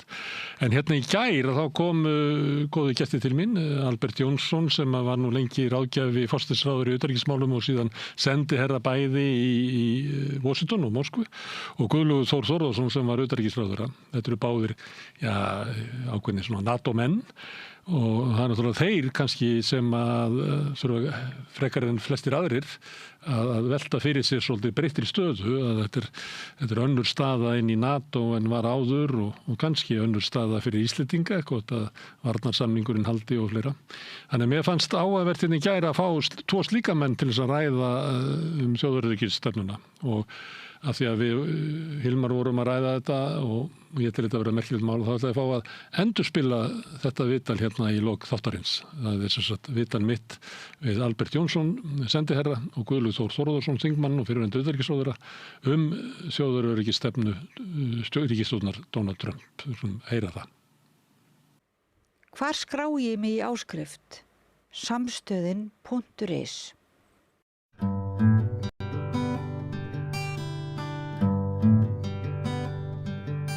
Já, herruðu velkomin aftur. Nú ætlum við að tala, við gætum sagt þetta væri tíðindi helgarinnar. Það var reyndar seint á 50-skvöldi á bandarískum tíma sem að þjóðaröryggisstefna Bandaríkjanna var sett á vefinn, eiginlega þegjandi og hljóðljóst og svo fór þetta að berast svona heiminn og viðbrögð við hérna á föstudeginum og mjög vaxandi núna helgina.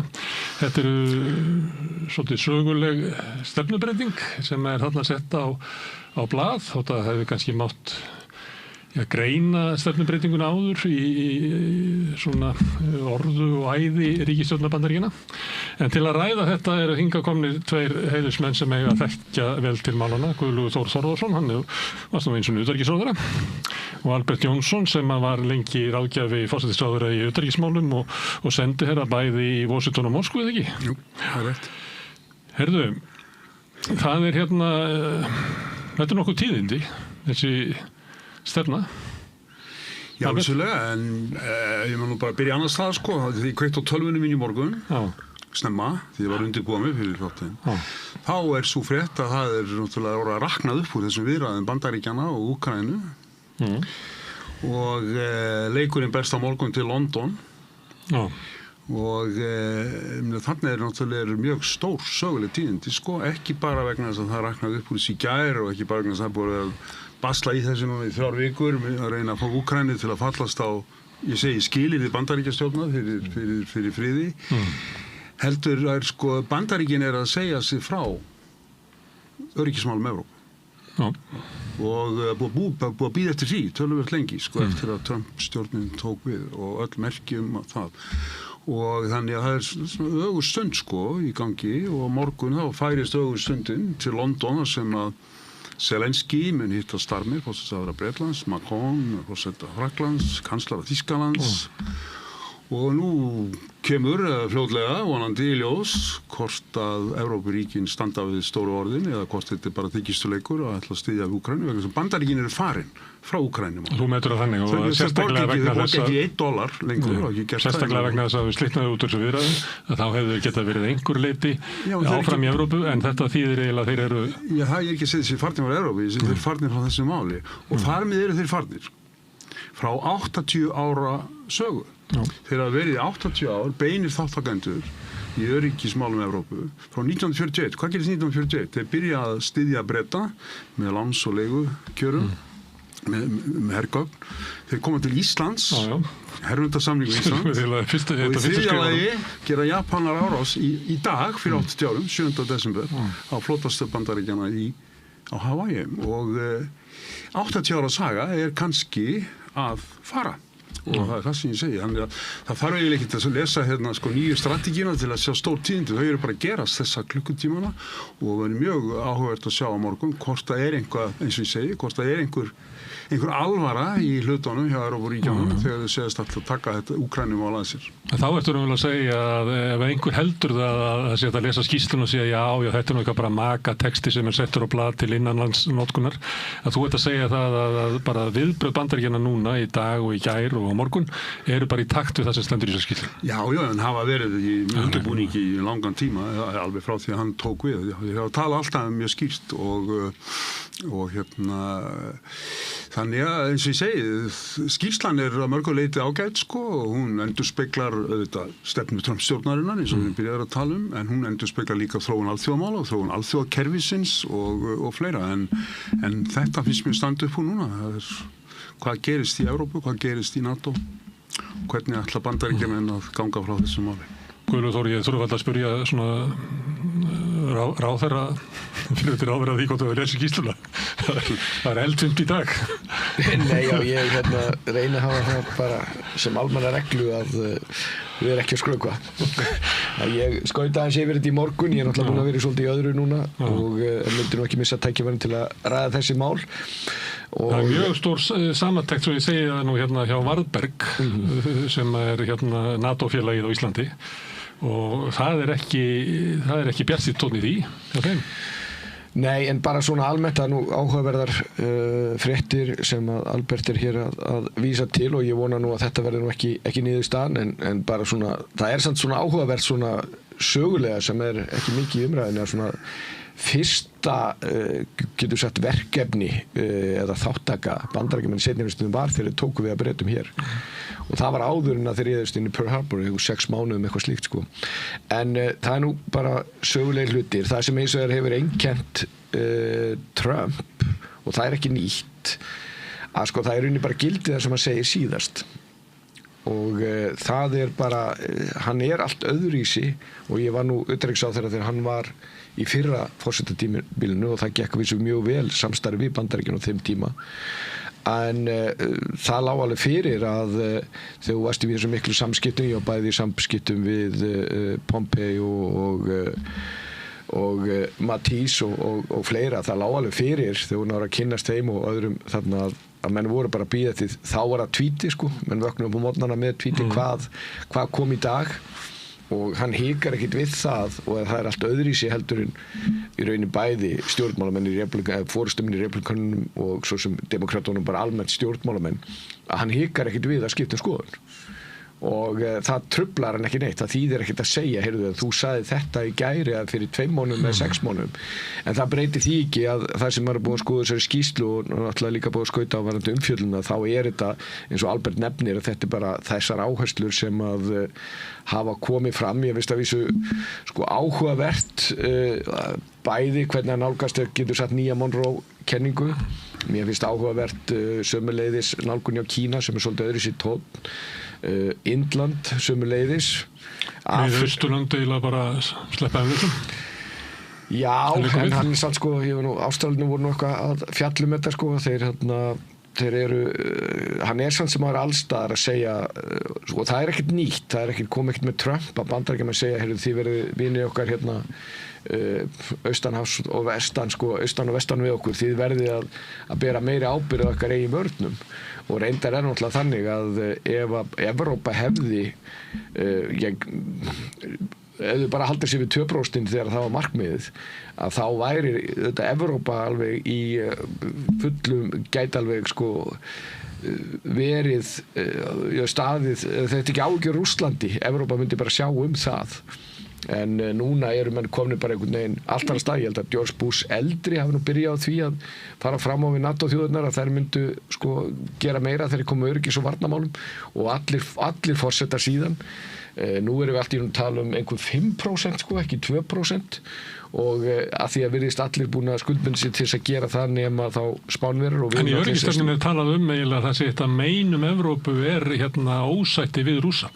Þannig að hans ráðleggingar eiginlega því ef Evrópa ætlar að vera eitthvað að þá verður það bara að laga samskipti við Rússland. Hann segir það. Og þetta bara þveröfugt við stefnu allra ríkisstjórna í Evrópuríkjana í NATO nema Ungverjalands. Nei, það liggur alveg fyrir. Þetta ég meina, Trump bara með aðra áherslu stefnu, en hins vegar það sem ég að segja það að það eitt að því sko, hann skiptir hins vegar oft skoðun og hann hefur talað Putin allt frá því að þetta sé góðu vinn og hann sé bara algjörlega vonlaus og allt þar á milli eða hvaða orð hann hafði nú. En það breyti því ekki að það alveg ástæður sem menn hafa áhyggjur því að hann muni ekki halda stuðningi áfram við Úkraínu. Það liggur alveg fyrir og ég vona að spádómur Alberts reynist ekki réttur. Bandaríkin borga ekkert lengur. Ekki $1 sko. Ég held að það væri mjög óráðlegt að taka ekki mark á þessu. Og all pressan á Úkraínu. Ég er ekki að segja það. Ég er að segja en það að þeir séu algjörlega búin að slíta sig frá Evrópu eftir 80 ár. Já, ég vona það ef það verður að það verði það stutt. Já, þeir eru búinir að því leyti til að hér er sko mestu átök í Evrópu frá stríðslokum og Bandaríkin ekki með, sko. Það það sem ég að segja. Þeir áreyndi að það fóru þeir. Já, þetta náttúrulega í þessu 80 ára sögu algjörlega einstakt og mikil tíðindi og ég sá í bílum mín, þá fór ég á síman og þá var sonur Trumps að tjá sig og segja að það væri ekki þetta treyst á Bandaríkin myndi ekki nenna þessu mikið lengur að reyna þessa viðræður og hvað það væri. Það var tengdasonurinn kannski? Já, nei, ekki tengdasonurinn sko. Já, okay. Tengdasonurinn, hann var ennþá einhvers staðar á Flórída í viðræðum. Nei, hann var sonurinn sko. Það ekki, Evrópu gefið... Þetta hefur utanríkisráðherrann sagt, ítrekað sko. Já. En Evrópu gefið svolítið tónn í þessu. Hérna hefur Varberg hafði fyrir því að þýða smá bút. En þessi efnahagslega hnignun, þar að segja Evrópu, fellur í skuggan af raunverulegri og enn skýrari hættu á siðmenningarlegri útrýmingu. Stærri vandamál sem Evrópa stendur frammi fyrir eru meðal annars aðgerðir Evrópusambandsins og annarra yfirþjóðlegra stofnana sem grafa undan pólitísku frelsi og fullveldi, stefna í innflytjendamálum sem að umbreyta álfunni og skapa sundrung, ritskoðun á tjáningafrelsi og bæling stjórnarandstöðu, hrapandi fæðingartíðni og tap á þjóðinsástandi og sjálfstrausti. Ef núverandi þróun heldur áfram verður álfan óþekkjanlega eftir 20 ár eða minna og þau segja raunverulega þannig að það getur orðið þróun í Evrópuríkjum sem gerir það að verkum að þetta sé ekki hægt að treysta á þessi ríki sem nokkra bandamenn.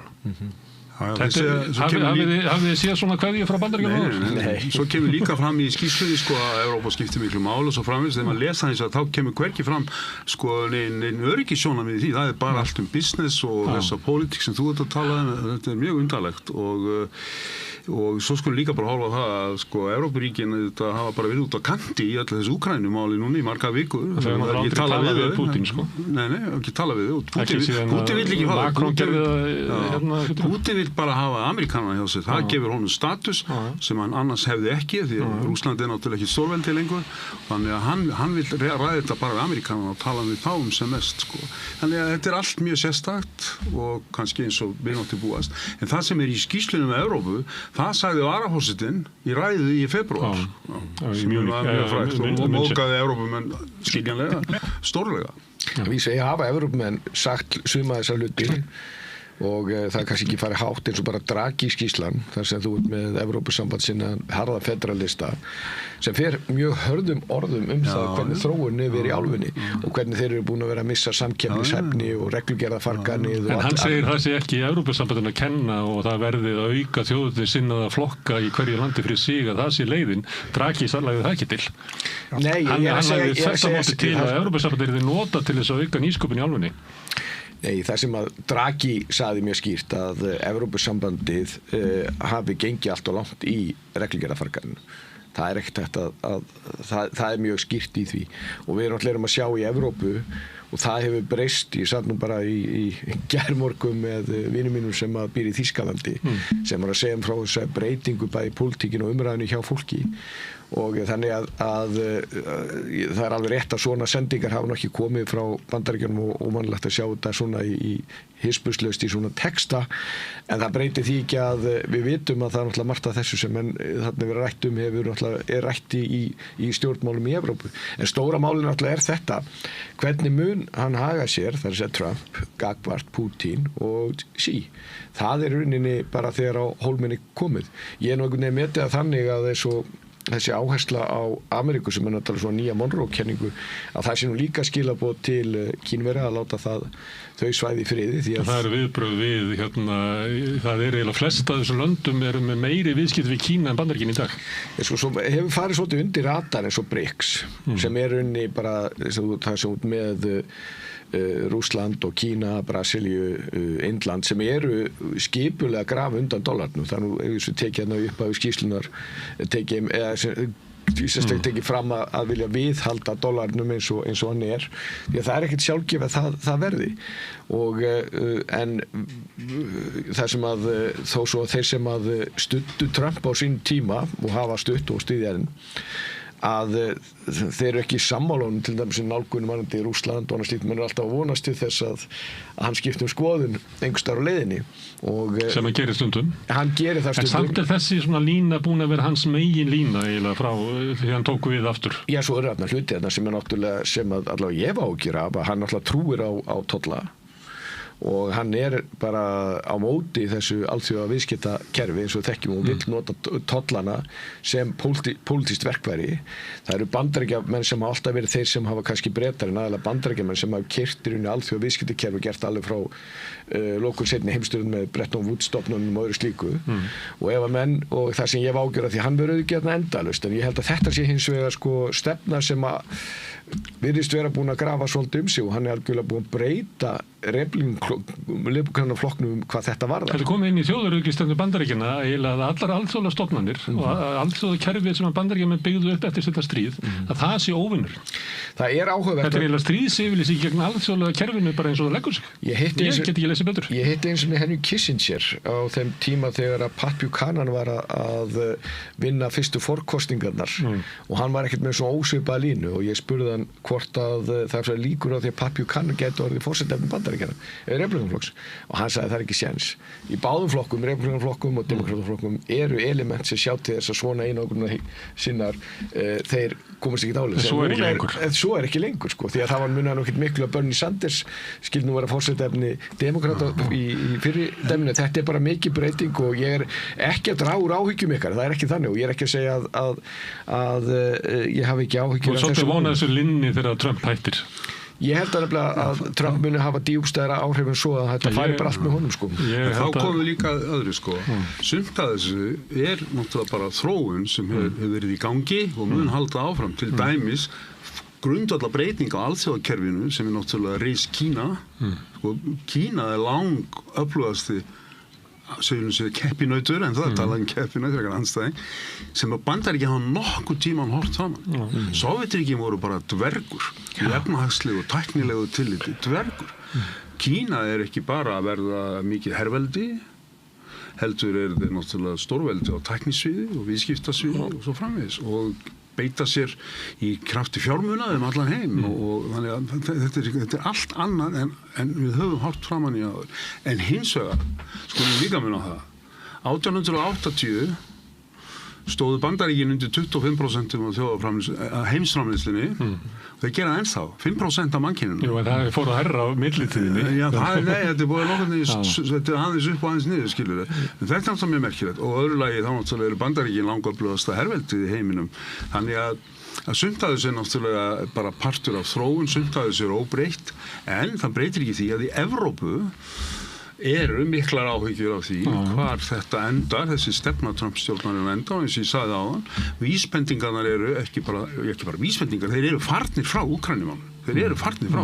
Já, því að þú nefnir þetta með sveiflu, hlutdeild af landsframleiðslu í heimsframleiðslunni, því að getið þetta í skýrslunni að Evrópa hafi fallið frá 1990 og 24 í 14, að þá fór ég náttúrulega aðtuga hvar Bandaríkjamenn væru og þá voru þeir eitthvað starf í kringum 28 og komin í 22, en það er ekki sama fallið en þetta er samt að gerast. 5% af mannkyninu, sko, og færri en Evrópusambandsfólkið, sko, þannig að þetta er náttúrulega gífurlega öflugt hagkerfi og lang öflugasta sem til í heiminum ennþá. Þó að þáttur í Kína. Okkur langar kannski mest að tala Evrópu, þá skulum við samt kannski tíðindin snúið af Ameríku eins og þú ert að benda á. Og það með fólk þekkir Monroe-kenninguna að önnur stórveldi megi ekki ná neyti fótfestu á okkar í okkar heimsálfu.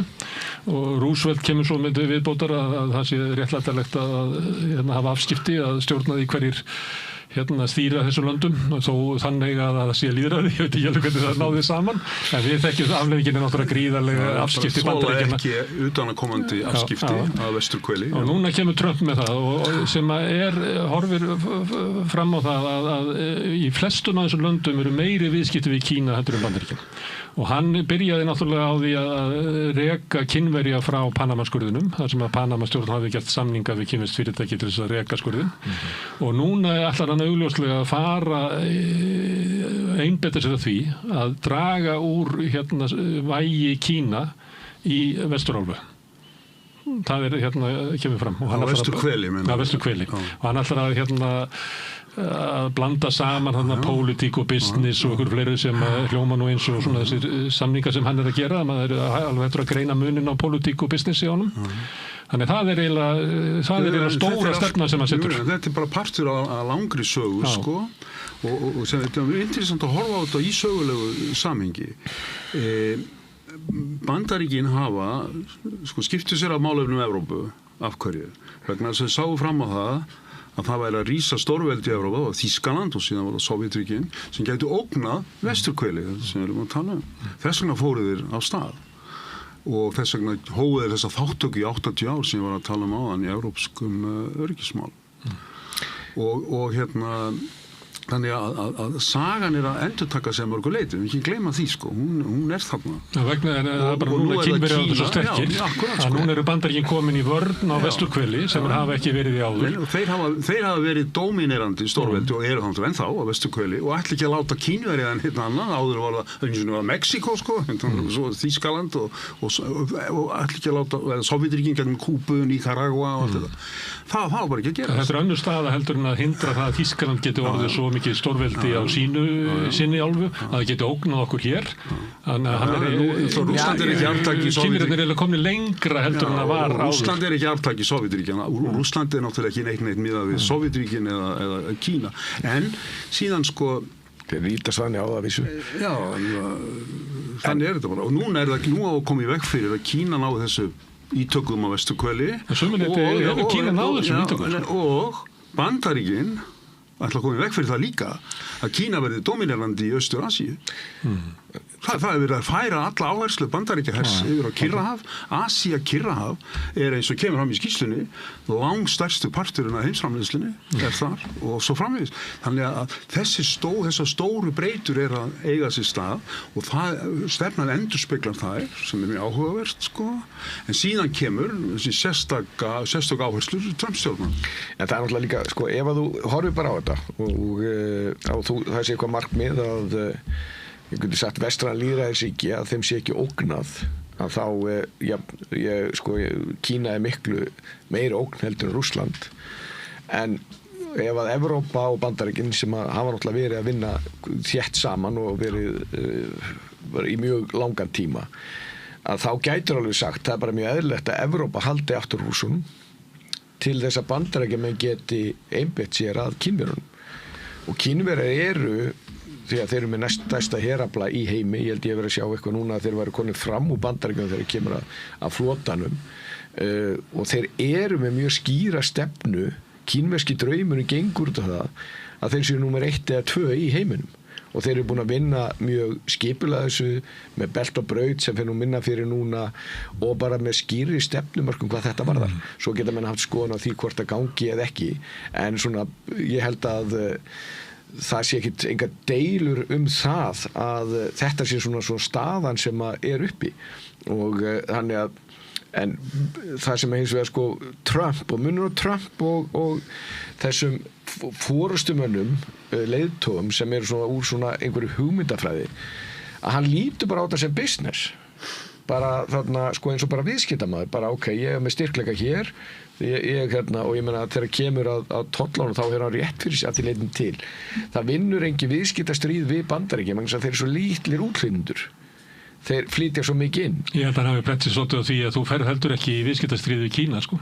Þar Bandaríkin hafi ekki aflið í það. Já, það nefnilega, það ertu komin alltaf með bara að menn hafi líka sofið á verðinum til dæmis með bara ákveðna vörur. Þú hefði getað gert það kannski 2010, þú getur ekki gert það 2025. Já, ég menn það meðal hans út af ástæðum að menn hafa sofið á verðinu þegar kemur að í rauninu svona ákveðin svona grunn hlutum hvort það séu málmar eða annað slíkt svona í virðiskeðjunni sem við þurfum á að halda. Og nótt til af í Bandaríkjónum, það bara ekki verið að vinna og á vesturkveli og það hluti af stefnunni að einbetta sér að Ameríkonum að ná þar í málma og Guðlaugur segir þeir hafa sofið á verðinum hvað var þessar sjálfgæðu málma eins og það kallað en það ætlar að gera það svona heimavelli og þetta breyta því að mikið til að þessum málmum í þess vegna líklega það kemur sko talið Kanada og Grænland verður allt í einu skiljanlegra í þessu samhengi. Þetta er alveg skýrt og þarna að en sko staðan bara þessi að þú snýr þess ekki við á einu augabragði og Kínverjar ennþá og Kínverjar er svo sannarlega notfæri sér þetta þannig að þegar hann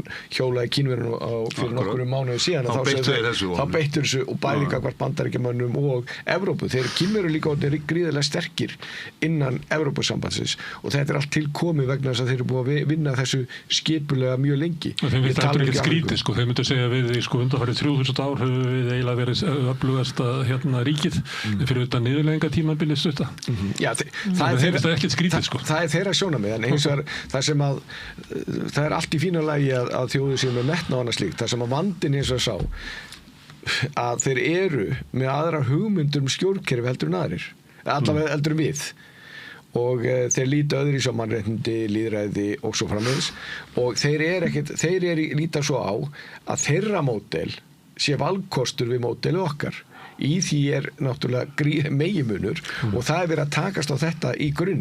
Ef þeir væru, eins og menn trúðu hérna þegar kom ritgerðin End of History, að þeir voru hérna á flegi ferð að verða með svona svipu gildi eins og við, að þá var spennan minni. Varðandi þetta, þá kemur það fram í kaflanum Mið-Austurlönd að Bandaríkin eru ekki að fara að setja vestrænt lýðræði hérna í Mið-Austurlönd.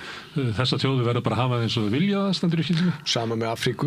Það er rauninni að segja með Afríku við höfum bara verið við höfum verið að halda að þeim hérna okkar hugmyndum. Það er verið að stoppa hérna valdaskipti í löndum og stríð út af svona hugmyndalegri hérna hugmyndalegum ástæðum eins og þú vísa til hér. Heldur það bara hagsmuni Bandaríkjanna sem ráða því? Já, í rauninni er þetta kannski og það er kannski ekki nýtt að þú getur alveg sagt að menn hafa sérstaklega í kalda stríðinu að þá voru menn þarna sem að íslenski, þetta er kannski tíkarsonur en þetta er okkar tíkarsonur var nú sagt einhvern tímann en hvert það leiðir okkur veit ég nú ekki vandi náttúrulega er að því að skoða hann nú stuttu kablinu Afríku þeir eru ekki fjalla mikið um það en hann er mjög skýr að vandinn þar og ég held að það sé mjög erfitt fyrir þá álfu að koma sér á stað þar sem hún villar á meðan að þú ert með þessa miklu spillingu í stjórnkerfinu og stjórnvöldum og ef menn segja ok, gott og vel, það er ekkert hægt að eiga við þar sem að þessu sannlega ekki gengi vel hvort að það hafi góð eða slæm áhrif veit ég ekki en þetta verður og auðvitað er það þannig að það er óraunhæft fyrir stórveldi einhvern veginn að breyta hlutum í öðrum ríkjum og engin einföld lausn í þessu. Þetta er eins og skrifa frekar svona skýrt út. Þeir eru að setja punkt fyrir aftan það að við erum ekki að fara að útbreiða vestrænt lýðræði í heiminum punktur. Og annað sem er búið að stoppa er svo kallað Forever Wars sem hafa kostað Bandaríkin $6 triljónir og hafa mjög góð rök fyrir þeirri stefnubreitingu skilur en síðan náttúrulega sko eitt er að skrifa eitthvað strategíu og svo hann komið fram að það er ekki alltaf að marka hvað Trump segir og hvort hann gerir svo það sem hann er búin að segja alltaf að gera eða hvort hann gerir eitthvað annað ok, hann er ekki einnið það alveg en svo gerast atburðir í veröldinni En myndur ekki samt segja að við ættum að taka marka á þessari skýrslu?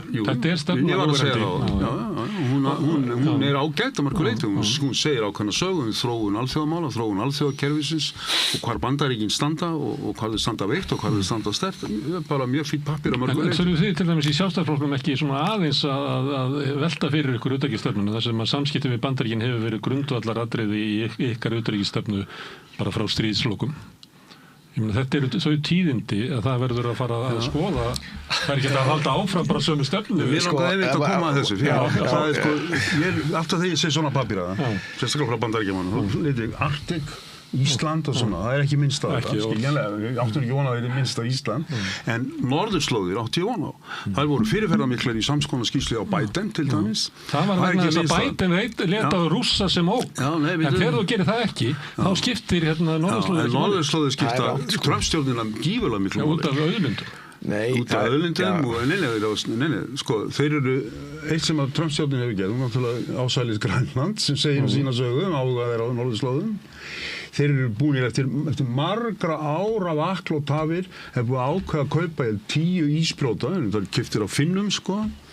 Þannig, og Bandaríkjastjórnin, Trump-stjórnin eru ekki hætti neinar æfingar eða neinar fyrirætlanir á norðurslóðum. Bandaríkjastjórnin eru verið alltaf aktívari á norðurslóðum. Þannig er engin breyting á þessu og áhugir er náttúrulega líka á norðurslóðum vegna hvers.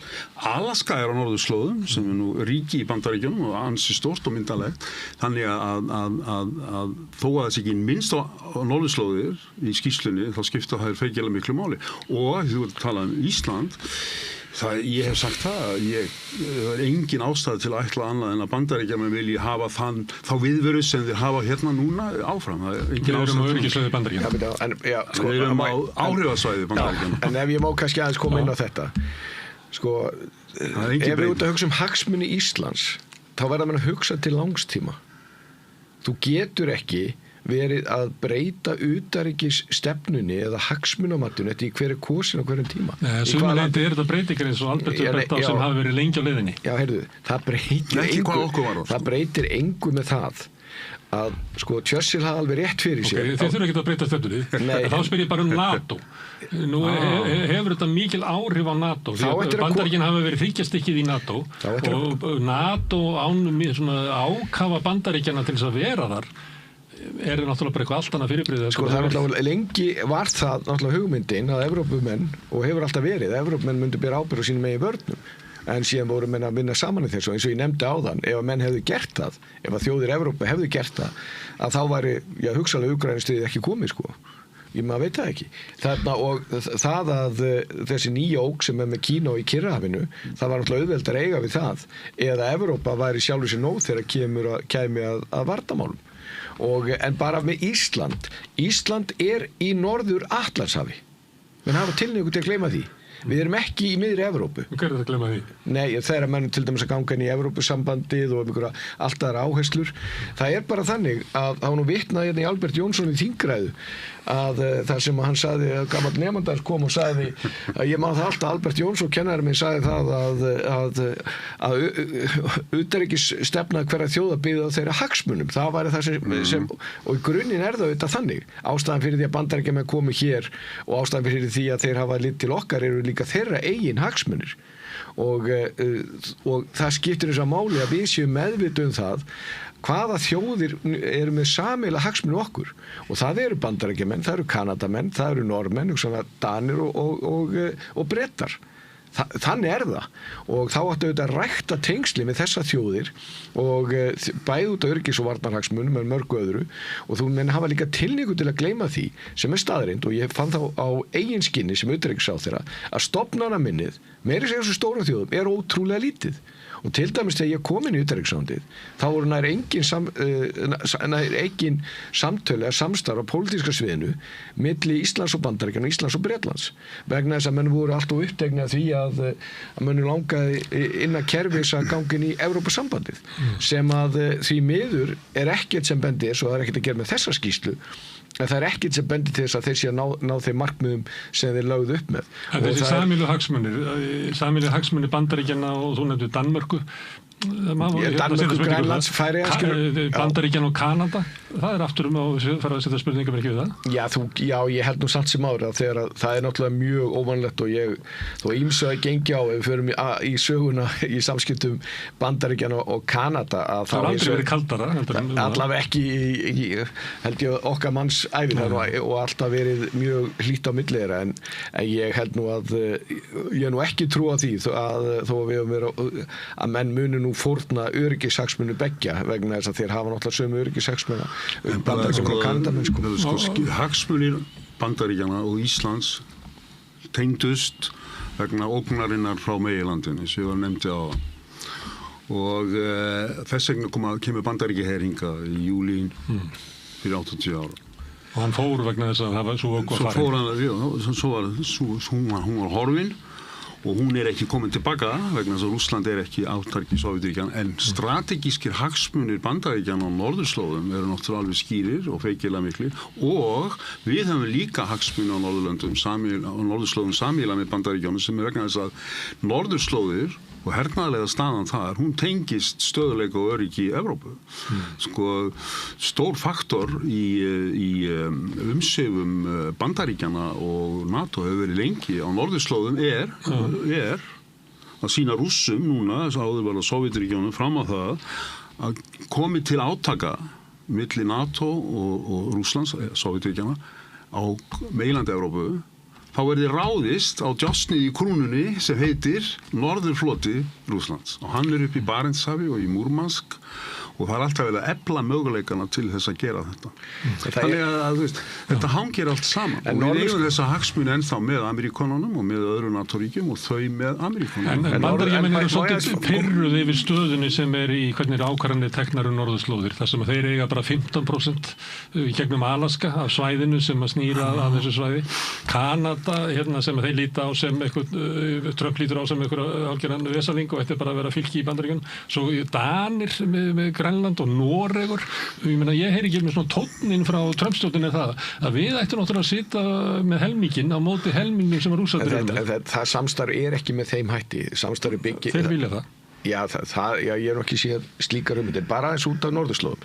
Þetta ekki bara Rússar. Rússar hafa vísu verið mjög mikið að efla sig þar og hnykla vöðvana og það tengist okkur með beinum hætti. En Kínverjar hafa sömuleiðis í mjög langan tíma, að þið tala ísbrjóta, verið að byggja risaskip til að, og bæði eru þeir, hugsanlega munu vilja sigla, þar að segja norðausturleiðina og þá frá Rússlandi svo líka hugmyndir það að sigla bara beint í gegn og þannig að það hefur þetta svæði norðurslóðir farið úr því að vera lágspennu svæði í það að það í það minnst að koma meiri spenna svo ekki sé dýpra í áni tekið og ég held að Bandaríkjamenn með samankværi stjórnvölin þau með vera mjög barnaleg ef þau líti ekki til þess svæðis. Bandaríkjamenn skilgreina Ísland sem hluta af sínu áhrifasvæði. Hvað þýðir það, Albert? Ég ekki séð og skilgreina það. Bara liggur bara fyrir við erum það. Hvað felst í því? Það felst í því, ég meina það reyndar ekki áhrifasvæði á sama tagi og Rússland vill að Úkraína veri hluta af og það svona, hvað það sagt af eins og malign áhrifasvæði, gert auðvitað með sameiginlega og grundið sameiginlega hagsmuni eins og við erum að tala og sameiginlega gilda og svo framvegis, það er ekki einhver fantabröð í Það er ekki reynt á það? Nei, ef að stjórnmálaþróun það er reynt á það vegna þess að hagsmunir en núna náttúrulega eru hlutir að breytast hugsanlega, sérstaklega varðandi NATO eins og þú nefndir, það er náttúrulega stærra vandamál fyrir okkur heldur en en áður ef við förum í NATO, þá er það bara þetta með að vera inn í áhrifasvæðinu vegna þess að svo ég vitnum aftur í Varberg sem er svo góður í að þýða bút úr skýrslunni að bandarísk utanríkisstefna ætti áfram að standa vörð ósvikið lýðræði og tjáningafrelsi og fagna afdráttarlaust sérkennum og sögu einstakar Evrópuþjóða. Þetta í takt við það sem að varaforseti var að tala í München. Bandaríkin hvetja pólitíska bandamenn sín í Evrópu til að stuðla þessari andlegu endurvakningu og vaxandi áhrif þjóðernissinnaðra flokka í Evrópu gefa sannarlega tilefni til mikillar bjartsýni. Þannig náttúrulega verið að vísa í AfD í Þýskalandi, umbótaflokkin í Bretlandi. miðflokkinu á Íslandi, heldur að þið í sjálfstæðisflokknum séu réttu megin línunar frá Trump-stjórninni séð? Ég ætlum ekki að leggja neitt út frá þess og þetta er alltaf þínar greiningar hér sko en ég er bara að lesa úr skýrslunni sko, hvers konar flokka, þjóðirni sinnaða, ESB sinnaða flokka sem eru með harða innflytjendastefnu, það eru þeir sem að þeir vilja ná að nái völdum í Evrópu. Þetta er náttúrulega mjög þetta er ekki þetta er öðru sem við höfum áður séð þar sem að þeir eru rauninni að segja svona bara svona gefa einhverja línu til Evrópu og vanalega er nú þannig að þegar að slíkt er gerst þá hefur það þveröfug áhrif. Við munum það þegar Obama kom og skipti sér að Brexit-kostningunni og það hafði þveröfug áhrif og þannig að ég veit ekki hvaða afleiðingar þetta hefur, þetta held ég að þetta er kannski ekki stærsta máli í þessu. Bara enn og aftur, NATO sko, við komum aftur að því, sko, af hverju hefur NATO gengið upp og af hverju hefur NATO haft áhrif og það er að Bandaríkin hafi verið sterk. Því að ekkert ríki er voldugt í NATO eins og Bandaríkin. Bandaríkin hafa getað náð fram ákvörðunum, mótað stefnuna, ekki bara með einhverju frekju og yfirgangi, heldur vegna þess að þeir eru þeir sem standa á bakvið hann. Þannig ef að Bandaríkin draga sig tilbaka, þá getur allt farið upp í háa lofti NATO. Það mun veikja NATO, ekki bara einhverju pólitískum skilningi á þessu leyti til þá er þetta forysturíki sem hafi meiri vikt en okkur annað í NATO ef það er farið sem ég er ekki að segja þessi að fara frá NATO en þeir eru sannlega farnir frá Úkraínustríðinu því miður og það mun auðvitað hafa áhrif á samskiptin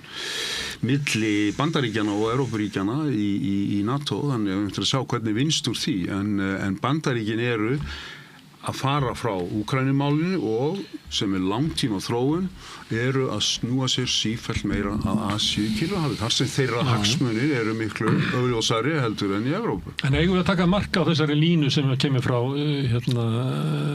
Washington stjórnmálaþróun í Evrópu og við vitum alveg að það eru Orbán hefur verið að ávarpa republikana flokk Trump, Meloni Farage er bara hann farið tvisvar í mánuði til Washington og það er alveg ljóst sko hvers konar flokkar þetta eru sem að vill svo til að þetta er eiginlega sömu flokkarnir eru sakaður það að njóta stuðnings Pútín. Já, það er áhugavert að því að er það ekki svolítið sérstök staða í stjórnmálum Evrópu að Rússlandsstjórn og Bandaríkjastjórn sé að styðja sömu stjórnmálahreyfingarna til valda? Ég hef nú samt sem að það er áhugaverð úttekt á Meloni í The Economist sem er inni bara að segja sko hún hafi verið mjög svona vilhöll og verið verið svona svipað eins og þú sért að lýsa henni þegar hún komst eins og til valda og þá var hún svona eins og hefðbundin stjórnmálamaður og allavega það blað hefur ekki ágjör af henni ég veit ekki með hún hefur verið svona varkar og yfirlýsingu til þess varðandi Úkraínu heldur en Orbán eða já hún hefur verið bara mjög svona hefðbundin hún hefur verið bara mjög svona Vox já bara verið svona eins og Berlusconi eða eitthvað slíkt ekki því að Evrópuríkin eru klofin í þessu máli það eru klofin hvað varðar Úkraínu þetta er eiginlega bara sko Eystrasaltsríkin og Norðurlöndin og Þýskaland, Frakkland, Bretland, Suðurríkin til dæmis eru alls ekki í sömu stellingum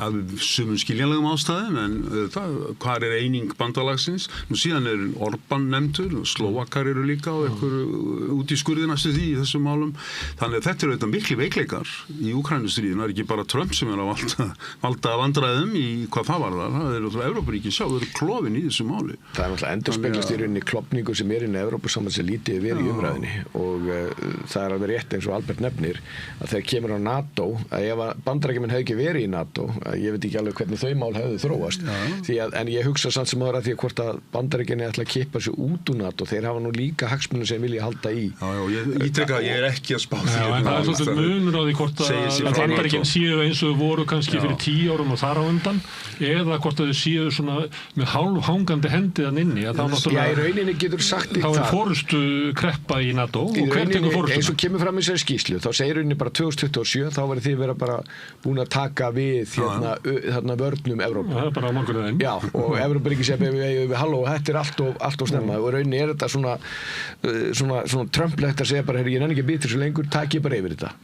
og auðvitað en hversu raunhæft það er þarna veit maður ekki en hins vegar er mikil Já, af því að íslenski fjölmiðlar hafa svona tilhneigingu til að tala um Evrópusambandi sem eitthvað svona fallegt fjölskyldu jólaboð sko, en það er alls ekki þannig og það er gríðarlegur munur á milli Norður og Suður Evrópu og líka þeirra ríkja sem að borga inn í bandalagið og þeir sem að taka sér úr því sem þarna, og við erum náttúrulega miklu meira samheldandi ef að svo illa færi að við myndum gangi Evrópusamband sem vona verði aldrei að þá myndum við vera með þeim ríkjum sem borga í það sem er á allt öðrum stað.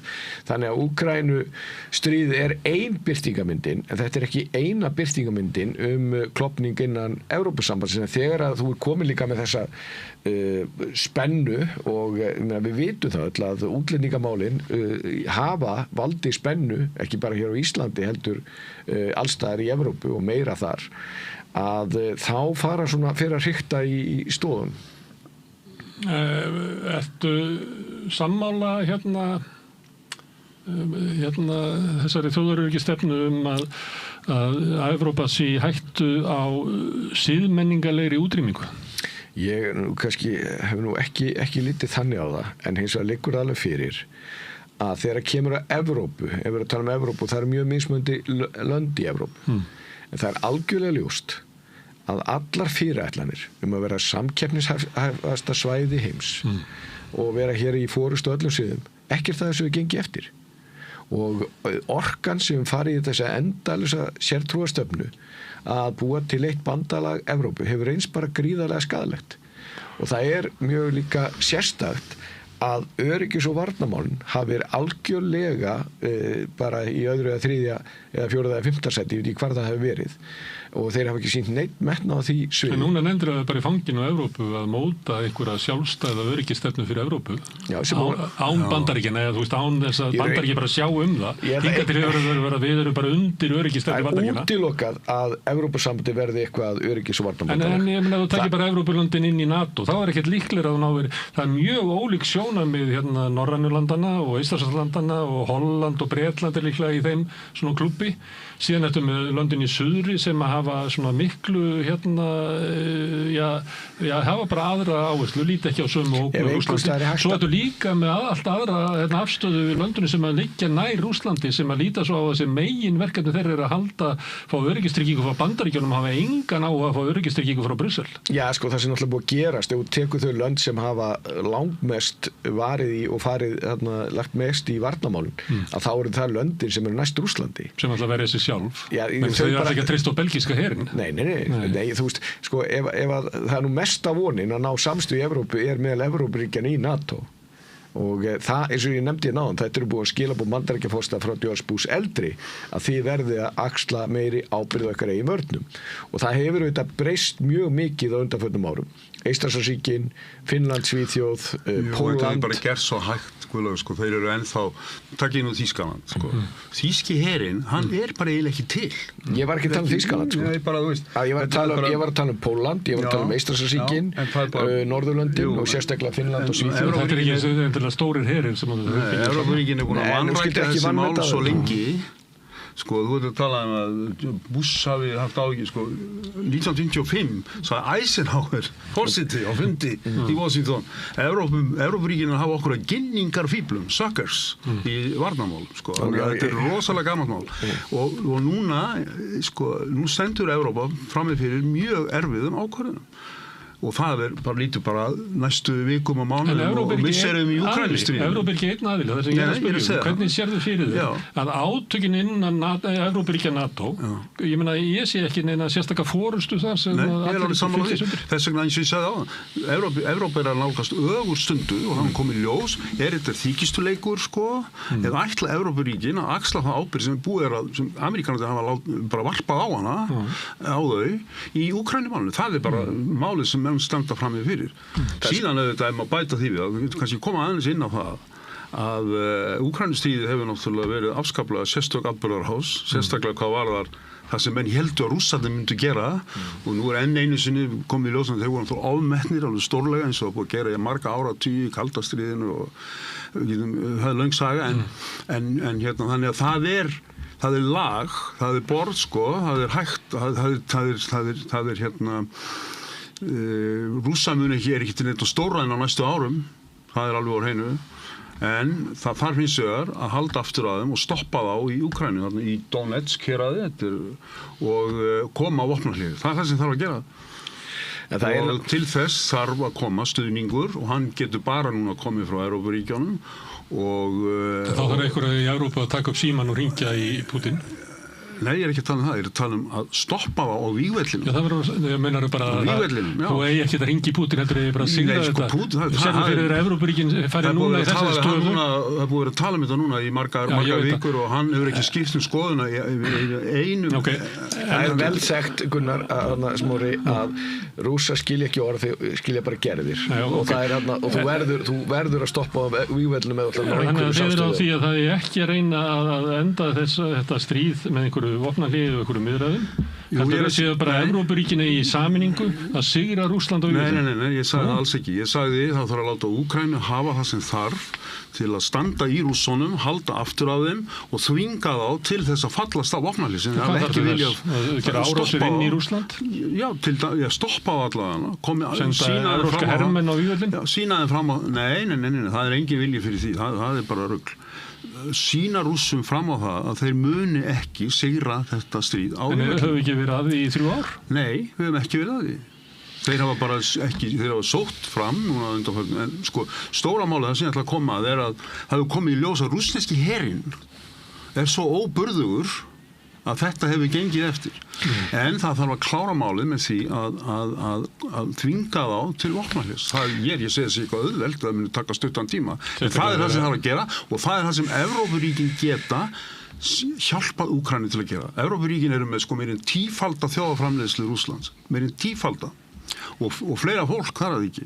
Þannig að þetta er ekkit óleysanlegt vandamál, þetta tekur auðvitað tíma og það þarf vilja til þess og það er það sem maður hefur áhyggjur af núna í allra næstu framtíð er sá vilji til staðar. Það þarf að vera náttúrulega að Evrópuþjóðirnar ná saman að móta sér einhverja forystu sem að þau hefur ekki haft fyrir því að gera, það hefur ekki þurft að gera það sem stríðslokum, en þess að Bandaríkin hafa bara komið með línu. Það er alveg rétt þetta.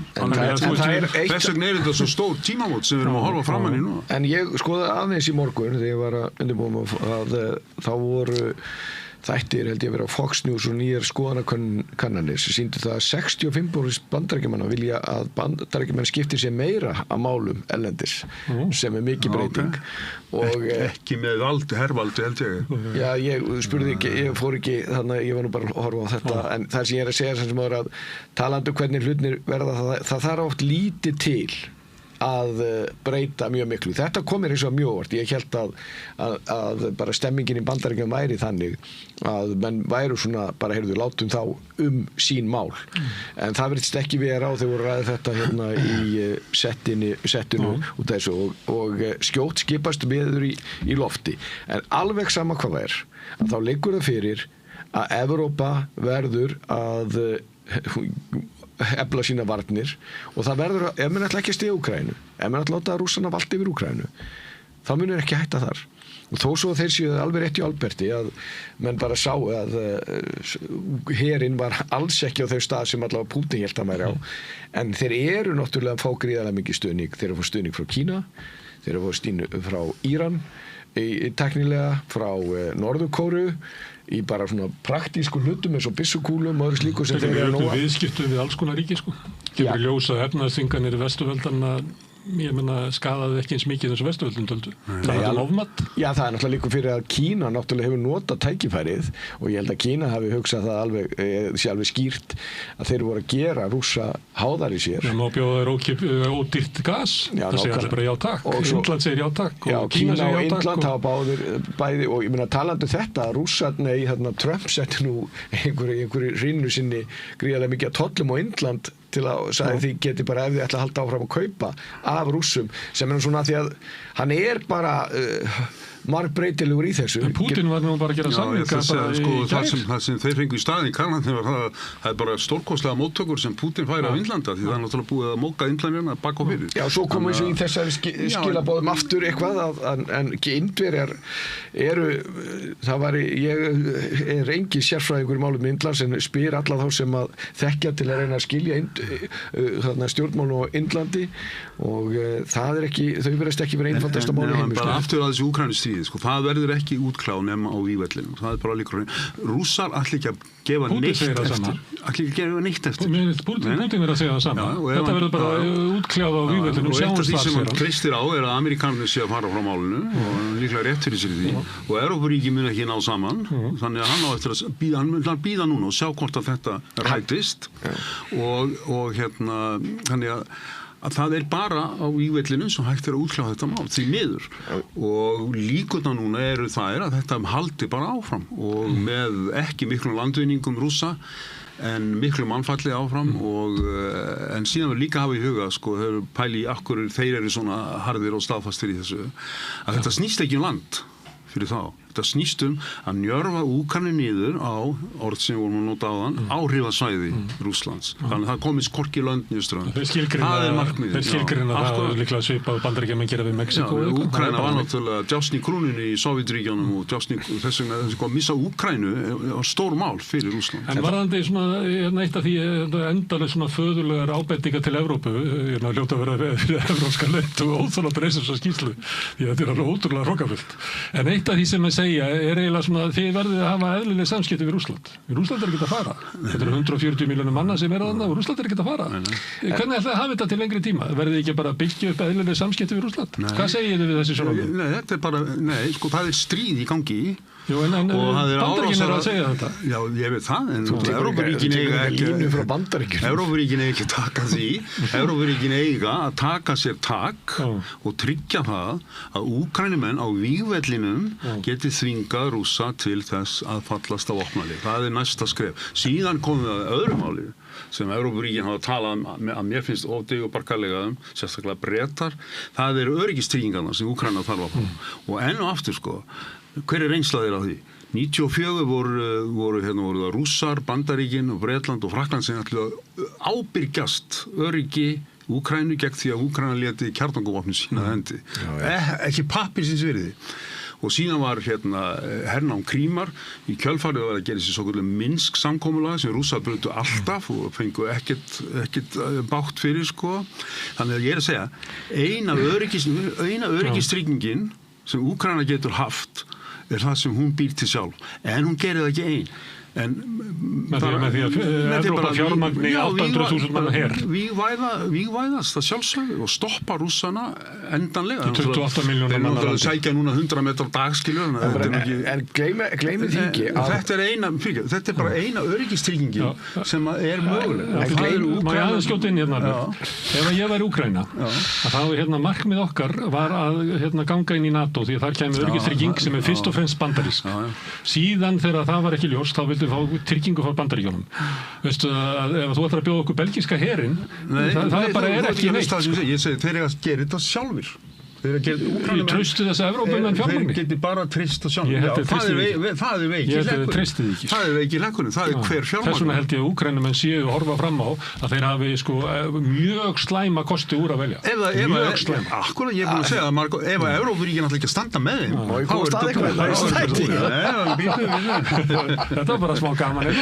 Nei, þetta kom alltaf á sama stað. Sko, þið ekki gleyma því og það náttúrulega tengist beint Evrópu að ég tala það réttilega að Úkraína séu einhvers konar áliti Rússa og ég hef nú heyrt þetta frá ráðamönnum í Rússlandi beint að það sé einhver áhrifasvæði. Það er ekkert bara Úkraína. Þeir líta á miklu fleiri ríki sem eru sínu áhrifasvæði og ástæðan fyrir Eystrasaltsríkin að Finnland og Svíþjóð skildu stökkva inn í NATO, Pólland að þau séu að hafa verið þau ríki sem hafa verið fremst í flokki bæði við að efla sína varnir og að íta eftir samstöðum að styðja Úkraínu er vegna þess að þeir vita að þeir eru næstir. Líklega myndir Rússar horfa á það að þeir hefðu verið á veikir þegar þetta gerðist og gátu ekki komið í veg fyrir það. Þeir líktu örgulega á Hvíta-Rússland og Úkraínu, Georgíu og Kákakuslöndir sem sitt áræðsvæði. Já, og Moldavíu og Eystrasaltsríkin og ef þú tala við Pólverja þá segja það, ef þeir taka Úkraínu þá eru við næstir. Og þú getur alveg fært rök fyrir því að þegar þú skoða landakorti í gegnum tíðina, þetta hefur verið síðustu nokkur undur árin að þetta hefur alls konar landamæri. En sko, og þannig að þetta er ekki bara vandamál Úkraínu. En það sem svo náttúrulega líka hitt að flestir telja sem tilþekkja og hefur verið haft eftir Pútín, að hann komist aldrei lifandi frá Kreml. Og þetta snýst náttúrulega líka það bara hvernig, að því að hann þarf og örugglega að hugsa, ef ég sem, hvað verður mig, sko? Því að meðan hann með þetta ástand að þá hann með hverju sem á bakvið hann og hverju stjórna í Rússlandi, hverju þeir eru, að það allavega samstæðum að stríða hann meðan á þessu stendur. Hann stendur auðvitað traustari fótum í Rússlandi heldur en Zelenský í Úkraínu. Já, hann stendur mjög traustum fótum í Rússlandi. Jú, en ég meina það sem ég að segja sem að ef hann myndi semja frið, að hvað bara segjum bara á morgun, að hann segir bara, heyrðu þetta rétt hjá þér, nú skulum við bara klára þetta. Hvað gerist þá? Og ef hann heldur við fram, ég gerði hérna innrásina til þess að knýja á að Úkraína myndi ekki aldrei ganga inn í NATO. Ég hef búin að semja það núna í samningum við Bandaríkin.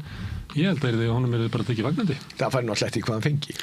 Það var eftir hvað hann fengi, en síðan náttúrulega líka þannig að ég held að það sé mjög erfitt að spá fyrir sannarlega næstu ár og jafnvel næstu vikur. Og við rekunum minn til þess að hafa hlusta á Trump hérna fara yfir það að setjandi útskýrað fyrir Zelenský, hann ætti að taka allt tilbaka, allt það sem að þeir eru búin að tapa í þessu stríði og svo framvegis, sko. Þannig að ég held að síðustu sviptingarnir sé ekki búnar, en það liggur alveg fyrir að það hefur ekki verið pólitísk fórusta þegar kemur öryggis- og varnarmálum í Evrópu. Og þeir sem hafa kannski verið helst í fórustu hafa nú verið fyrir utan Evrópusambandi eins og Bretar. Og ef að leiðtogum með Evrópuríki ekki ljóst að þeir þurfa að verða öflugri og geta verið að treysta á sjálfan sig þegar kemur að þessu málu núna, þá illa komið fyrir ámunni. Þessum kafla lokið. Bandaríkin eru ekki lengur í Úkraínumálum. Þau eru bara farin. Þú hefur ekki spáð því fyrir 2 árum? Nei, ekki fyrir 2 árum. Ekki fyrir árið síðan? Nei, ekki fyrir árið síðan, en leið á eftir að Trump kom. Ég hefði spáð því fyrir löngu síðan eftir sem tíma líða, með tímanum þá færi þessi Bandaríkin frá Evrópu. En þetta bara snýst það, ætla Evrópuríkin að gera það sem þau geta, sem að tryggja það að Úkraína haldi aftur á Rússum á vígvellinum og þvingið á til vopnahlés. Þetta ekkert flókið, en sem alltaf flókið. Óvissan hvar viljinn og þetta náttúrulega flókið, sko, hver á að borga og þetta bara flókið, sko. Það er að gæla við að sækja ykkur á sjóði og þegar það ekki hægt og það enginn að leggja til að við ætlum að leggja á 3% Ég sagði ekki að það væri ekki flókið að finna peningan. Ég sagði það ekki flókið að áttast við hvað það sem skiptir mestu máli. Það sem skiptir mestu máli núna ekki Bandaríkin, heldur hvað Evrópa ætlar að gera. Bandaríkin eru farin frá málinu. Úkraínski herinn svo náttúrulega líka sem að þessu Zelenský verið að benda á. Nú það úkraínski herinn sem bestu þekkingun á því að berjast við rússneska herinn og reyndar þegar kemur að drónum og öðru slíku sem að þá þeir allt í einu bara fremstir með jafningja. Því miður kemur reynslan með stríðsátökum? Já, rétt, en það til dæmis eitt af því sem að Kínverjar hafa áhyggjur af þegar þeir meta það hvort þeir ráðast inn og slíkt að þeir hafa ekki lent í átökum lengi. Eitt að sitja við skrifborð og ákveða það, en annað þegar bara með þessa raunverulegu reynslu. Þeir fóru hrakför inn í Vietnam 78. Rétt. Og hafa verið með mikla hreinsanir. Hafa verið með mikla hreinsanir og breytingar á hernum og einmitt út af þessu sem þú ert að segja. Illu hilli þá hættuðum með fyrirkomulagi var að þú gast orðið ofusti og yfirmaður með því að vera með fjölskyldutengsl og einhver vinatengsl. Nei, það er ekki hafi ég það verið. Og ég held að það er ekki þannig, en þeir hættu því, þannig að þú verður að vinna þið upp í hernum og hann hefur verið eflugur og sterkur. En þarf Sjálfstæðisflokkurinn að endurskoða utanríkisstefnu sína? Nei, þú breytir ekkit grundvallar, sko, þetta átti alltaf að endurskoða stefnuna. Ég veit ekki hvað þetta vísa til að við bara það liggur alveg fyrir að alveg sama þó komið þessi þjóðaröryggi stefna hér að við viljum áfram vinna með lýðræðisríkjum og Bandaríkin eru öflugasta lýðræðisríkið og sjálfsögðu, ef við erum ekki að rækta tengslokuð Bandaríkin, þá ekki að gæta íslenskra hagsmuna, en við þurfum og höfum svo sem alltaf lagt áherslu á það að vera í þéttu samstarfi við þau ríki sem eru með sameiginleg gildi og það ekki bara vestanhafs, það sannarlega austanhafs líka. Ég bara minna á það að forsætisráðherra Kristrún Frostadóttir hefur tvisvar sinnum óformleg samtöl við Trump og eins og hún segir sjálf í bæði skiptin að hans frumkvæði sagðan Bandaríkin munu standa við skuldbindingar í garð Íslendinga og það þessum ástæðan sem ég nefndi á það, bara fara saman hagsmunir Bandaríkjanna og Íslands. Þessum Ísland með náttúrulega svolítið ólíka öryggishagsmuni heldur en lönd sem við höfum nefnt hérna eins og Pólland eða Eystrasaltslöndin. Nei, við náttúrulega öryggishagsmuni sem lúta því hvernig gengur í Evrópu. Við náttúrulega mikla hagsmuni á því að sé stöðuleiki og fríður í Evrópu og bara þó ekki sem efnahagslega hagsmuni. Okkur stendur ekki sama ógn af Rússlandi og Eystrasaltslöndin. Það liggur alveg fyrir ekki, langt í frá. Já, ástæðan við stöndum kannski ekki ógnum vegna þess að við erum með samning við Bandaríkjunum aðilar NATO. Rússar eru bara svo óburðugir. Þeir getur leikandi tekið Ísland ef að svo bæri undir, sko. En það er ekkert ríki sem að velti fyrir sér og hvorki Rússlandi eða Kína annars slíkt út af því að við erum með öryggishagsmuni eða með það varnarsamstarf sem við erum með. Og það er vegna þess að það eru hagsmunir Bandaríkjanna? Sjálfsögðu. Það er bara engin atburðarás í gangi sem gæti leitt til þess að þið ráðist á Íslandi. Það er allir í heiminum sem vildu eiga varnarsamninga svo við eigum í Bandaríkjunum. Já. Og það vildu allir í heiminum vera hérna í miðju Atlantshafinu. Já, það er bæði kostir og gallir. Mér finnst miklu fleiri kostir við að vera hérna. Við þurfum að vera meðvituð það og spila úr þeim styrkleikum sem við höfum og vera líka meðvituð veikleikana. Og þegar við erum að tala okkur eins og við séum partur af Miðjarðarhafinu, það er bara ekki raunhæft. Herðu, Guðlaugur og Albert, takk fyrir að koma hingað og tala mál sem eru mikið í deglunni og það er mikil óvissa í kringum þetta og stundum er gaman að tala þau mál það sem er eiginlega ómögulegt að spá fyrir hver þróun. En þú þurft að tala meir Kína, sko. Já, verður það aftur næsta sundag. Ok, það verður framhalds aðalfundur seinna með Guðlaugi og Albert þar sem við vilja tala Kína en ég ætla að þakka öllu gestum sem að hingað komið Sigurunni fyrir að vera með þáttið með mér og Pétri Fjellstið fyrir að taka upp og senda út en ykkur þakkaði með sem að vera að hlusta og breyta þessu samtal okkar í fjölmiðlum. Minni á að samstöðin er drifin áfram af þeim hluta áhorfenda og áhærenda sem hafa gert áskrifundur. Það er þeir sem gefa okkur afli til þess að halda upp í samstöðinni og byggja hana vonandi upp. Ef þú vilt slást í þann hóp þá getur þú farið inn á samstöðum.is, þar er hnappur sem ástandur áskrift. Þar getur þú skráðið fyrir grunnáskrift sem 2.750 krónur sem er mér að setja sér hlægilegt verð með það efnin sem við búum hérna til. Þú mátt borga mér ef þú vilt og þeir sem að kjósi getur látið áskriftina renna sér félagsgjöldin í alþýðufélagið en þetta er mitt alþýðufélagið sem á og rekur samstöðina. Þetta er fjölmiðill og umræðuvettvangur í eigu áhorfenda og áheyrenda. Segðu það á Samstöðinni. Samstöðin er í eigu hlustenda, áhorfenda og lesenda. Sláist í hópinn og gerist áskrifendur.